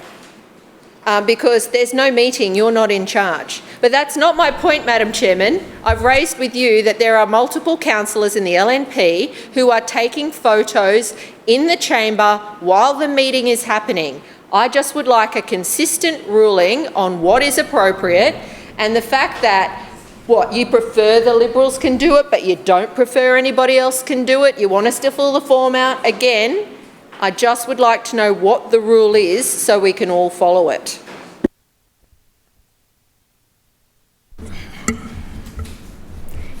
Councillor Johnson, the meeting's local law is actually silent on that. I haven't been asked before if someone can film. My only answer to you is this is the first time that someone has asked me that, and I've said to you I would prefer people do not. And if they have extenuating circumstances, I would consider, maybe it's a guest speaker, I don't know, if there's an extenuating circumstance. So, Councillor Johnson, my answer is I would prefer them not to, and I would ask that people approach me if there is an extenuating circumstance. Okay. General business, Councillor Adderman. Yeah, thank you, Chair. I rise to speak about a recent tragic event in my ward. On Mother's Day last month, Please, Councillor Adderman, I'm not sure what your GB is, but you just introduced it as a quite a serious matter, so I'm just going to ask for councillors to please be quiet. This is indeed a serious matter, Yeah. Chair. On Mother's Day last month, my community witnessed the loss of a family home at a property called Woodwinds Park at Livesay Road, Moggill. This was no ordinary fire. According to neighbours who witnessed it, flames engulfed this 19th century Queenslander quickly, contributing to internal explosions which reduced the residents to rubble in very little time. The owner of Woodwinds Park are Peter and Rhonda Irwin Davidson, who are well-known residents in my community. The sad irony is that Rhonda and Peter moved into Woodwinds Park on Mother's Day exactly 33 years ago. Thankfully, they were not at home when the fire occurred, having decided to spend Mother's Day together outside of Brisbane. Otherwise, it could have been a more tragic situation. As it turns out, the only occupant at the time happened to be their pet dog, Zeppelin, who was saved by a matter of seconds by the heroic and quick-thinking actions of a neighbour. Chair, Rhonda may be well known to some in this chamber. I know Councillor Howard is very aware of Rhonda's involvement in the Brisbane arts community. She is an educator and musician who has dedicated her life to building a community in Brisbane through music, arts and connection. Multiple generations of musicians experienced her home alongside countless charity performances, operas and community initiatives proudly hosted on these grounds. Woodwinds Park was the musical sanctuary for all of those in its orbit. Chair, I had the pleasure of attending a music extravaganza on the lawns of Woodwinds Park and can attest to how enjoyable an event they were. Rhonda is also the director of Viva La Musica, which has been delivering musical excellence for over 30 years. What began as a string quartet performing at weddings and private events has grown into a thriving musical community. It is now home to an adult choir which welcomes singers of all abilities and performs at many local events in my ward. This is someone who gives of themselves to ensure others get to enjoy and experience the magic and joy of music. Chair, a little known fact that 2 days after the loss of her house, Rhonda was here at City Hall performing, as she does regularly, at the Lord Mayor Senior's concert. 4 days after that, she was at the Mount Cootha Botanic Gardens directing the entertainment program she organised for the annual Opera in the Gardens, which is proudly supported by the Brisbane City Council. Rhonda carried on with both of those events because, in her words, she didn't want to let anyone down. Just think of that for a second. She's lost everything, including her piano, other priceless musical instruments and irreplaceable items, such as a wedding dress and family photos. Yet here she is, the following week, thinking about others. Chair, last week I met with Rhonda and Peter. We shared a hug and a tear. I promised I would do everything I could within my powers to help them get back on their feet and rebuild their lives at Woodwinds Park. There is one way we can all help them right now. Her daughter Paris flew back from London to support Rhonda and Peter and has set up a GoFundMe page. I encourage everyone, if they can, to go and have a look and see if they can make a contribution. As a community, we need to help them get over this initial hurdle so that one day in the future music can return to Woodwinds Park. That is their hope, and I know that Rhonda and Peter have the passion and support to make that happen. Thank you. Further speakers? Councillor Cassidy. Thanks very much, Chair. I rise to speak about the Iron Bump and Lagoon and some comments around the LNP's approach to housing as well. And I want to thank Councillor Dixon and congratulate her on getting the works started for the Iron Bump and Lagoon rehabilitation plan. I assume they have, because Councillor Dixon last week, I think it's probably Councillor Davis's speech that she read out, I suspect, but maybe Councillor Dixon did write that speech and give it, and given all the research apparently she had done on that rehabilitation plan. And I particularly noted the bit where Councillor Dixon said if the rehabilitation plan was started and all of that silt was removed from the lagoon and it was returned to a more natural state, which is better for the local environment, better for locals who enjoy that space and a better tourist attractor to Sandgate, that the wall would collapse if that work had been started. Well, I went there after the council meeting last Tuesday on Wednesday and had a look at the wall, and it is in fact collapsed.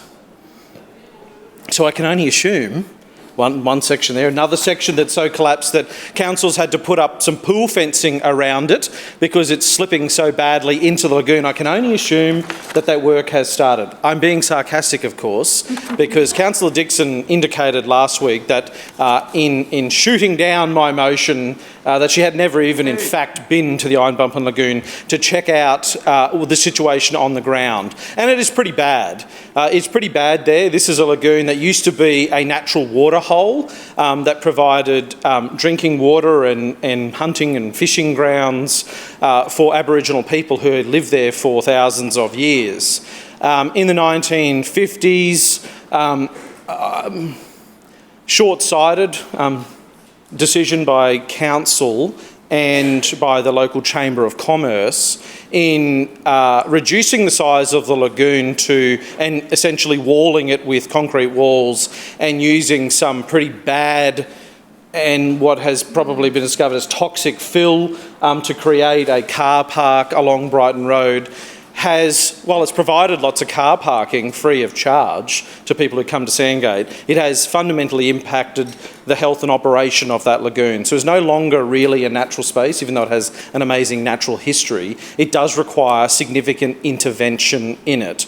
Now, that rehabilitation plan we talked about last week not only included the sort of rewilding of part of it, removing the silt, installing natural filtration through a graded entry and pumped water through there and reeds and all that sort of stuff, which would attempt to return it to a more natural state. It also talked about replacing the wall, which was already collapsing on the lagoon.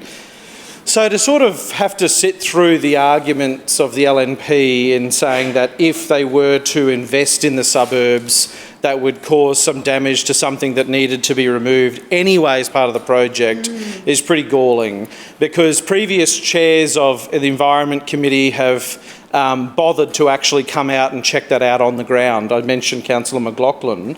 Councillor Cunningham, when she was the chair of the Environment Committee, met me out on site as well and had a look at the situation there as well. So for Councillor Davis and through her, the councillor who was tasked to read the speech, Councillor Dixon, to have never visited, well actually Councillor Davis has visited, has been to an Iron Bumpin Festival, so surely you would have seen how bad that lagoon is, Councillor Davis, and how badly the wall had collapsed, shaking her head going, no, didn't even bother to look, didn't notice it, didn't bother to look.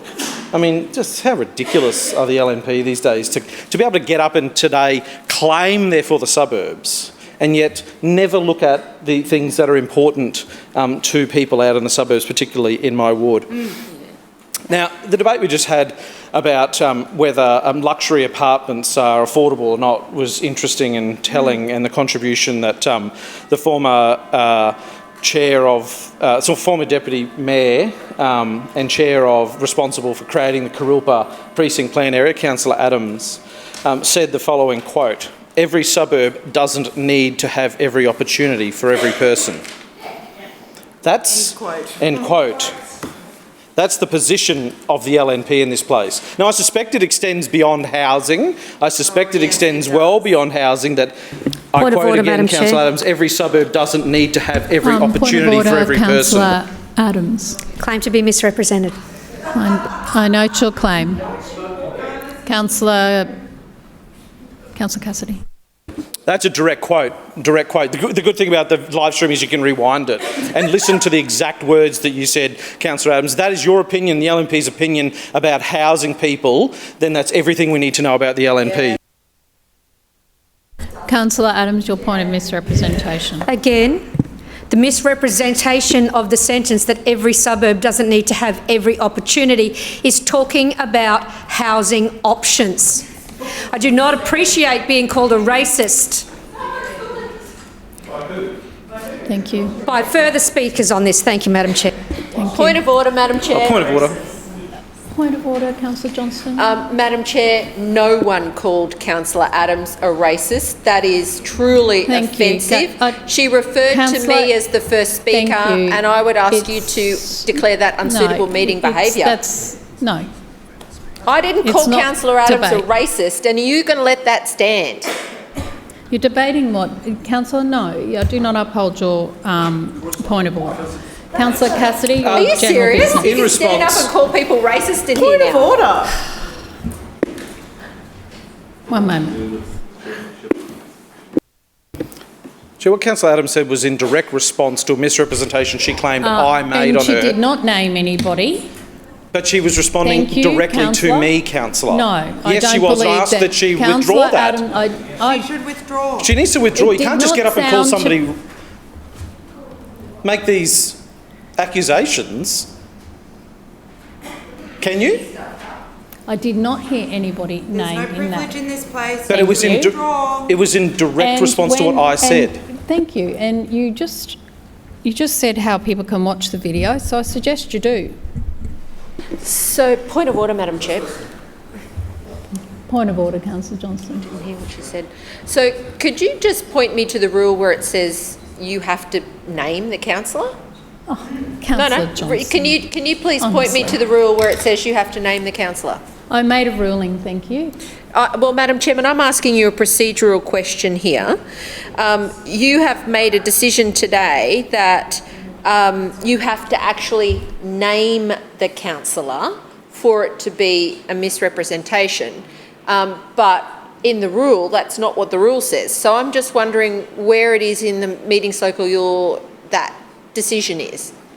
You did not say that you were misrepresented. You were... That's not what I'm asking, Madam Chair. Nobody misquoted what you have said. And the procedure for dealing with this business or standing rules in absence of a standing rule is decided by the chair, and I have made that decision.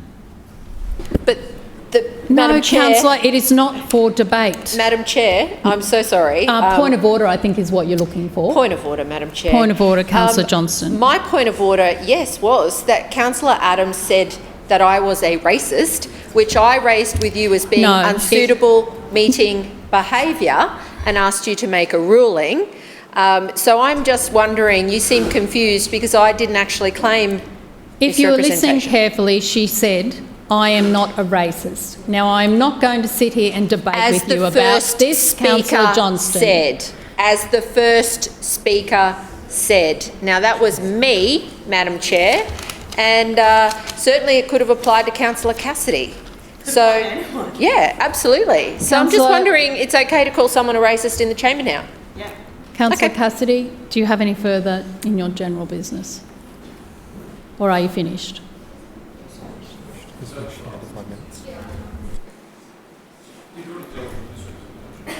Okay, no, that'll be fine, thank you. Further speakers, Councillor Dixon. Chair, I wish to rise on 2 items of business. Chappie Week, which is this week, and Dancing CEOs 2026. This week we celebrate Chappie Week, and it's a chance to highlight the great work school chaplains do. And in my ward, I want to shout out to Chappie Stu, who is the chaplain for Hendra State School and Hamilton State School. They're both terrific schools in the Hamilton ward, and I'm sure there are many of us here that have great chaplains that we'd like to recognise too. But Chappie Stu goes above and beyond. He works across these 2 terrific schools and he involves himself in the community. Not only do I see him at school events, but I also see him at the Hamilton Neighbourhood Hub events as well. So he does a lot out like in his spare time for the community. Chappies are invaluable, and I'm sure there are many councillors here that would attest to that. Chappie Week is a great excuse to raise awareness about their work and their value, which honestly is priceless. You can't put a value on it. They support students through challenging times. They connect students and their families to support when they need it. I've spoken about stationery aid before in this chamber, and chaplains play a big role in connecting stationery aid with children who need the book packs. So I have seen firsthand in that capacity as well how valuable that chaplains are. They really are very well connected in the school community. They know how to get help. So I just want to say thank you, and I encourage everyone to contact their local school chaplain this week to express gratitude. Now, on to the second item of business, Dancing CEOs 2026, which was held here at City Hall. And it was a great event. It's an annual event that raises important dollars for Women's Legal Service, Queensland, which support women experiencing domestic and family violence. I don't know about you, but Hamilton Ward seems to keep producing some very brave CEOs that do Dancing CEOs. And this year, Lisa Carter from Clear Insurance took to the stage, and also Mary Lou Condon. So they were 2 of 11 CEOs who braved the dance floor, all for an incredible cause. Now, in my eyes, everyone who performed were winners, collectively raising over $800,000 to help Women's Legal Service meet increasing demand. However, the fundraising trophy went to Susan Hocking, who raised over $170,000. She did an amazing rendition from First Wives Club, You Don't Own Me. Now, I'm not a singer, so I won't treat you all to a rendition myself today, but well done, Susan. Mary Lou was the ultimate dancing queen. She's a pharmacist in her day job, but she had a collection of disco tunes, and unfortunately her partner, dancing partner Ben, who's her business partner, he did some incredible dance routine, but he actually actually hurt himself. He pulled a hamstring, so he really did put himself on the line for Dancing CEOs. Now, while it was a fun event, it was all for an important and very serious cause. Now, the Schrinner Council does support this event, as they support many other initiatives for domestic and family violence, but it meant that every dollar raised was able to go to do important work. So it means that a woman can access legal advice to navigate the court system or protection in a domestic and family violence situation. It means that a woman can get assistance through the Financial Abuse Prevention Unit. In 2024 to 2025, in their annual report, the Women's Legal Service Queensland actually were able to get $297,000 of debt waived, which is pretty incredible. It's also able to allow them to support women with a social worker to navigate them through the challenges leaving a domestic and family violence situation. Chair, I want to recognise that the most dangerous time for a woman is when they're preparing to leave or when they leave. So Women's Legal Service Queensland do an invaluable work to make sure that women and children are able to get out of a situation safely. I'm proud to support them, as many in our team are. Nadia, the CEO, and Nat, who's the fundraising manager, and all the volunteers, they do incredible work. I'm in such an awe of them. So thank you for everything that you continue to support women. Chair, I'll leave my remarks there. Thank you. Further speakers, Councillor Strunk. Thank you, Chair. Listen, I rise to speak on a couple of items tonight, not quite tonight yet. The first is it's of course going to be Queensland Day on the 6th. It's been 167 years this year since we separated from New South Wales, and which was a great thing. We should have had the Tweed in northern New South Wales as well, but that's another argument because it's really part of Queensland anyways. We've been holding a local Queensland Day award ceremony in the Inala electorate for a number of years. It's about 22 years now. This year is no exception in that we have probably 20 recipients this year, as we do most years. That are fantastic. It's the volunteer base of our community, really. And we are so fortunate to have so many volunteers that put their hand up for leadership, right? Now, they're not the only ones that have been recognized. Even your normal volunteer who doesn't necessarily have a management position do fantastic work. And some years we actually, some of them get renominated because they've done another 10 years of volunteerism in the community, because as you say, it's been going for 22 years. It started when Henry Palaszczuk was the member the last couple of years of his term, and then Anastasia took over, and now Margie Nightingale is taking over. But it's actually the whole program is run by the Southwest Progress Association in conjunction with the state office, who give them the support financially, as well as my office does as well, because it's a great program to honor our volunteers. And I just wanted to say it's one of those events every year that you really look forward to, because just to see the people who get recognized, get their award, get their medallion, and some, of course, for many years, of course, the Premier was there, and now, of course, it's the Speaker of the House that's there as well, because Milton Dick always takes part as well. So it's just a joy to actually see that, and then to catch up with them as well, just to see what they're. Sometimes you don't necessarily see them right through the year, but it's just really nice to be able to catch up with them as well. The other one was last Saturday, the Bluefin Fishing Club hosted the foster care people from another community house program. And again, I had never actually sat down with foster carers and have a listen to their stories. Some are very joyous, some are a bit sad, right, as well. But they do a fantastic job, and their catchment area is huge, what they have to look after.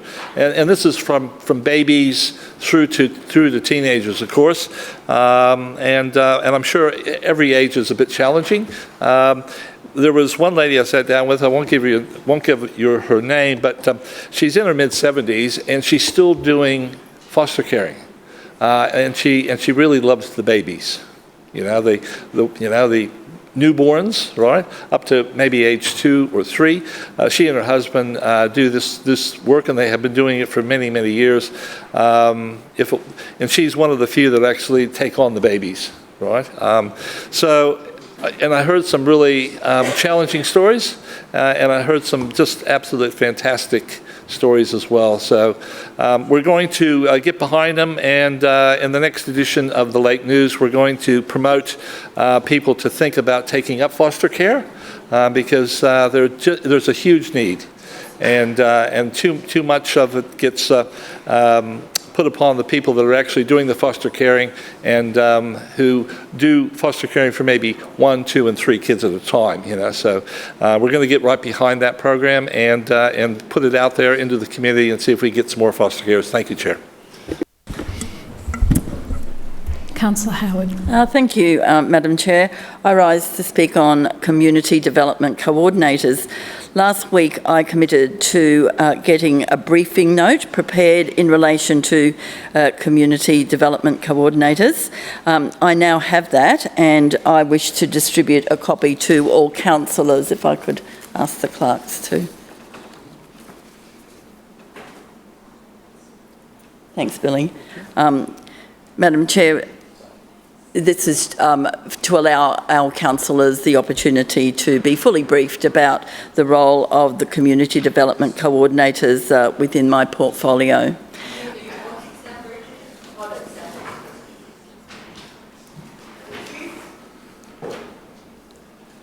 Okay. Thanks very much, Madam Chair. Point of order, Chair. Point of order, Councillor Dixon.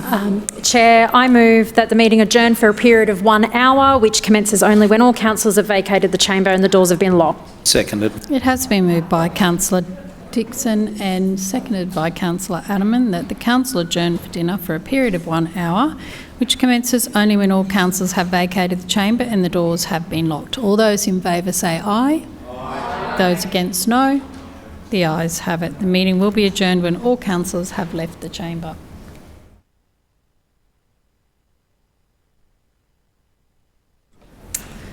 Further speakers to general business. Councillor Toomey.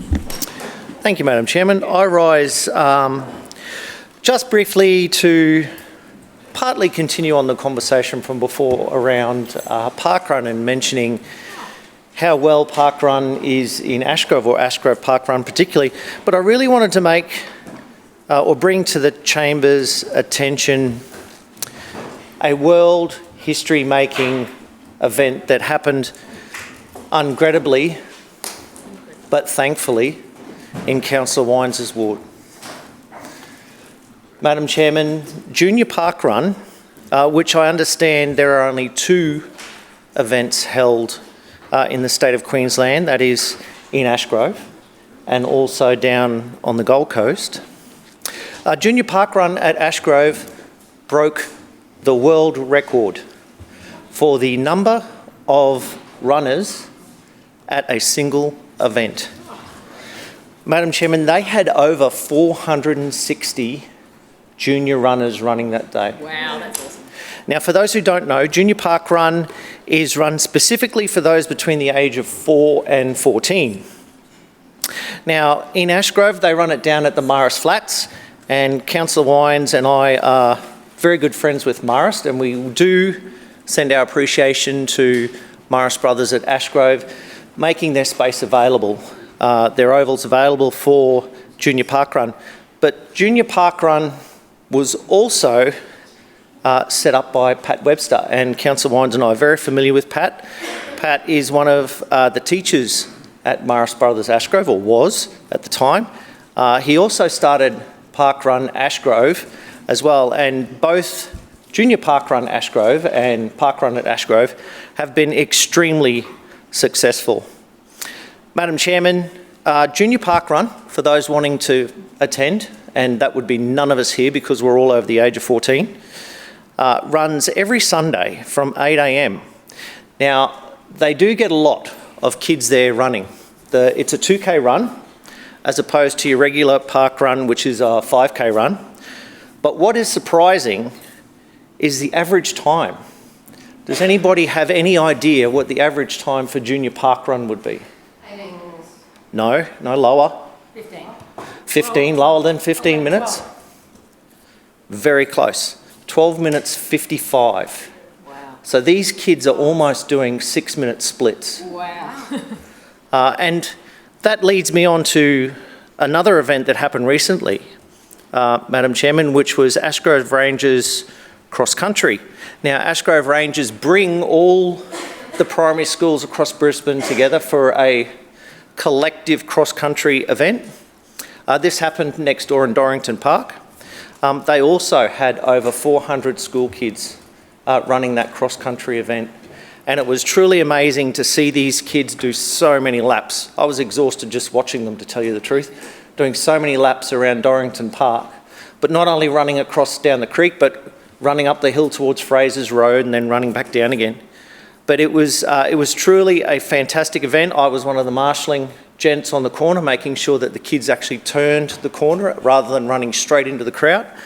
But it was a fantastic event that was run by John from Ashgrove Rangers, and it was well patronised by schools all across Brisbane. Some of those schools are in all of our wards. It wasn't just Brisbane. I do believe, if I remember correctly, it was McGregor that actually won the overall event. McGregor State School, I think, from memory. I should have written it down. But yeah, they're pretty quick down in your part of the world, Councillor Huang. Quickie Huang, maybe no, maybe not. There's some sponsorship opportunities there, Councillor Huang, if you want to. But Madam Chairman, I just wanted to congratulate both Junior Parkrun at Ashgrove for their world-making event and Ashgrove Rangers for their continuing support of cross-country in Ashgrove and in Brisbane. Both events very, very well patronised by kids, and it's wonderful to see kids running around a park rather than being on their screens, moving their thumbs. Thank you, Madam Chairman. Further speakers? Councillor Murphy. Madam Chair, I just wanted to rise to give an update to the Chamber on a CEF project that was mentioned in question time today. It was Councillor Griffiths raised some issues with a planter boxes project in his ward, and he made some claims about that. I looked into this project to verify those claims. This is a project that was created on the 12th of March in 2025.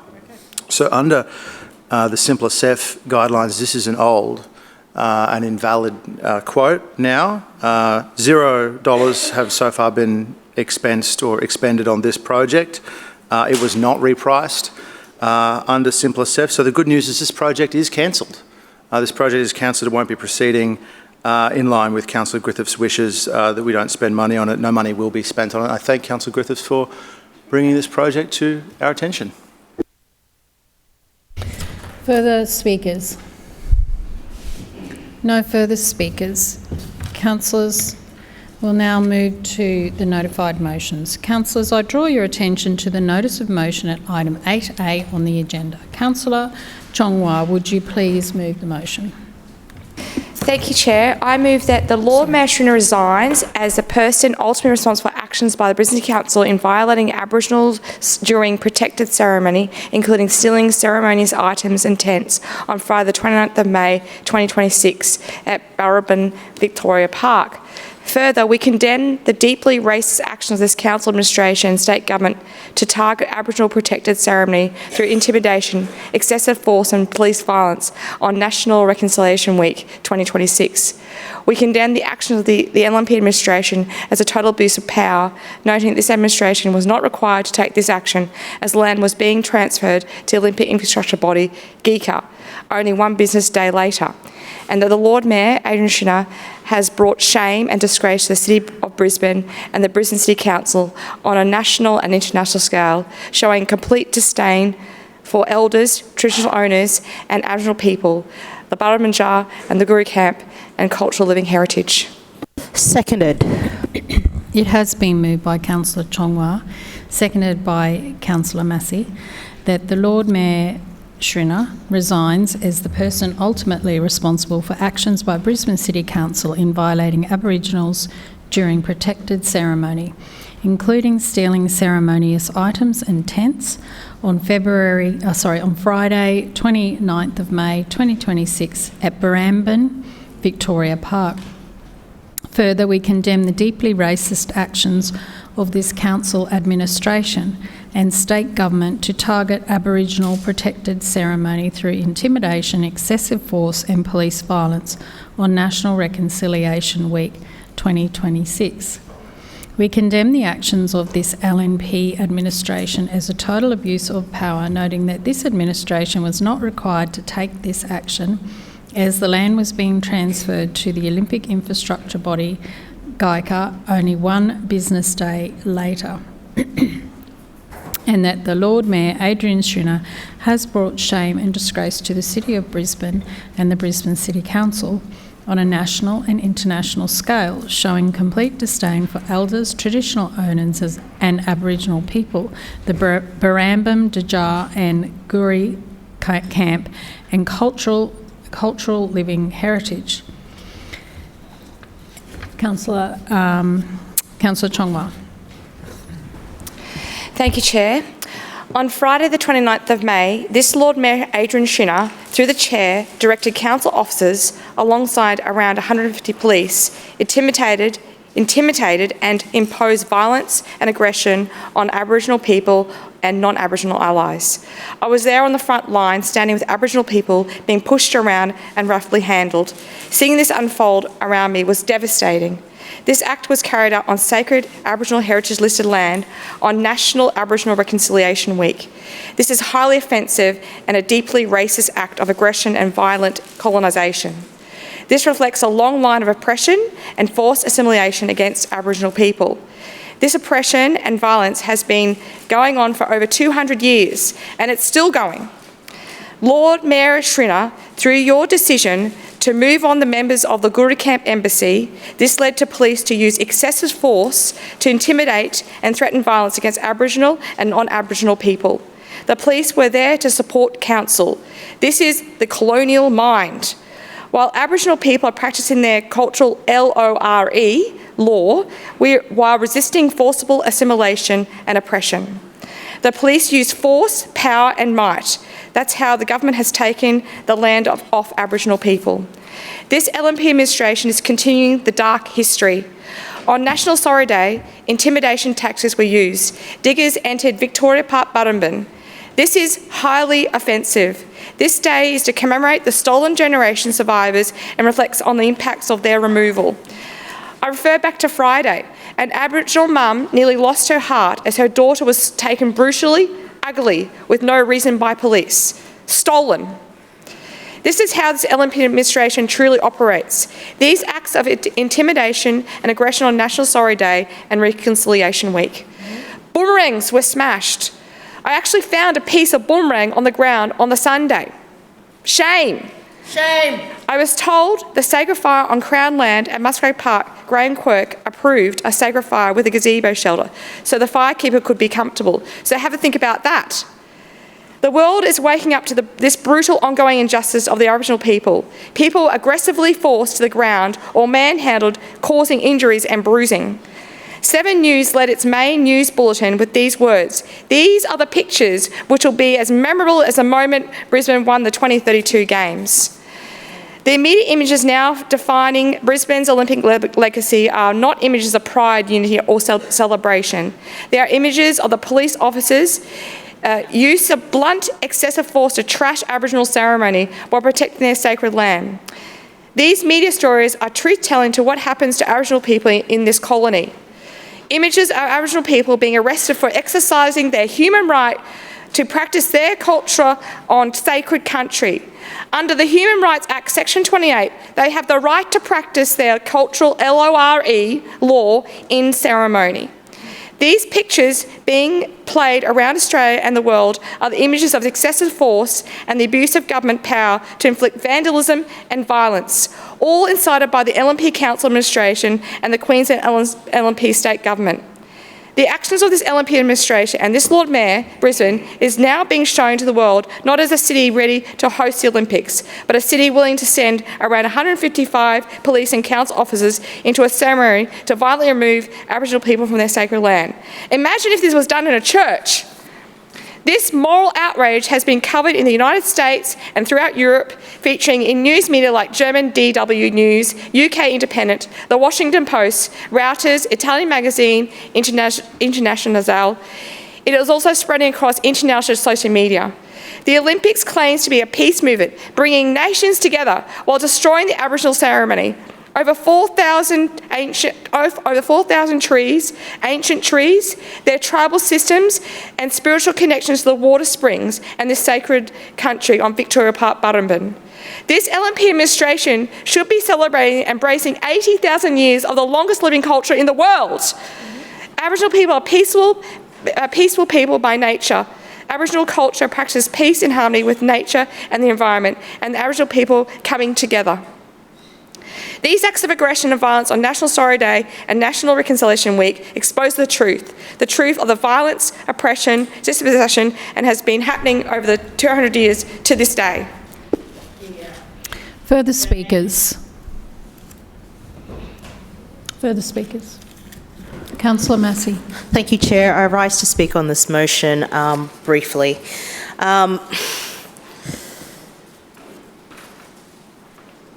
The Brisbane City Council, on this day, when they went during the sacred practice of maintaining the fire, removed tents, pushed people, removed items, destroyed items that they publicly said that members of that group could get in the future. It also empowered police officers to use aggression for something that didn't need to happen on some important days, Reconciliation Week, National Sorry Day.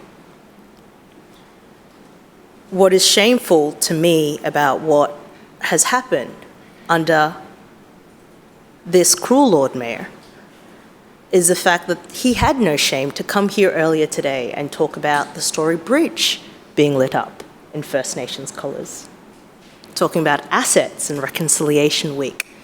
Mere 4 days, Saturday, Sunday, Monday, Tuesday, after First Nations law, LORE, which is a part of the Queensland Human Rights Act, was disturbed under their orders through council officers and QPS police.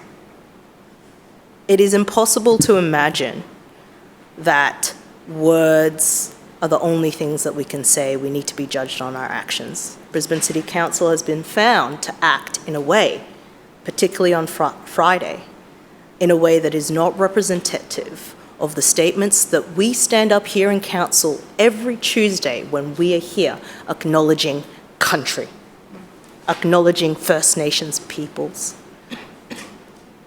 And to have a council stand here and say those things, to have a Lord Mayor acknowledge Reconciliation Week, National Sorry Day, be at the National Sorry Day event in King George Square only for First Nations people practicing their traditional customs, to be interrupted by Brisbane City Councils for equipment, for people to be so worried that the sacred fire is being turned off, and not being allowed to approach that sacred fire is a disgrace upon our city and is hypocritical of every statement that we as Brisbane City Council says that we walk along the path of reconciliation and that we recognise the oldest living culture in this world and the benefits that that has for our communities. It is a disgrace where we don't recognise the history of colonialism, the stolen generation that happened, that we recognise on Sorry Day, but then we turn around and practice the same sort of aggressive colonial tactics. And I want to commend Councillor Chong Wah here very publicly. When Councillor Chong Wah talks about being in the front line, Councillor Chong Wah is talking about not being there as someone to take the media or the spotlight. This is someone, Councillor Chong Wah, Councillor Seal Chong Wah for Paddington is someone that deeply feels the pain and the challenges ahead for First Nations people with Brisbane. And I want to thank her for taking this motion here and bringing to light what happened on Friday and having the courage to be there on the front line on Friday and what was, from every video that is being broadcast across not only Australia but the world, incredibly a frightening situation. We are better than this. As a council, I truly believe that. I think every single person, every councillor in this chamber does not support those actions, does not believe in disturbing First Nations law. And I believe that this is a disgraceful action led by our Lord Mayor, Adrian Schrinner. And because of that, we have to support this motion. We cannot just continue to ignore the lack of leadership in the space, noting that no one will forget this. Elders will not forget this. I won't forget it. Seal certainly won't forget. Councillor Chong Wah won't forget this. I won't forget this, and many thousands of people. Brisbane did vote yes. Councillor Massey, your time has expired. Are there further speakers to the motion? Councillor Dixon. Thank you, Madam Chair. I rise to speak on this motion, which we won't be supporting tonight. It is clear that some councillors have very strong feelings on this topic. That is understandable, but it is important to remember that above all else, this was about safety. While we respect the right to peaceful protest, the Victoria Park camp had become a safety issue, and no one can be in any doubt that these protesters have had ample opportunity to leave the site for their own safety. GECA, Council and Police have repeatedly engaged with protesters at Victoria Park and made it clear it will be unsafe for people to remain once the site becomes an active construction zone. As of yesterday, it is exactly that. Work has now officially commenced on the Victoria Park Stadium, and while not everyone will support this outcome, let's not forget how this came to be the only option. Despite having the longest lead time in Olympic history, the former Labor government completely squandered nearly 1,000 days. That was in no small part thanks to the Greens campaign against the Gabba site. While the previous Labor government announced their backflip on the Gabba, local Greens MPs were tripping over themselves to take credit for the decision. Greens Lord Mayoral candidate Jonathan Srinivasan actually said this, and I quote, "Thankfully, a persistent campaign led by Greens elected representatives and local residents forced the state government to change its mind.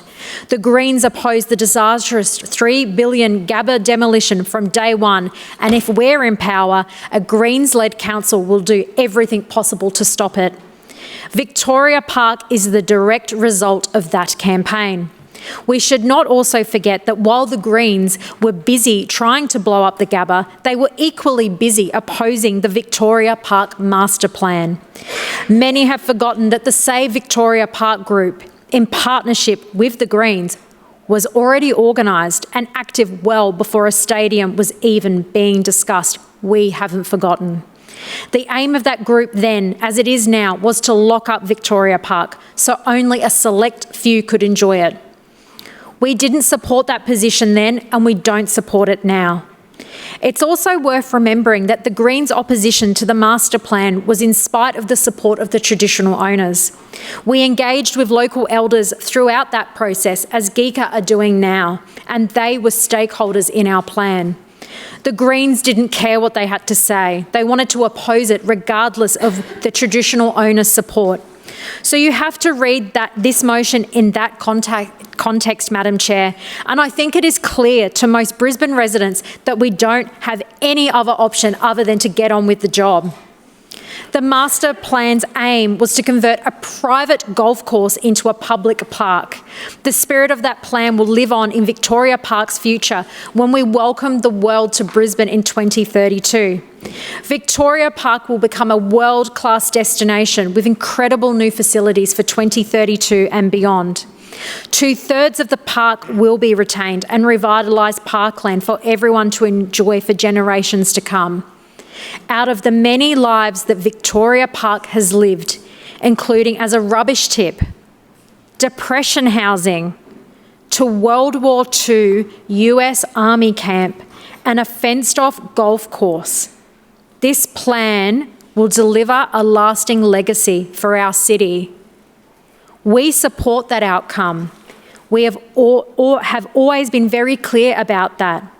This support is bipartisan and shared by all three levels of government, and we're excited about it, Madam Chair. Thank you. Further speakers? Councillor Adams. Yeah, thank you, Chair. I too rise to speak against this motion.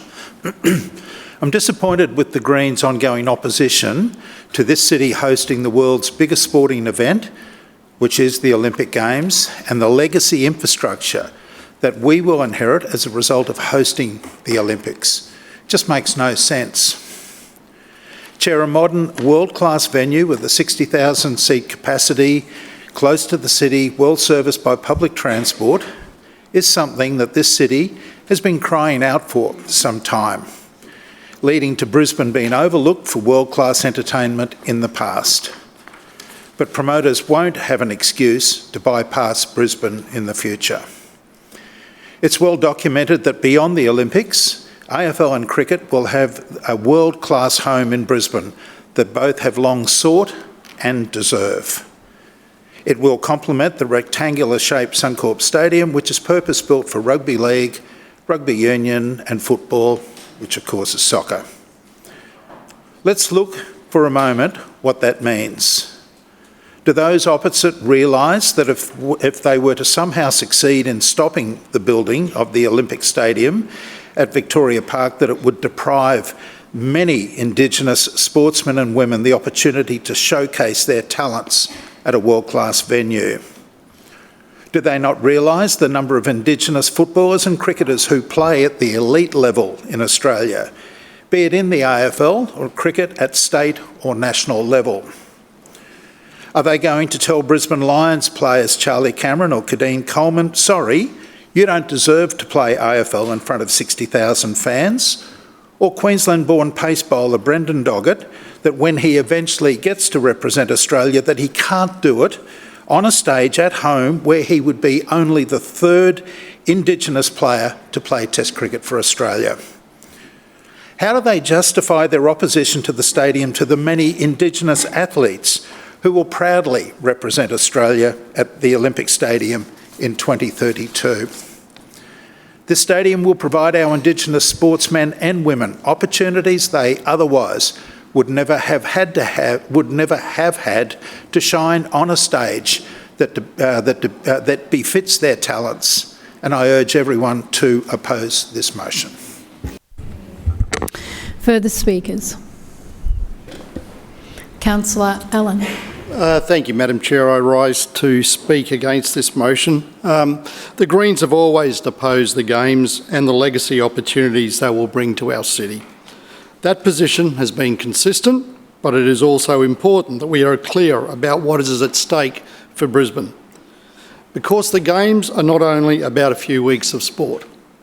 They are much bigger than that. They are about long-term planning. They are about investment in our city. They are about what comes before and what comes after Most importantly, they are about what we leave behind for the people of Brisbane. In short, it comes down to one word: legacy. One of the most significant legacies will be a new 63,000-seat stadium at Victoria Park. This is a major piece of infrastructure for our city. It creates a venue that can host world-class events. It also gives local teams and local communities a place to come together, as Councillor Adamant touched upon. Alongside this, we will see a new National Aquatic Centre. This will be a facility that supports elite sport but also creates opportunities for the public to access high-quality aquatic facilities. These are not short-term investments. These are long-term assets. They are designed to serve Brisbane well beyond the Games. After the athletes have gone home, after the closing ceremony is over, these facilities will remain. People will attend concerts. Families will attend sporting events. Local businesses will benefit from increased activity and visitation. Residents will enjoy the green space and the localised offerings. This has a direct impact on our economy, lifestyle and the amenity of our city. More events mean more visitors. More visitors means more spending. That supports local jobs. It supports small business.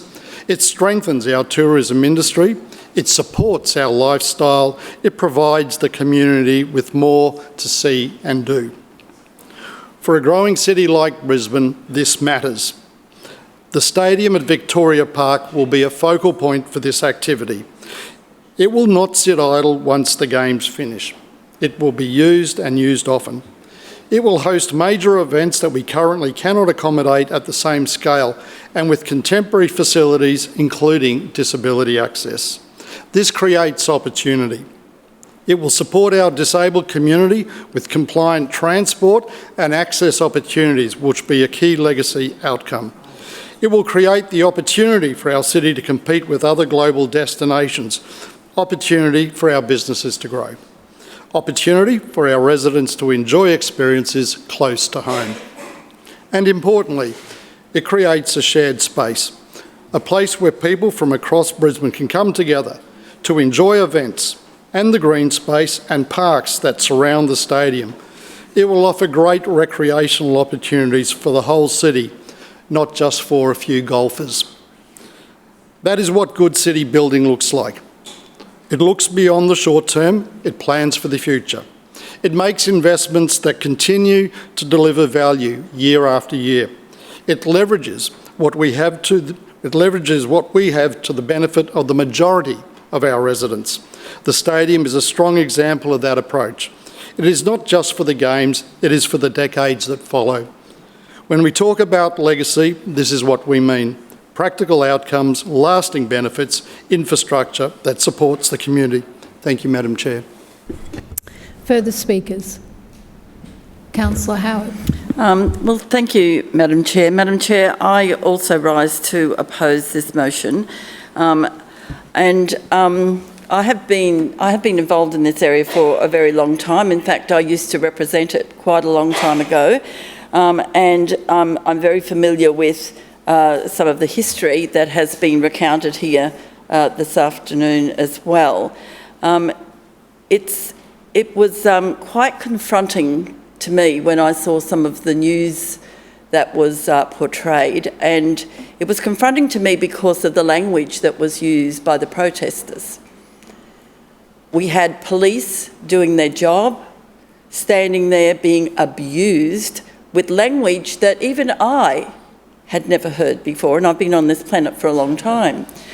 And I just want to put on the record that I think that the people who were there to do their job were the victims here of a lot of abuse. And I know very much that the people who are within my team of council care deeply for our Aboriginal and our Torres Strait Islander family.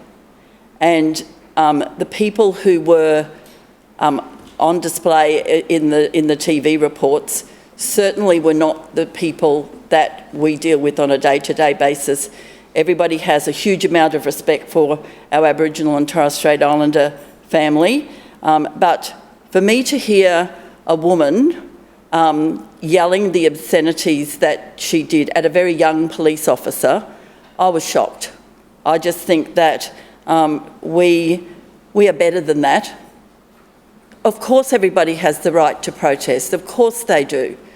But the obscenities, the vilification that was hurled at this young man, I felt very deeply for him and for his colleagues who were there.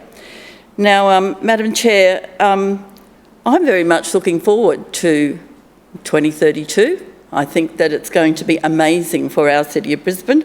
I'm very much looking for Gout to be running around that stadium. We heard Councillor Adam and through you, talk about some of the sports people that will be there. And I also think that there are very, very many memories from Victoria Park. There are people who have celebrated their weddings, their 21sts, their baby showers, the putt-putt green. Of course we're sad to see the end of that era. But this is a new era. This is an era that is going to bring so much joy to so many people, not just here in Brisbane, but right around the world. And so the reason that I feel that we should be opposing this motion tonight is, as if I go back to my original comments about the people who are there just doing their job. And Madam Chair, I think that it's something that we all need to be respectful of everyone's opinion. We don't all agree about the same things, but I think that where we can have conversations, where we can have protests, it does not need to be as hateful and as spiteful as what I saw. So, Madam Chair, I'm very much looking forward to what the future brings for Victoria Park. I'm incredibly impressed to think that we're going to have an aquatic centre, and I know that's not part of what we're talking about here, but it is part of the precinct, and it will be that aquatic centre that will be in my ward. And I talk to many, many people, and I have people that come into my office that are sad to see, Victoria Park no longer being there. But for the majority of people that I talk to, there's an excitement that this city is growing up and that this city will have a wonderful, wonderful stadium and an aquatic centre that is second to none.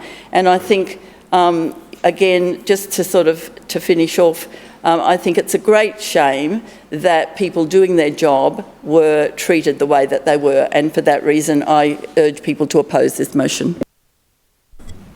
Further speakers. Councillor Cassidy. Thanks very much, Chair. I rise to speak on this motion.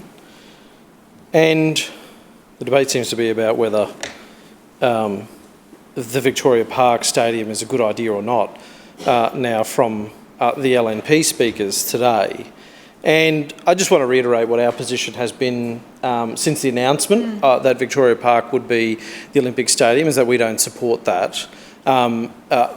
We've often copped from the LNP this accusation that Labor councillors supported QSAC as an option, which is also not true. We've made very clear that we supported the redevelopment of the Gabba. Now, I know that put us at odds with the decision the previous Labor state government made, and also some people who lived in that community there. But something that Councillor Allen said resonates with the reasons why that location was chosen. Chosen after, I have to say, the case that was put to us in this chamber, of which we were asked to vote on in endorsing the bid as the host city, Brisbane, was that the stadium would be at Albion. And that was in the plan. Obviously, that plan changed for a Gabba rebuild, which something the Lord Mayor at the time supported. And something Councillor Allen said was that we should look beyond the short term. Now, for so long, the Gabba was going to be there and to be the Gabba. So much so that there was a Cross River rail station built there, so much so that federal state and council funding was allocated to build a metro station at the Gabba. The design of that Cross River Rail station was to have a boulevard which connected people directly from the station into the stadium. So that wasn't short-term thinking, that was long-term thinking. Anyway, the world moves on, and we had a situation where before he was elected Premier, David Crisafulli was very clear that he would not be supporting new stadiums. This is a direct quote, if you're asking me if I support a new stadium, the answer is no, and I've been very clear about that.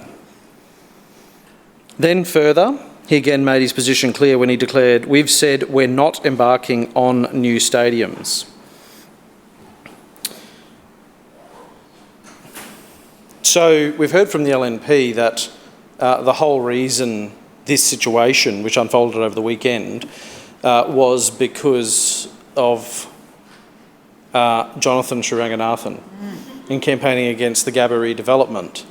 In fact, the whole situation is because David Crisafulli broke an ironclad election commitment and an IOC agreement as well. And going back to all those first principles, I was sitting here in that chamber when John Coates was sitting right there, and he even downplayed the need for the Albion Stadium. You'll all remember that, councillors who are here.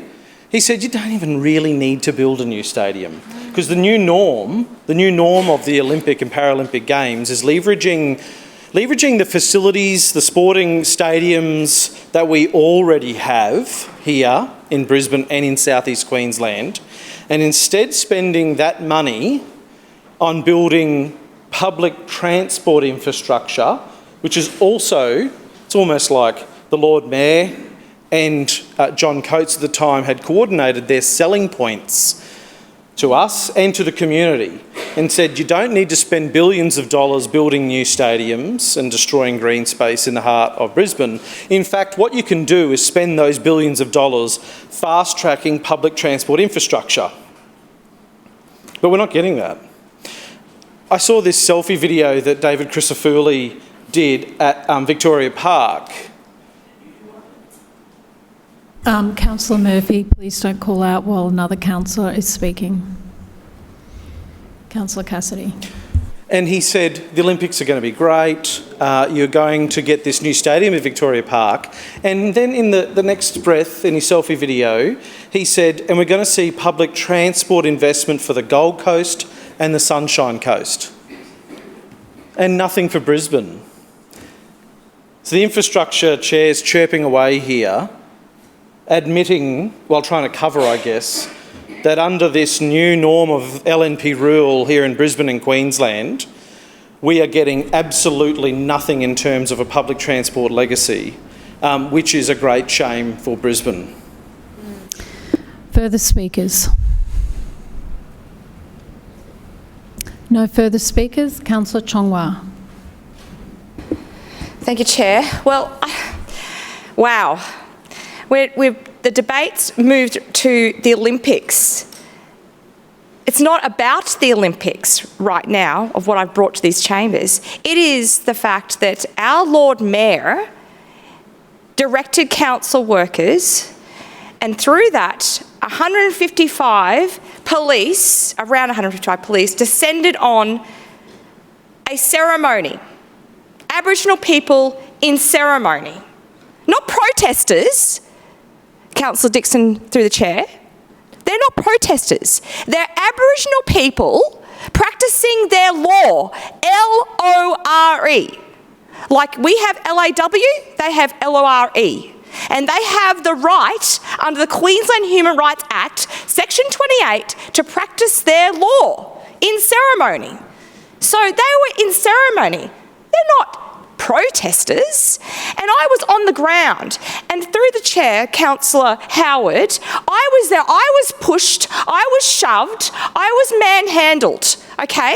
If you think police are okay to do that, I didn't do anything wrong. I just stood there and filmed. I filmed the violence, the attacks on our Aboriginal people and our non-Aboriginal people. This is shameful, and this council administration should realise that this has got to stop. We have to stop oppressing and the violence against our Aboriginal people. They do not deserve it. They're beautiful people. They're beautiful people. But if they have got bruising, injury, arrested for nothing, I saw, and I've got on video, where I feel that Aboriginal people were arrested for no reason, and they were attacked by police. No one talked about this. I saw it. I witnessed it. I was in it. It was disgraceful, it was disgusting, and it was offensive on National Reconciliation Week. How dare you all? You should be all ashamed of yourselves for this disgusting moral outrage here. None of you have talked about it. So, if you think police are doing their job by pushing and shoving and causing bruising, I have seen people who show me they've been bruised, they were pushed down. There was one person that got pushed down on the ground and shoved and dragged, okay? Another one pushed in the head and did a somersault between the two police. But none of you care. Is this what the Olympics is about? So we're going to shine through Australia as our international Australia here and say, hey, this is how we treat Aboriginal people. Because that's what you're doing. The whole of the world knows that this Chambers is okay with that. Disgusting. No one mentioned it. You use this as politics. Yes, you used it as politics. I'll take the interjection from Councillor Massey.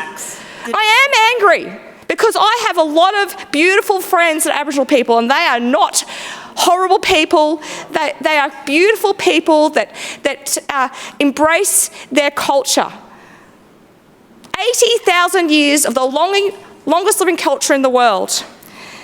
And our Lord Mayor Schrinner advocated for a park, and maybe some of the things weren't quite right, but he embraced and recognised First Nations people and the deep connection to that space. And now he's on the wrong side of history. And he's not here. And he's not even here.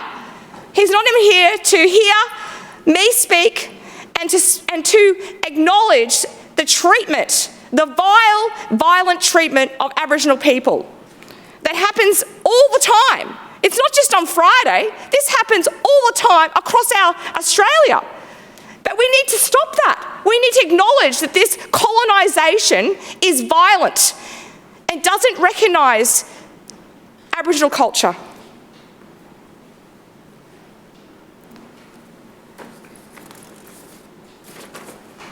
I'm just bewildered. I just can't believe you're all just sitting there, not even looking at me, and not think that this is disgraceful. It's all over the news. You can't, the images that are on the news, you cannot deny it. They're there. Violence, oppression, and police brutality. Right there. And none of you care. Thank you. We'll now put the motion to the vote. All those in favour say aye. Aye. Those against no. No. The noes have it. Division called by Councillor Massey and seconded by Councillor Chongwa. Ayes to my right, noes to my left. Clerks, please ring the bells.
Clerks, please read the results.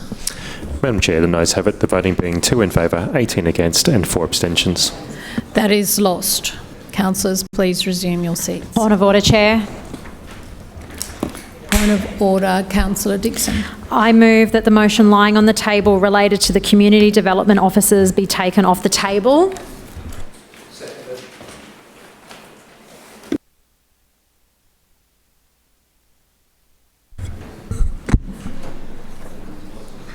It has been moved by Councillor Dixon and seconded by Councillor Adaman that the motion from the 26th of May 2026 be taken off the table. This is a procedural motion, so I now put it to the vote. All those in favour say aye. Aye. Those against, no. The ayes have it. The motion is carried. The motion from the 26th of May 2026 has been taken off the table.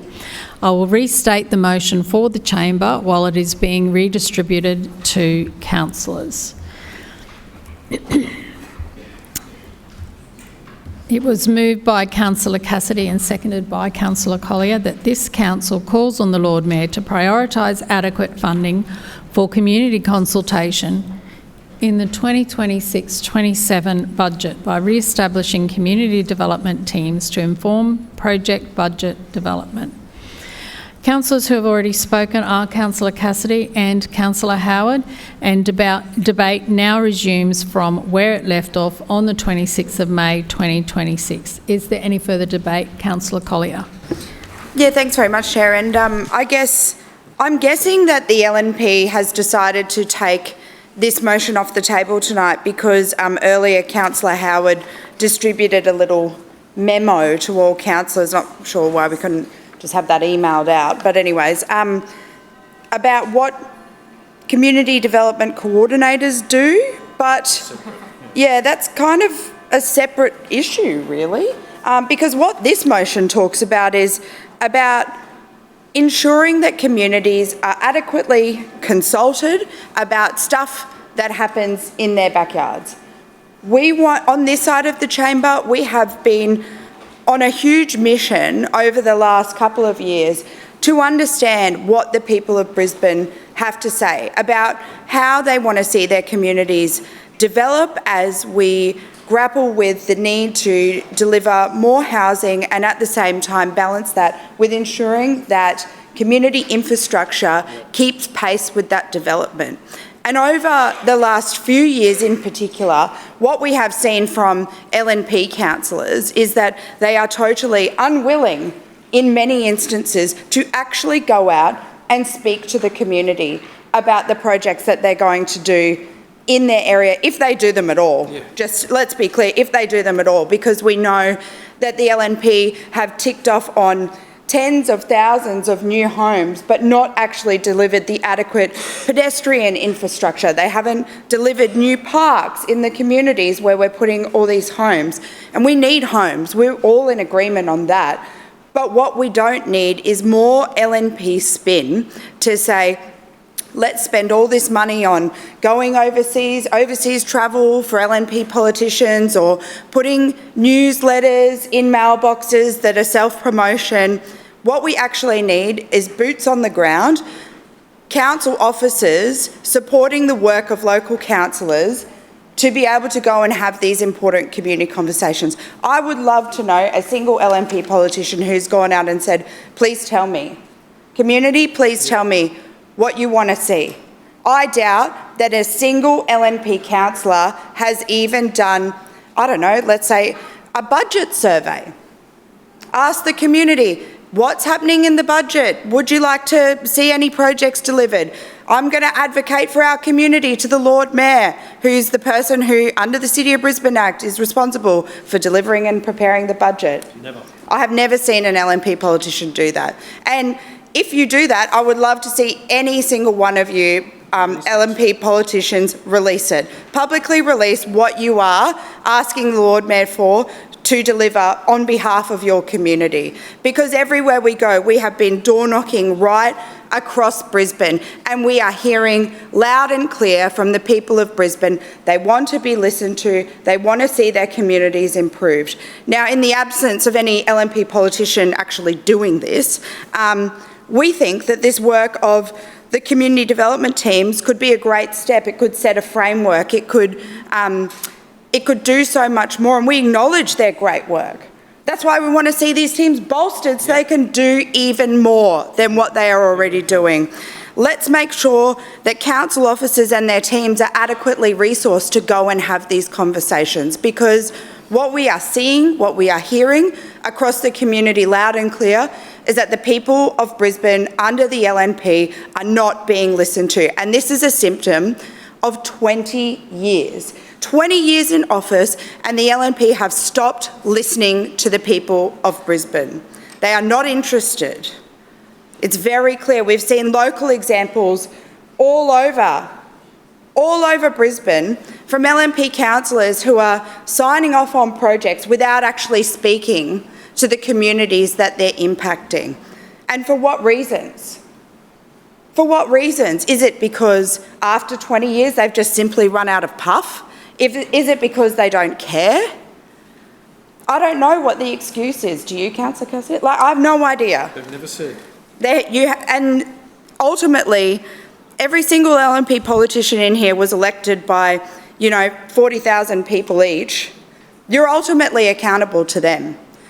So whilst I'm pretty sure the LNP are going to vote down this motion for whatever reason, I don't even know, because there was a memo sent out about what the teams do. Teams do great work, really appreciate them. The point of this motion is really to say, let's do more community consultation. Let's actually listen for a change. Further speakers? Councillor Adams. Thank you, Madam Chair, and I rise to speak against this motion today. And I think possibly the confusion has come that Councillor Collier just made it clear they didn't write in the motion what they meant. What we actually meant, Councillor Collier said, is to go out and do more engagement. That's not what this motion has here. It's not what the briefing note was written for. The briefing note was to talk about community development teams. And in council, we have had community development teams for the entire time that I've been in council. I had the great pleasure of being the chair of a community and lifestyle, whatever that means, as a famous pre-Lord Mayor used to say. Great pleasure of being the community and lifestyle and arts chair. And those community development officers were and still are the heart of our community groups. They work in, through and about and around our communities day in and day out. They're actually within the inclusive communities team in Councillor Howard's office, portfolio I should say. And their role that they do so successfully is develop those strong partnerships across government, across non-government, across community sectors, making sure that everyone from multicultural groups to seniors to youth, to Aboriginal and Torres Strait Islanders, to access and inclusion groups, they are heard. They are heard beyond what we hear, and we are out there listening. And they bring that back to council. They bring that back to Councillor Howard or their councillors if you engage with them like I do with my community development officer, and let us know what that community might need or what they're looking for so that we can put it into our budget builds and our requests and the work that we do as local councillors to support our communities. They advocate for community needs. They ensure that diverse voices are heard. They let us hear, and we continue that work as well. But what I now hear from Councillor Collier is that they kind of misspoke in the way they wrote their motion last week. I hear they got a community briefing note from the chair that they didn't like, so they've changed the angle. And it's actually about communities adequately engaging with what happens in their backyard, which is really not what is in this motion, but we'll continue. What I heard from Councillor Collier is that she would like councillors, officers to come in so we can outsource the role of a local councillor. I'm not sure what Councillor Collier, through you, Madam Chair, thinks that the councillors on this side do, but she is absolutely oblivious from what her speech just said then. We are out there as the people that were elected, to quote Councillor Collier, by 40,000 people. because they believed in what we stood for. And we stand for more to see and do. Councillor Collier accused us of not delivering park infrastructure. Are we serious? Through you, Madam Chair, I've been attacked for the last 3 weeks for delivering pickleball courts. But I know what my team, our team does. And they do the same thing that I do. Fixograms on the back of letters, mobile officers, week in, week out, weekend in, weekend out. You are not the only person, Councillor Collier, through you, Madam Chair, that can stand on the side of the road when you hear somebody might be in town. And of course, we have the best newsletter in Brisbane to let people know what is going on and how to have their say, and that is called Living in Brisbane, which connects with every single resident, renter and property owner right throughout the city. We have the community development officers. They do a spectacular job. We have a team of 19 who are out there every single day representing their communities, doing exactly what Councillor Collier, through you, Madam Chair, has obviously run out of the puff for and wants council officers to do that work now. So no, we do not support this motion because we are already doing it. We are the community development team over here. Team Schrenner is the community development team. We listen. We go out, we do the work, we present it in our budget development, we listen, we deliver. And the community development officers support us to do that, and we work with them, and that is how we deliver for Brisbane. Has expired. Further speakers? Councillor Atwood. Thank you, Madam Chair. I just wanted to rise today to acknowledge the incredible work of our council's community development coordinators, and I suppose explain a little bit about what they actually do. Because what we've heard so far from the opposite is they would like council community development officers to do our job, and that's simply not what they do, and they already have a huge amount of work on their plates. We are elected to hold mobile officers, community consultations, surveys, to be out there, infiltrated in our community. But they, however, are so focused on supporting our community groups, sporting clubs, businesses focused on community and support. But Madam Chair, I've received a number of emails from the beautiful Tabitha, and these are just some of them recently. She recently invited a number of councillors to the Acacia Ridge Community Stakeholder Interagency Collective. So we brought together organisations that support families in Acacia Ridge and surrounding areas. The event was breaking down barriers and connecting families with local services, and it was an incredible event. Another invite was to a roundtable about community groups during disaster resilience and recovery. Another was a Metro South Disaster Mental Health Recovery Network meeting, which explored mental health recovery, disaster support and stress management and practical ways communities can strengthen resilience. Madam Chair, these are just a few of the examples, and I just wanted to sincerely thank them for everything they do. Hear. Further speakers? Councillor Strong. Yep. Listen, I didn't know this was going to come off the table, so I didn't have any notes prepared, but I think let's bring a little bit of perspective about a community development officer and what a councillor's job is as well. Back 20-odd years ago, I was chairman of the Unfunded Communities Network across Queensland, and we were advocating for funds from the state government. Anna Bligh was the Minister of the day, to fund more of the 53 community centres right across Queensland that were not funded by state government packages. And they were really struggling. Most of them were up country, actually. There was a few in the city. One was in Forest Lake, and that's where I got involved. And the chairman at the time, when I joined the group, he had something came up in the family, and he had to step down, so I stepped into the role. And we were successful in getting funding for about 9 of the 53. So we chalked that up. But I learned a lot about what community development officers do, right? So much so we actually got some funding from the Forest Lake Trust to hire one for a couple of years, right? And what they actually do is that they go out and find out what the community, what sort of groups and organizations that the community actually needs, right? And they work to establish those. Now, as councillors, I don't think that's our remit, right? We're there to support the established ones, of course, help groups get off the ground with a bit of money, of course, and to advocate for them, right?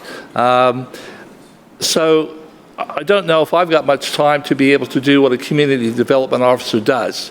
Now, 20 years ago, Brisbane City Council, because we had one of those community development officers help us from Brisbane City Council, and then there was, I think, 9 at the time, and they thought that that wasn't enough. And what was the population 20 years ago? Probably 800-odd thousand. We're at 1.3 million now. So we actually haven't kept up with the need of what these community development officers who are specialists, right? Most of them have college degrees, and they've done this work for many years, right? So they know what they're doing, right? As a councillor, especially a new councillor coming in, I don't think we'd have those skills. We don't have those skills. And it's not our job to do what they do, right? It's our job to actually find good community development officers as an administration to do that work that we really don't have the specialty skills to be able to do. And so, I think, what is there, 4 now? Community development officers for 1.3 million people. Ridiculous. Talk about penny pinching. And what they do really benefits the community as a whole. It grows the community, and it's just wonderful to actually watch what they do. And I'm sure the 4 that we actually have employed in this area, and I've worked with one of them on a couple of programs, right? They have a wealth of knowledge and a background that actually is so needed in a growing city like Brisbane. Thank you, Chair. Further speakers? No further speakers. Councillor Cassidy. Thanks very much, Chair. I'm flabbergasted again that the LNP is so confused about what was before us. It doesn't surprise me that Councillor Adams listens to nothing that is said during debate from other councillors. What's clearly before us in the motion today is for council to re-establish community development teams.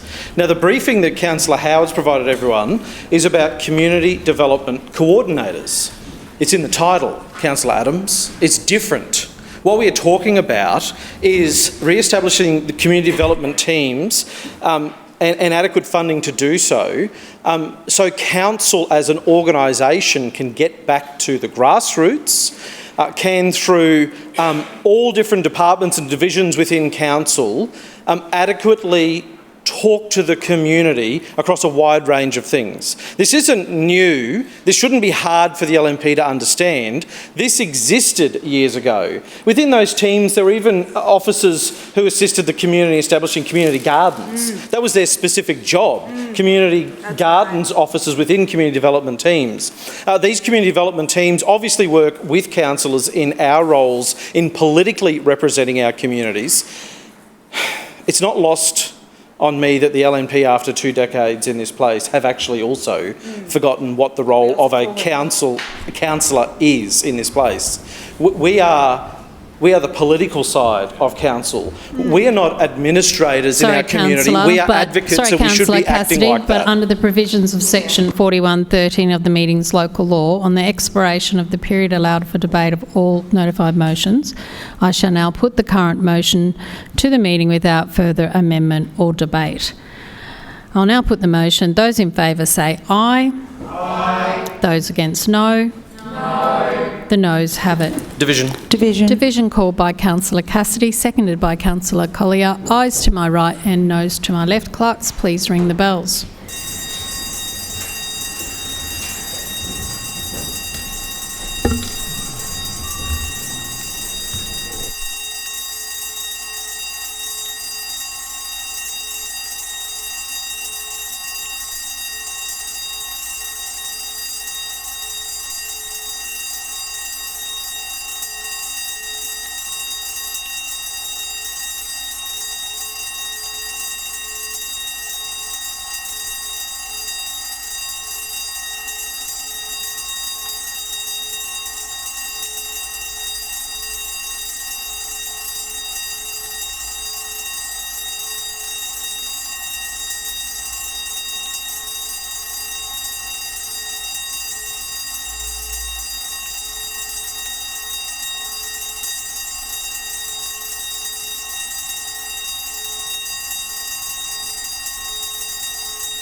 Clerks, please read the results. Madam Chair, the noes have it, the voting being 6 in favour and 18 against. Councillors, resume your seats.